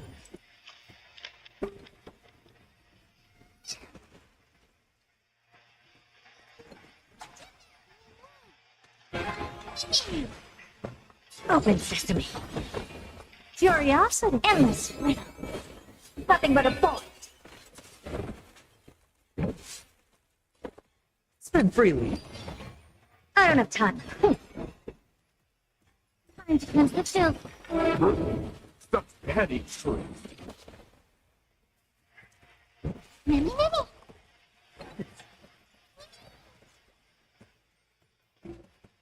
Ah. It's the self-destruction. That's something dies to examine. Never. Oh, fuck!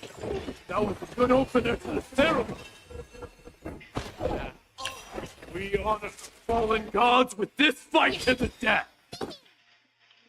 The truth. Everything in this world is bleeding.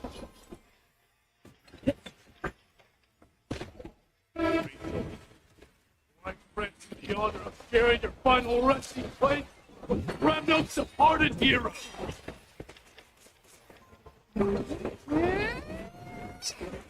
This war is a war. I don't have time for open sesame. Curiosity. Endless riddle. Nothing but a bullet. Expand your thinking. What a crumb. It's time to end this.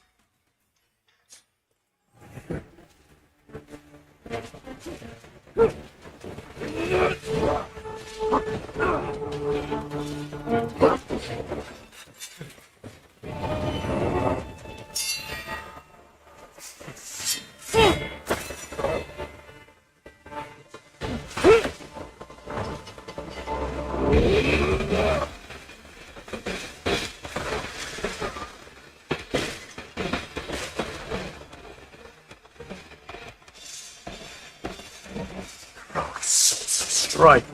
Heed my call! I, the Lance of Fury. The agony this world needs!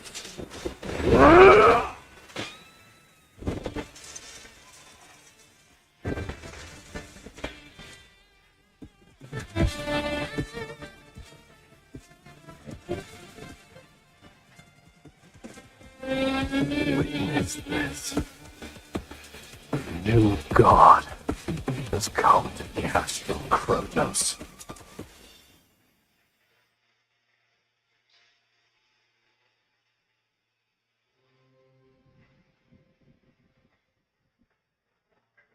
I played this method then.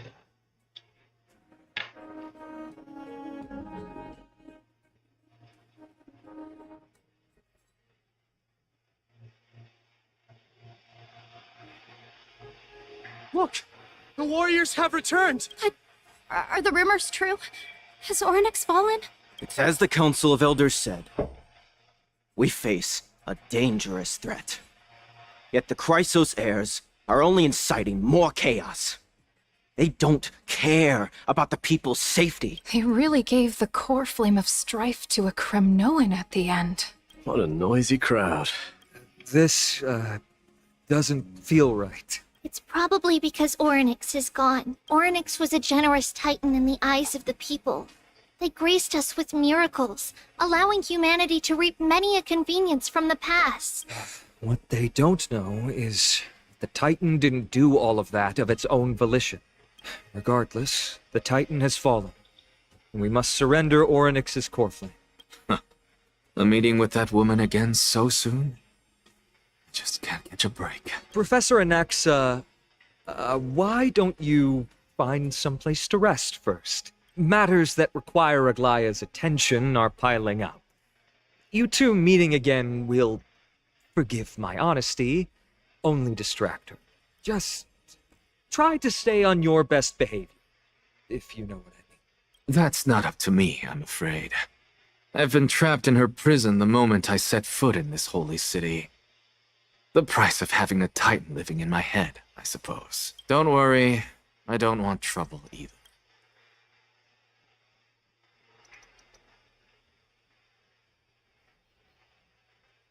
They have differences in ideology.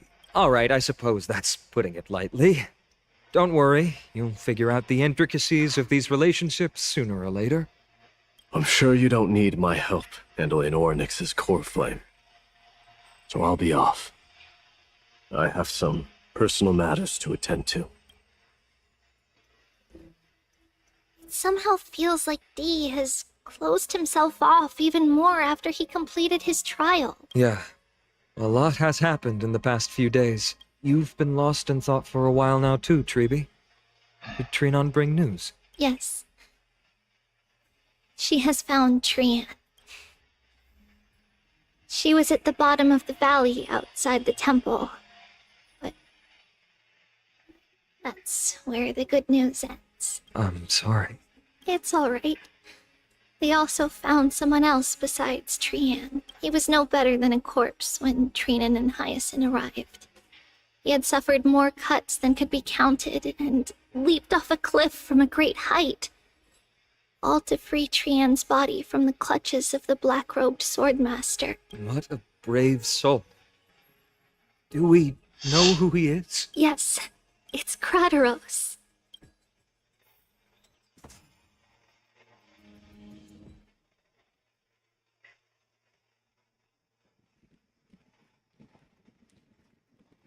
Stop.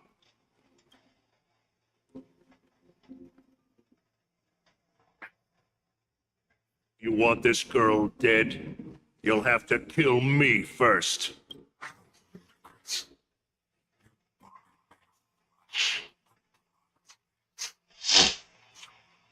Single strike. Better to die in battle than return even in glory. As a Kremnoan, I know not the fear of death. She's lost her divinity. I have no interest in an empty shell. But answer me this, child of strife. Why do you raise your shield for her? As the leader of the God Shield Brigade's elite, I protected the king against the Black Tide with this very shield. And I've done this over and over. Hundreds and thousands of times. A pathetic killer like you could never understand the weight it bears.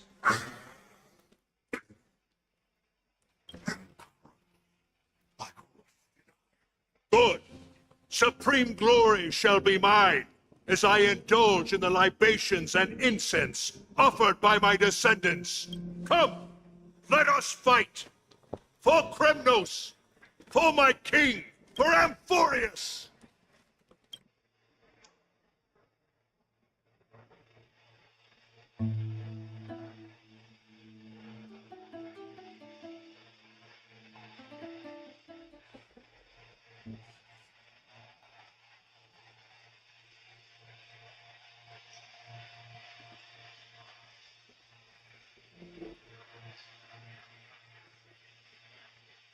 We foresaw this cruel parting 1,000 years ago. Today is but a reminder of that bitter taste. But Lady Aglaya, I don't understand. It wasn't life itself that Lady Trian lost. Why does she look like she really turned into a doll? I don't understand. Don't be sad, Hyacinth. Trian has used up her borrowed time from Yanis, that's all. Her spirit is now riding the west wind, flying ahead to a world free of sorrow. If a world like that truly exists, does that mean everyone from the Grove is there too? It exists, Hyacinth. Do you not remember? The prophecy that guides the Chrysos heirs is the voice of Kefili before it fell silent. It loves all of its creations dearly, and would never bear to lead us astray with lies.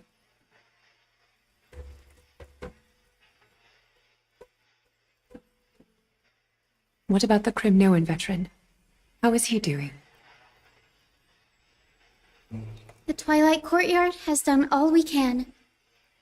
Even so, we've only managed to keep him from breathing his last. I had to use the Sky Priest's techniques to help him to walk again. But if light ever disappears from Akama for good... No. Let's hope that never happens.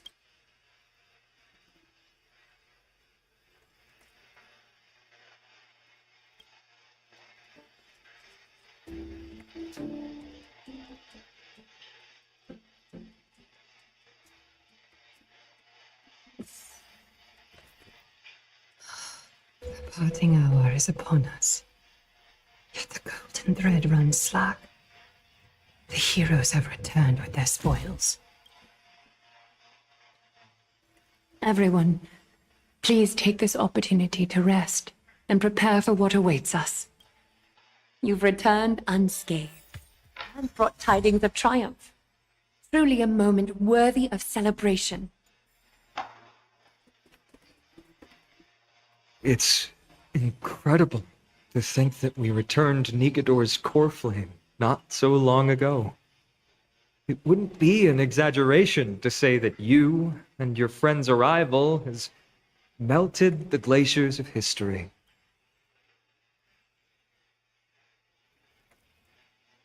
You could say this is the true face of history. It slumbered for 1,000 years, only to awaken for this one moment. Alas, now is not the time for a study of history. I do not see a Naxa around. Was this under your instructions, Finan? Yes, it just seems much more efficient than letting you two go at it endlessly. A rash decision. After all, he still bears a core flame with him. I do concur with your assessment of efficiency, though. Now, let us table the issue concerning him for the moment.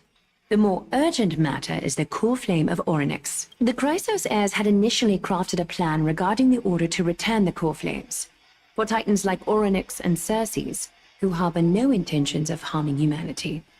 Our strategy entailed assuming their divinity only at the very end, but this unforeseen turn of events has thrown everything into disarray. If we don't return the core flames to the vortex of Genesis, and we leave the Titan's divine positions vacant, we can't even begin to imagine the disaster that would follow. But the most pressing issue at hand is that we haven't found the Chrysos heir capable of bearing Orynyx's divinity. Finan, Castras, Mighty, and Hyacinth.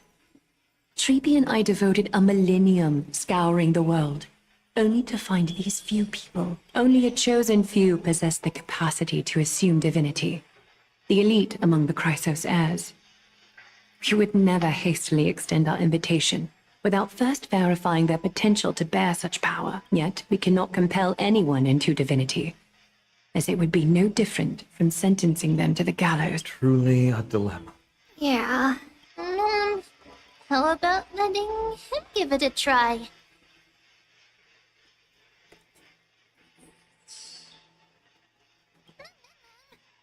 Special mem. Mem. No. Mem.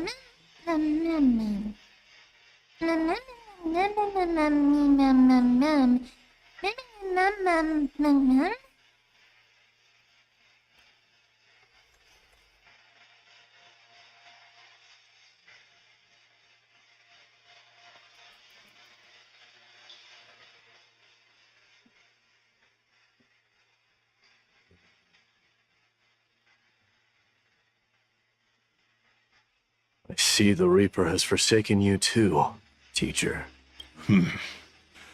It simply put my life in the hands of the Twilight Courtyard. That priest girl's medical talents are truly exceptional. She might be far from the ordinary girl we envisioned, but this isn't about me, Mighty Mos. I saw it. You finally decided to embrace your own fate. Hour of strife is stirring a tempest within me as we speak. My bones have turned into steel. My blood is seething in a blaze. Past rulers of Kremnos could only aspire to this might, yet I have merged with it. I've made history, and henceforth divinity and kingship shall coexist as one. Indeed. You've realized the aspirations of every former king of Kremnos, and now you can at last bring our people home and reforge the glory of Kremnos. Unfortunately, I harbor no such desire. What? What do you mean by that? Over 2 millennia past, devotees of Nikador's might banded together beneath their feet and erected a city of their own. Ever since then, Kremnoans have served as the blades wielded by the god of war, following the Titan's path in its conquest. Yet, gazing upon our history through the lens of my newfound divinity, I now see it with unprecedented clarity. This history is sheer absurdity and inferiority. People surge onto the battlefield like ants, plundering and slaying for their own greed, only to be trampled upon. Like ants, the city and the beliefs that Kremnoans hold so dearly, alongside the supposed tradition, mere anthills that could be crushed with a single touch in the eyes of the Titan. You! Are you trying to strip Kremnoans of the pride we've amassed over thousands of years with mere words? That pride holds little significance, Krateros. Now that I've assumed the divinity of strife, my next step will be to renounce the title of king. No. Convey my message to every Kremnoan. This is an order. Do not do this, Mighty Mos. I beg you. Our history commenced in the year 2506 of the Light Calendar, concluded in the year 4931.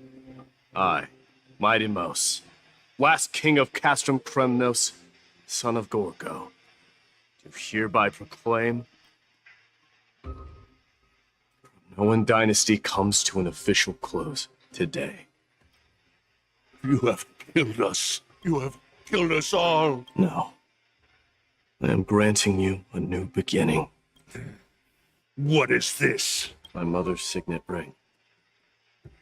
It served as a symbol of kingship, and I now imbue it with a fresh significance. Take it, and rally those who have lost their identities. Convey the words of Midamos, now ascended to divinity. You no longer need to chase fleeting honors or face death on the battlefield as if it were your sole destination.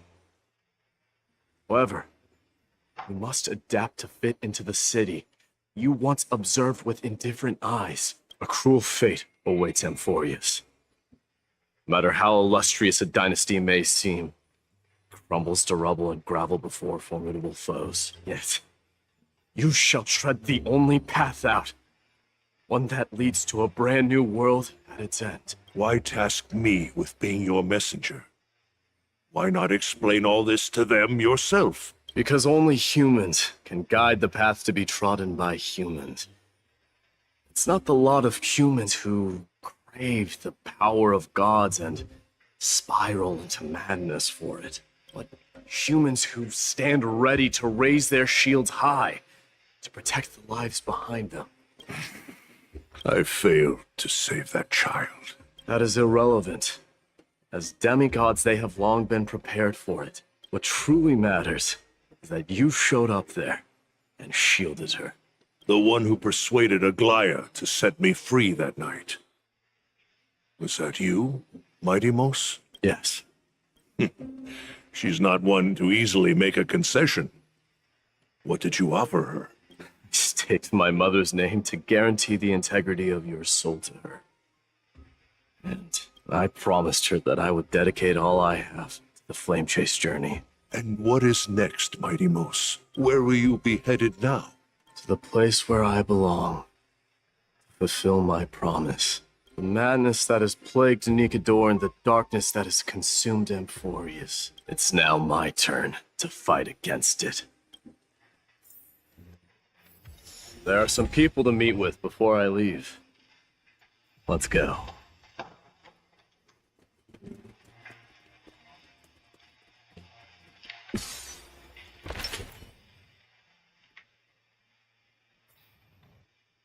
Well, it's the end, I guess.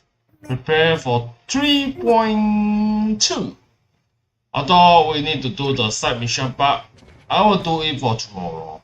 Actually, it's today. Another time. Let's end it here now.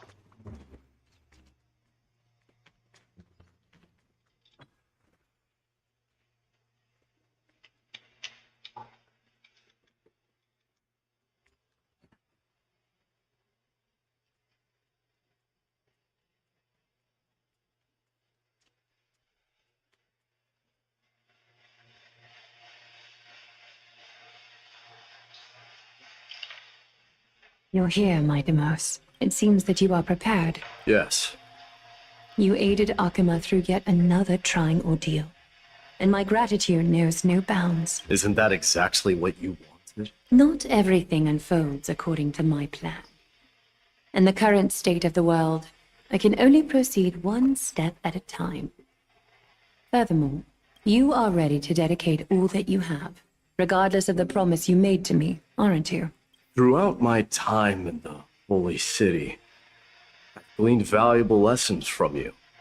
Strategy, leadership, adaptability to change.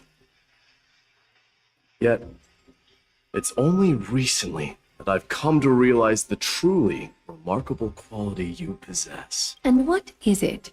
It's the magnetic allure in your presence.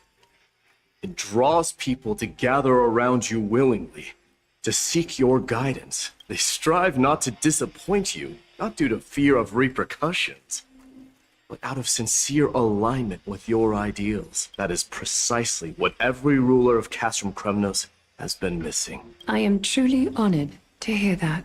And now, Idamos, you have risen as the most powerful demigod in the world. How do you intend to wield this newfound power? I shall see Nikador's aborted mission through to completion, and become the strongest bulwark for Amphorius to defend against the Black Tide. I will secure enough time for the Flame Chase journey, until you manage to lead everyone to reach the miracle of Genesis. Midamos, a new chapter awaits Amphorius. Yet, the one who guides the people to the destination need not be you and I. Huh. What did you see after assuming Nestia's divinity? Despite the passage of 1,000 years, every word of that prophecy remains as vivid as ever. You shall have your final bath in warm and radiant gold. Just as cryptic as all the other prophecies. What's the reason for the laughter? I was just thinking. Ordinary person encountered these words, they would probably stay away from the baths for the rest of their life. But I cannot forgo the delightful experience a bath offers. So, I assume you also glimpsed yours, Midamos? One day, you shall die with a wound in your back. Well, that is a rather straightforward scenario. If I were to be terrified by drivel with no basis, I would not have attracted your gaze and joined the Flame Chase journey in the first place. You speak the truth. May you be destined for a powerful fate, and may we reunite in the promised new world. Farewell, mighty.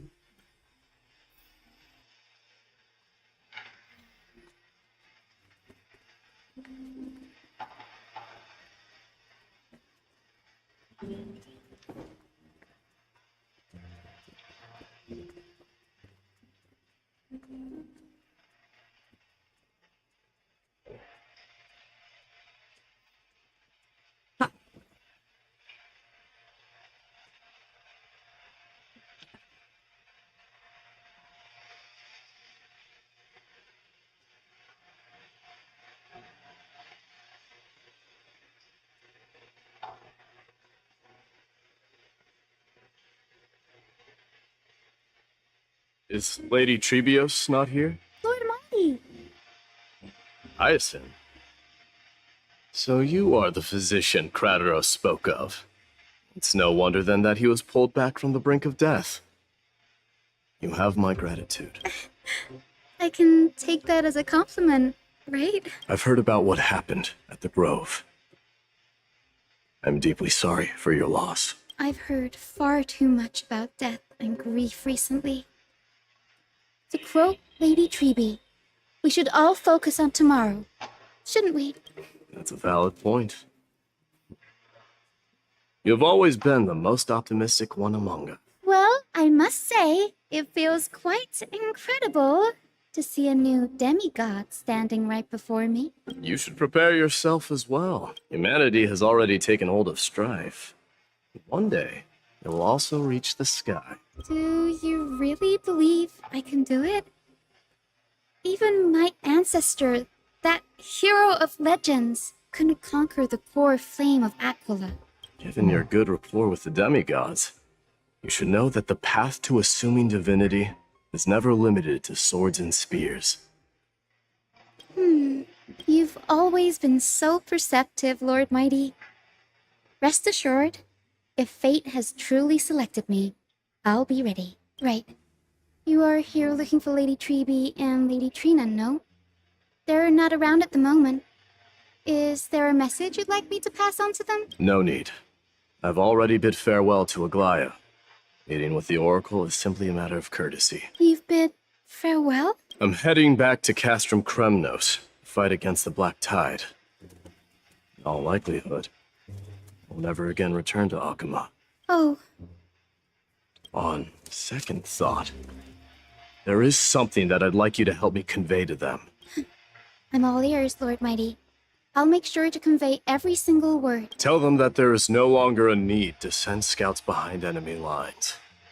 With a single message, the Lance of Fury will target anyone who dares oppose Akama.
Lord Mighty, I'll be embracing my destiny before you do, Mistress. can you feel Thanatos right now?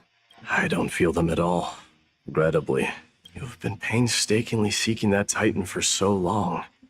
Have you ever considered reaching out to me for help? You mean... Death refused to ferry me. If you were to send me to the Netherrealm, I may uncover clues along the way back. I would never do that, Lord Mighty. Death is not a game. You're right. That may very well be the reason why my people have struggled for millennia. They underestimated the significance of death. So, are you returning home alone, Lord Mighty? Returning home, you say? Maybe. At this moment, Castrum Kremnos is not just my birthplace, but also my fated destination. Work harder, Casterus. Go and do what you have to do, so that the trials we have endured may have meaning. I will, Lord Mighty. May we reunite on the other side, where the warm west wind blows.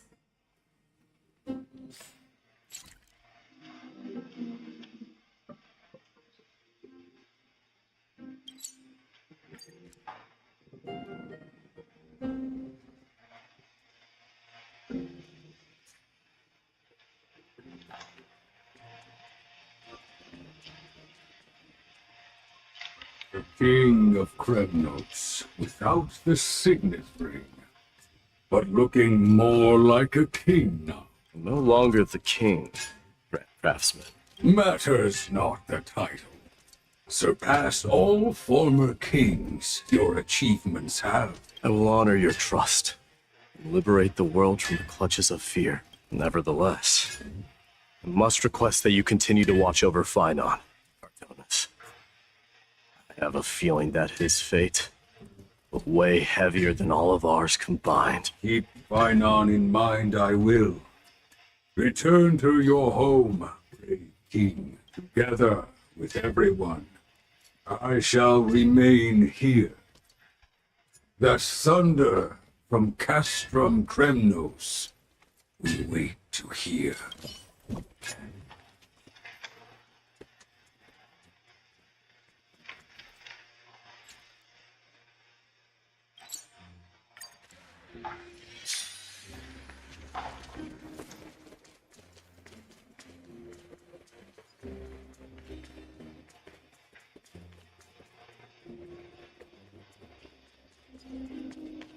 What the hell?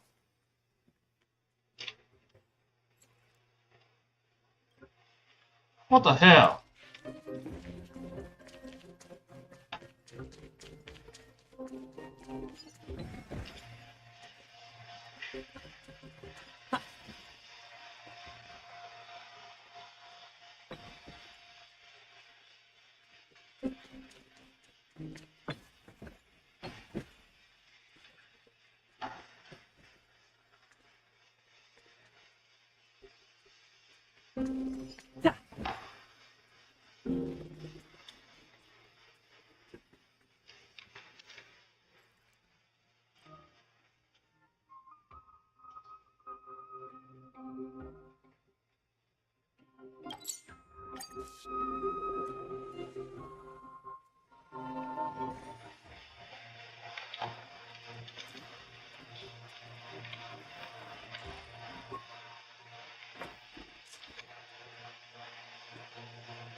Outlanders? No. Trailblazers. I will soon make my way to Castrum Kremnos. If all goes according to plan, this may be our final meeting.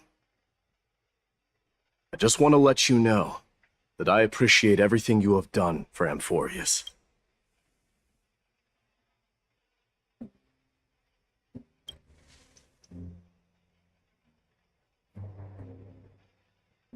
That means a lot to me. May success accompany your trailblazing wherever it leads. How about you let me guess what's on your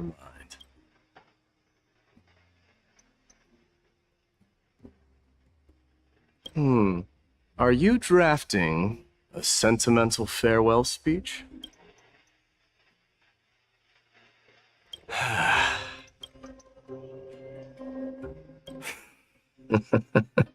Now that I bear the divine within me, I can get the vague feeling that you have a great significance for the future of Amphorius. With this departure, fear that I will never again return.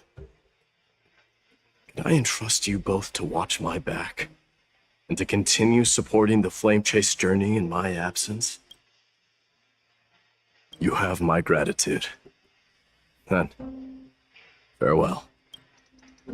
Yes? Sure, let's do it.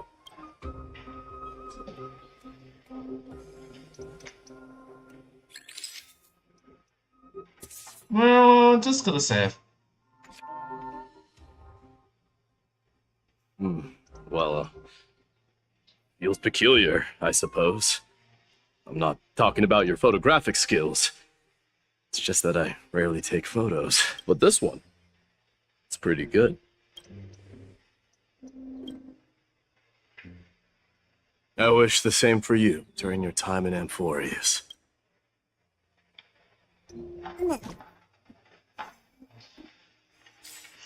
Oh, next one.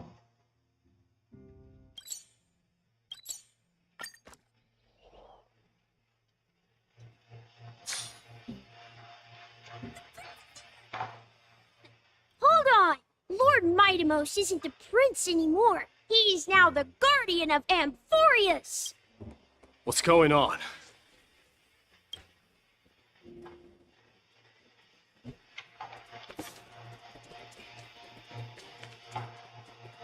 We salute the guardian of Amphorius. We dedicate our life. Farewell. It's been... I should have known you were the mastermind behind this. Hey, don't go pointing fingers without cause. I swear I'm innocent this time. See those kids over there? They're the ones who brought everyone together. I admit, that took me by surprise. Were you seriously just going to sneak off without a word with me? Well, I was actually on my way to bid farewell to you, but ended up running into this. Oh, that's quite an honor, I suppose. We better not leave them waiting too long, don't you think? The road to Castrum Kremnos from here is long. Perhaps it wouldn't be a bad idea to take a moment and etch their faces in my memory one last time.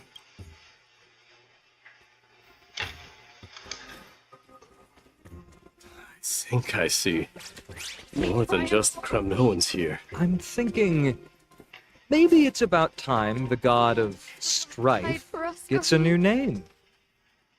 How about the god of solidarity or preservation? Dong Han mentioned. All right. It's about time for us to part ways. Any final goodbyes you want to share? This might be your last chance. Why so quiet? I thought divinity would wash away some of your sentiments. Do you truly feel as carefree as you seem? Or is this just a facade you wear? You know what? You sound just like Aglaia at this moment. But you're not off the mark. I just thought that putting on a nonchalant front for this occasion might help us preserve some dignity. I can see through your deception, even without the power of mind reading. Am I really that terrible at controlling my facial expressions? Well, with that said, thank you for aiding me in defeating my archenemy, Mightimos. No need to thank me. This triumph brings no delight, nor does it signify closure. You understand that more than me. Indeed. In the end, I still haven't unraveled the mystery behind that black-robed swordmaster. And I can't even ascertain their demise. Maybe I've never managed to cut off my destiny. But that matters not. Pain may be cured, but scars remain. This should not be effaced. Even with the divine might of Ornyx, you cannot stop the past from leaving its marks in our blind spots. Can you genuinely let go of everything as soon as that swordmaster is dead? That's impossible. Revenge is merely an obligation that must be carried out, and no one can find mental fulfillment through it. You're right. Look forward. Chew up and swallow your past. Make sure emptiness and bitterness are not the only flavors you know. Remember that there is a whole world behind you waiting to be saved.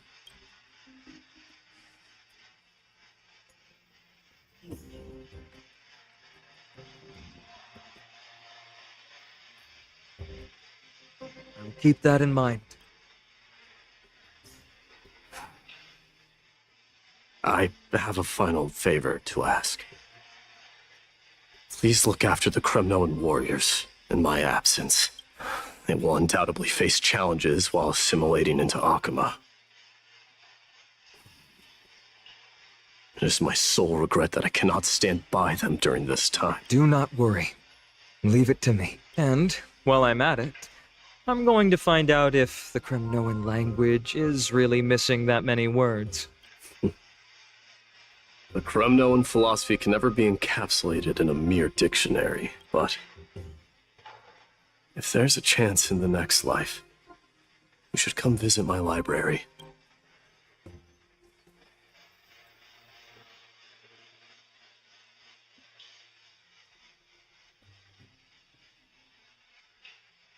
I'll be on my way, Deliverer. Remember to stay alive till the final act. Yes. Same goes for you. Don't die too easily. May triumph always be yours, Mightimus.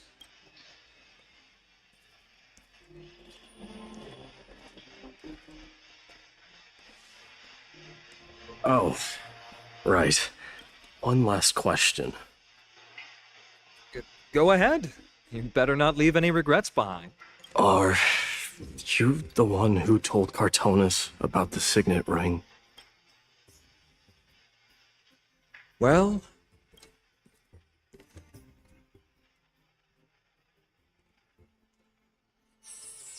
who knows?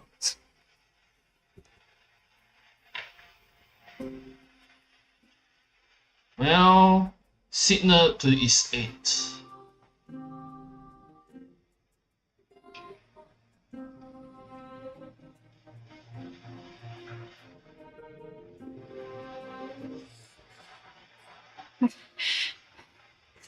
Get up, my son. You showed great courage in today's training. Let's wrap it up for now. Yes, Mother. Mother, there's something I want to ask you. What is it, Mightimus? Why must we learn to fight? It is for glory and honor, my son. For Kremnoans, mastery of swords and spears is ingrained from birth. And the battlefield is our destined end. Is that really the way it is, Mother? What makes you say so? Because you don't sound entirely sure. You're right, Mightimus. I once believed those words, without question.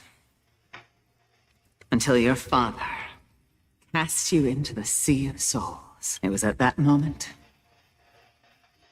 I realized how everything I believed in was utterly hollow.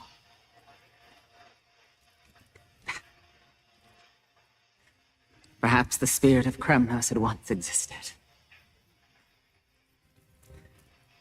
As greed bloomed in the hearts of humanity over the years, such spirit had long faded alongside our glory. I no longer put my faith in any oath or doctrine. Now I have just one role, that of your mother, Mightimus. Your guardian. That dream always ends there. The journey back to Castrum Kremnos is proving to be longer than expected. Krateros said that shortly after my fall into the sea. My mother challenged my father to a duel. She died through father's treachery, and I never saw her face. Yet each night she would show up, waiting by the flickering firelight. I always anticipated the sequel to that dream, believing she had more words of wisdom or guidance to offer. But now, I think I finally come to understand. That is all she wished to tell me. And now, I too am left with but one role.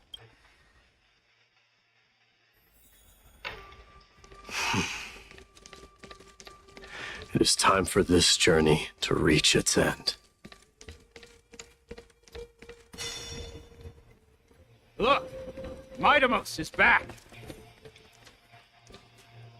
Glory belongs to you! We've got fresh pomegranate juice. Want to try some? Back. We meet again.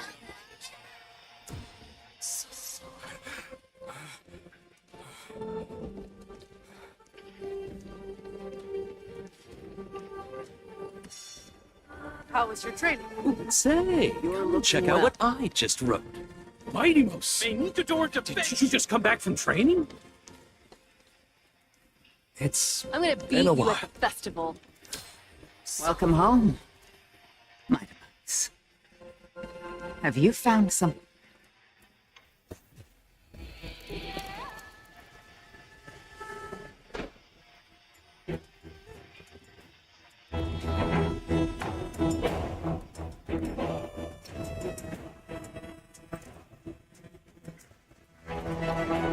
The son of Mormon will be drowned in blood.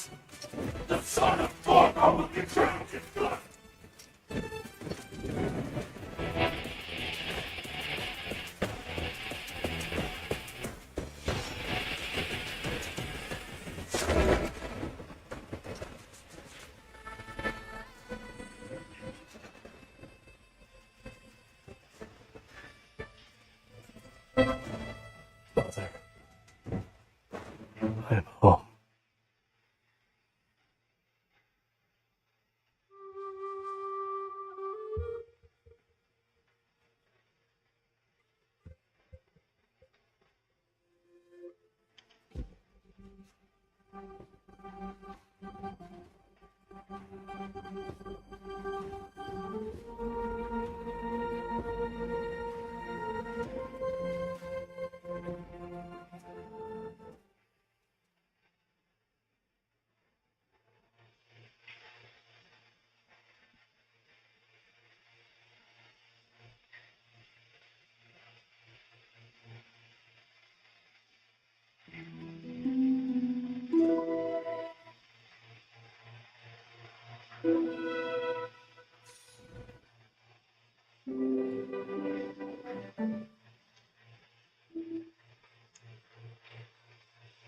We smell sunlight and the wind of Akama. This was your favorite spot, wasn't it, Trian? Lady Trian. Why did it have to end up like this? Take it easy, Cass. Departure is a part of life. It's just that ours isn't as tumultuous as it is for ordinary folks. When we started our journey, Yanis had already provided their prophecy. Just like how that Titan divided themselves to create the countless passages in the world. It's only natural for us to follow the same path since we inherited their destiny. If you don't mind, Treeby, are you still willing to unveil that past for us? The past regarding the prophecy? What do you seek to learn, Snowy? Midimos has left the city to face his own fate. That is, the fate of every demigod. We will all eventually let go of our past to follow the same path as his. So, what I want to know is, as Amphorius' first demigod, what compelled you to take the first step on this journey? And what has sustained you to make it this far without looking back? Despite the fracturing of your body and numerous departures you have endured.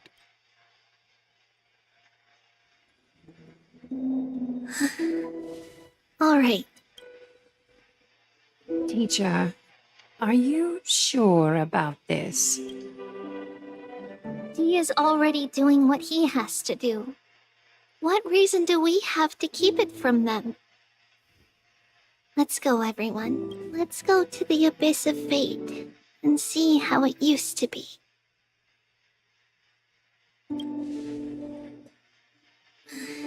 And I will leave it to you. Trinan, would you mind? Treeby, are you not coming with us? I want to stay here with Trian for a bit longer. I see. We'll be off then. Take care. Since you have made your decision, then let's proceed as you wish. See you later, teacher. Cass, are you not going with them? No. I'd prefer to remain here to accompany Lady Trian. I hated being alone. What's this? A little gift that I had hoped to deliver to her personally. Though fate had other plans. Oh. So, you saw us arguing that day? Yes. I figured Lady Trian would like it a lot, so I bought it. I see. Yes. You know, I recognized it immediately that day. It truly is an authentic piece from Yanisopolis. Then why? It's just that Trian had forgotten far more things than I.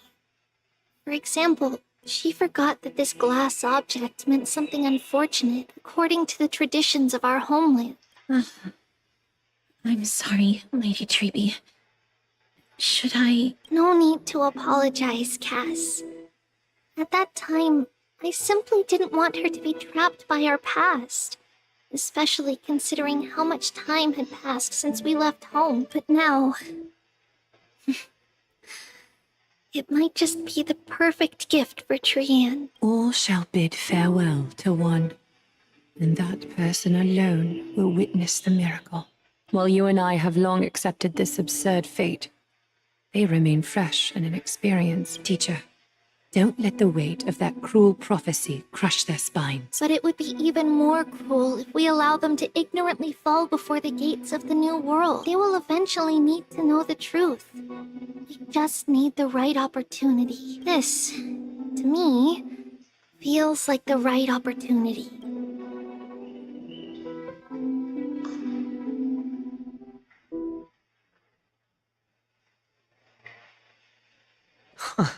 So, this is how the Temple of the Three Fates looked back in the day. At this point, Ionissopolis still resides under Aquila's protection, yet it is already fated for decline, and only contains a beautiful facade. Is it because Amphorius has entered Era Bellica? Yes, strife remains distant from this part of Amphorius right now, but in 5 years' time, at the same entry hour, this temple will become the source of another war. Then, where are you at this time? Right over there. Why does she look somewhat different? It's because we don't quite recall how we used to look.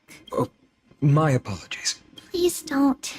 We should be the ones apologizing. Come, everyone. It's time to witness our last conversation with Orynyx.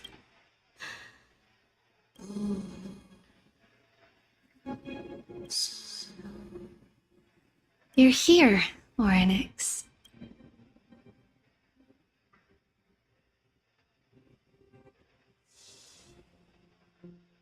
This is our memory. So your senses are also aligned with the Trebios of that moment.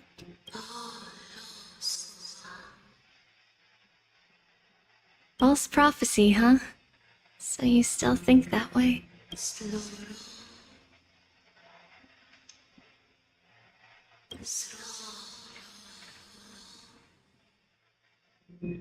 But the black tide has already arrived, and Yanis remains in slumber. If even the god of passages, known for guiding mortals, cannot resist this catastrophe, then what can we do against the incoming destruction?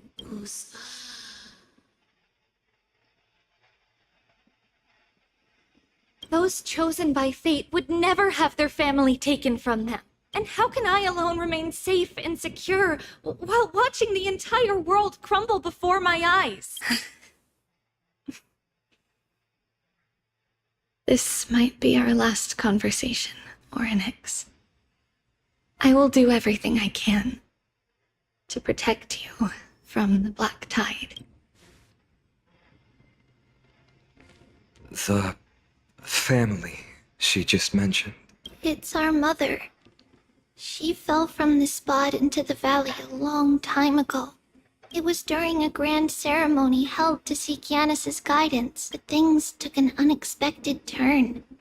It was Kefali who responded instead. Did something go wrong with the ceremony? Yes, but those two occurrences were in fact unrelated. Kefali's response was simply a coincidence on that frosty night with treachery abound. As the Holy Maiden of Yanissopolis met her demise, the world-bearing Titan also fell in another corner of the world. Let's keep up with her. This story, she should be the one to tell it. That thing ahead. It's the altar of Talantin. But that's not our destination. We're heading to the left. This place used to be passable.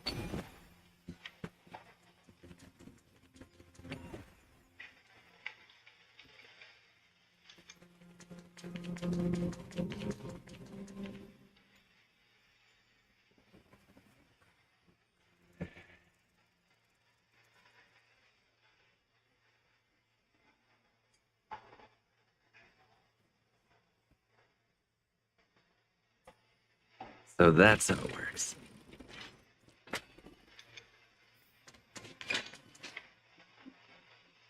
I never thought there would be such a hidden space in the abyss. This is the archive of prophecies. An important. Is this Giannis's maze that Trinon used for divination in the past? Not only that, it also serves as a lock. Our childhood abode lies sealed within. This is the largest puzzle I've ever laid eyes on. And it even acts as a door lock. Should have expected something like this in the homeland of puzzles, I suppose. So, how are we going to solve it? Just follow the designated path and let the stone ball fall into the pool twice. Seems pretty straightforward. Even Mighty might be able to complete it in a single try.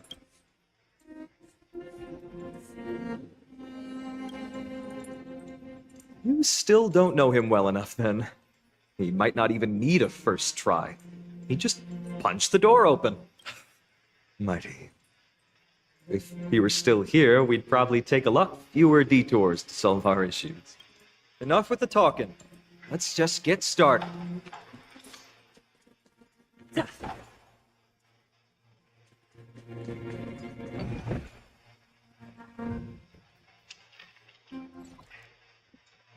Oh, so this is the milk maid, another maid again. Okay, I guess I take another route later on. But for now, I'm just gonna rest.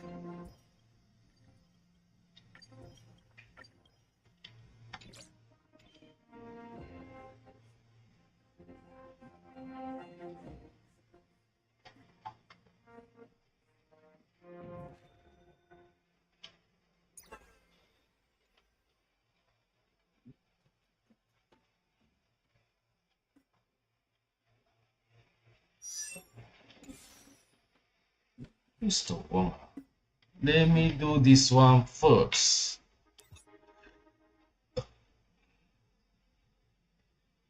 Give me a second. I'll be right back.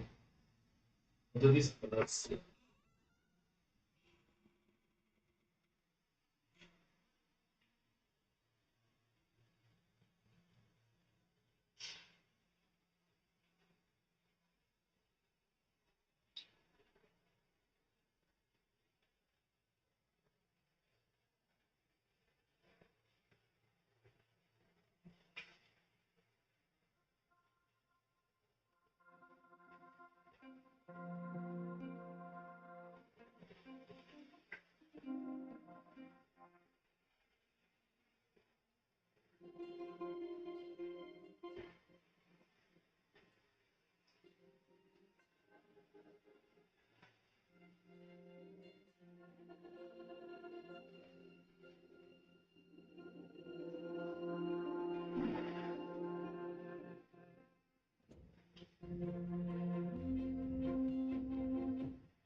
Yeah.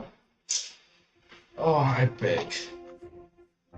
So I need to take care some of the stuff here. Well,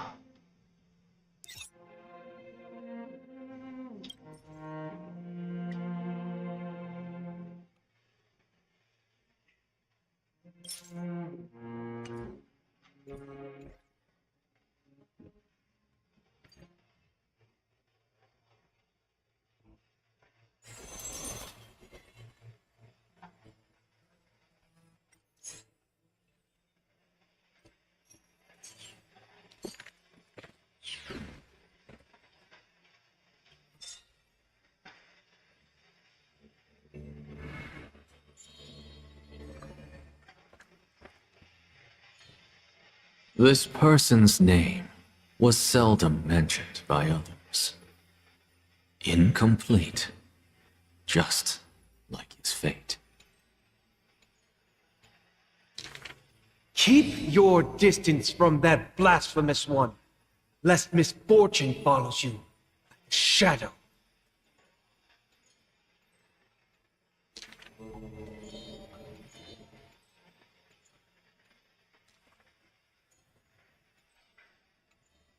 Faced with the god's edict, even I cannot resist.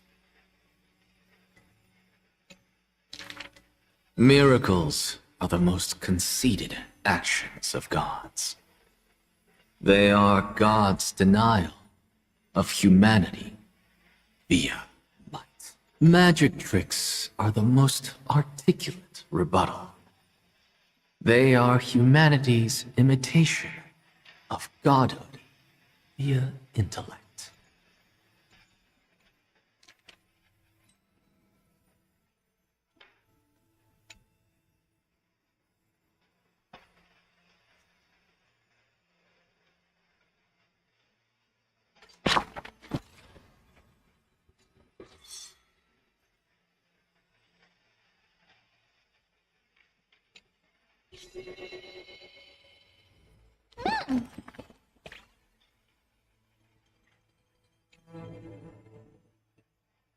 Mem.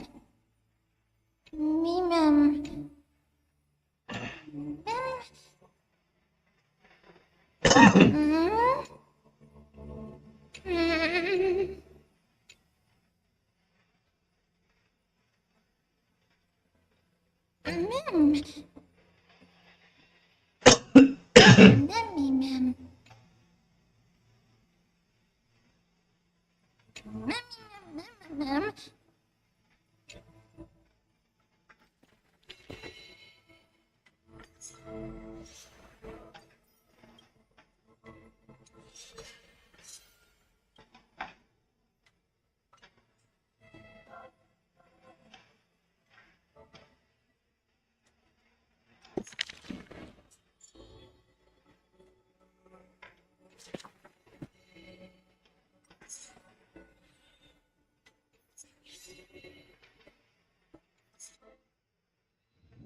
No, that's for me.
Looks good.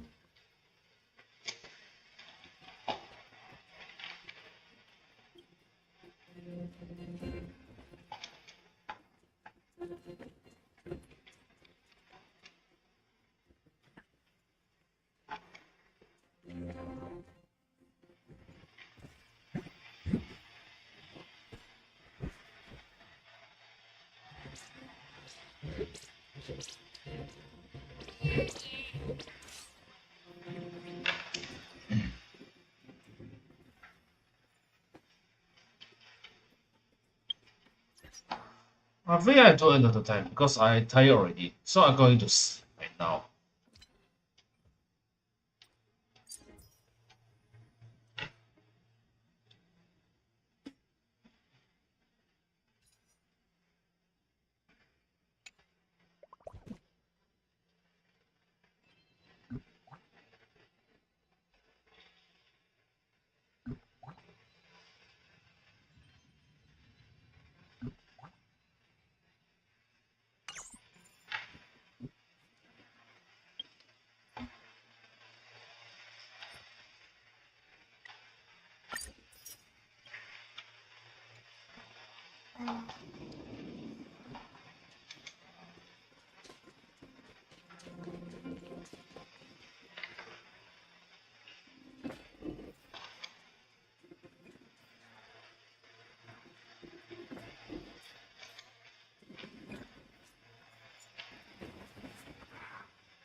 So that's how it works.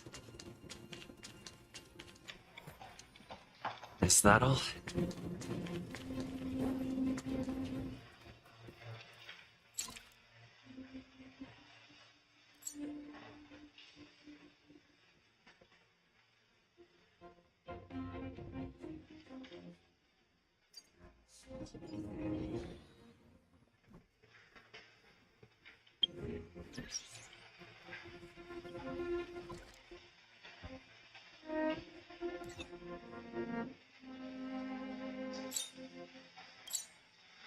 Guys, I tend to rest for now, so tomorrow I will see you again soon for this. Actually, this is today night time. So please leave a like button and subscribe to support my channel once again. And of course, see you and peace out, guys.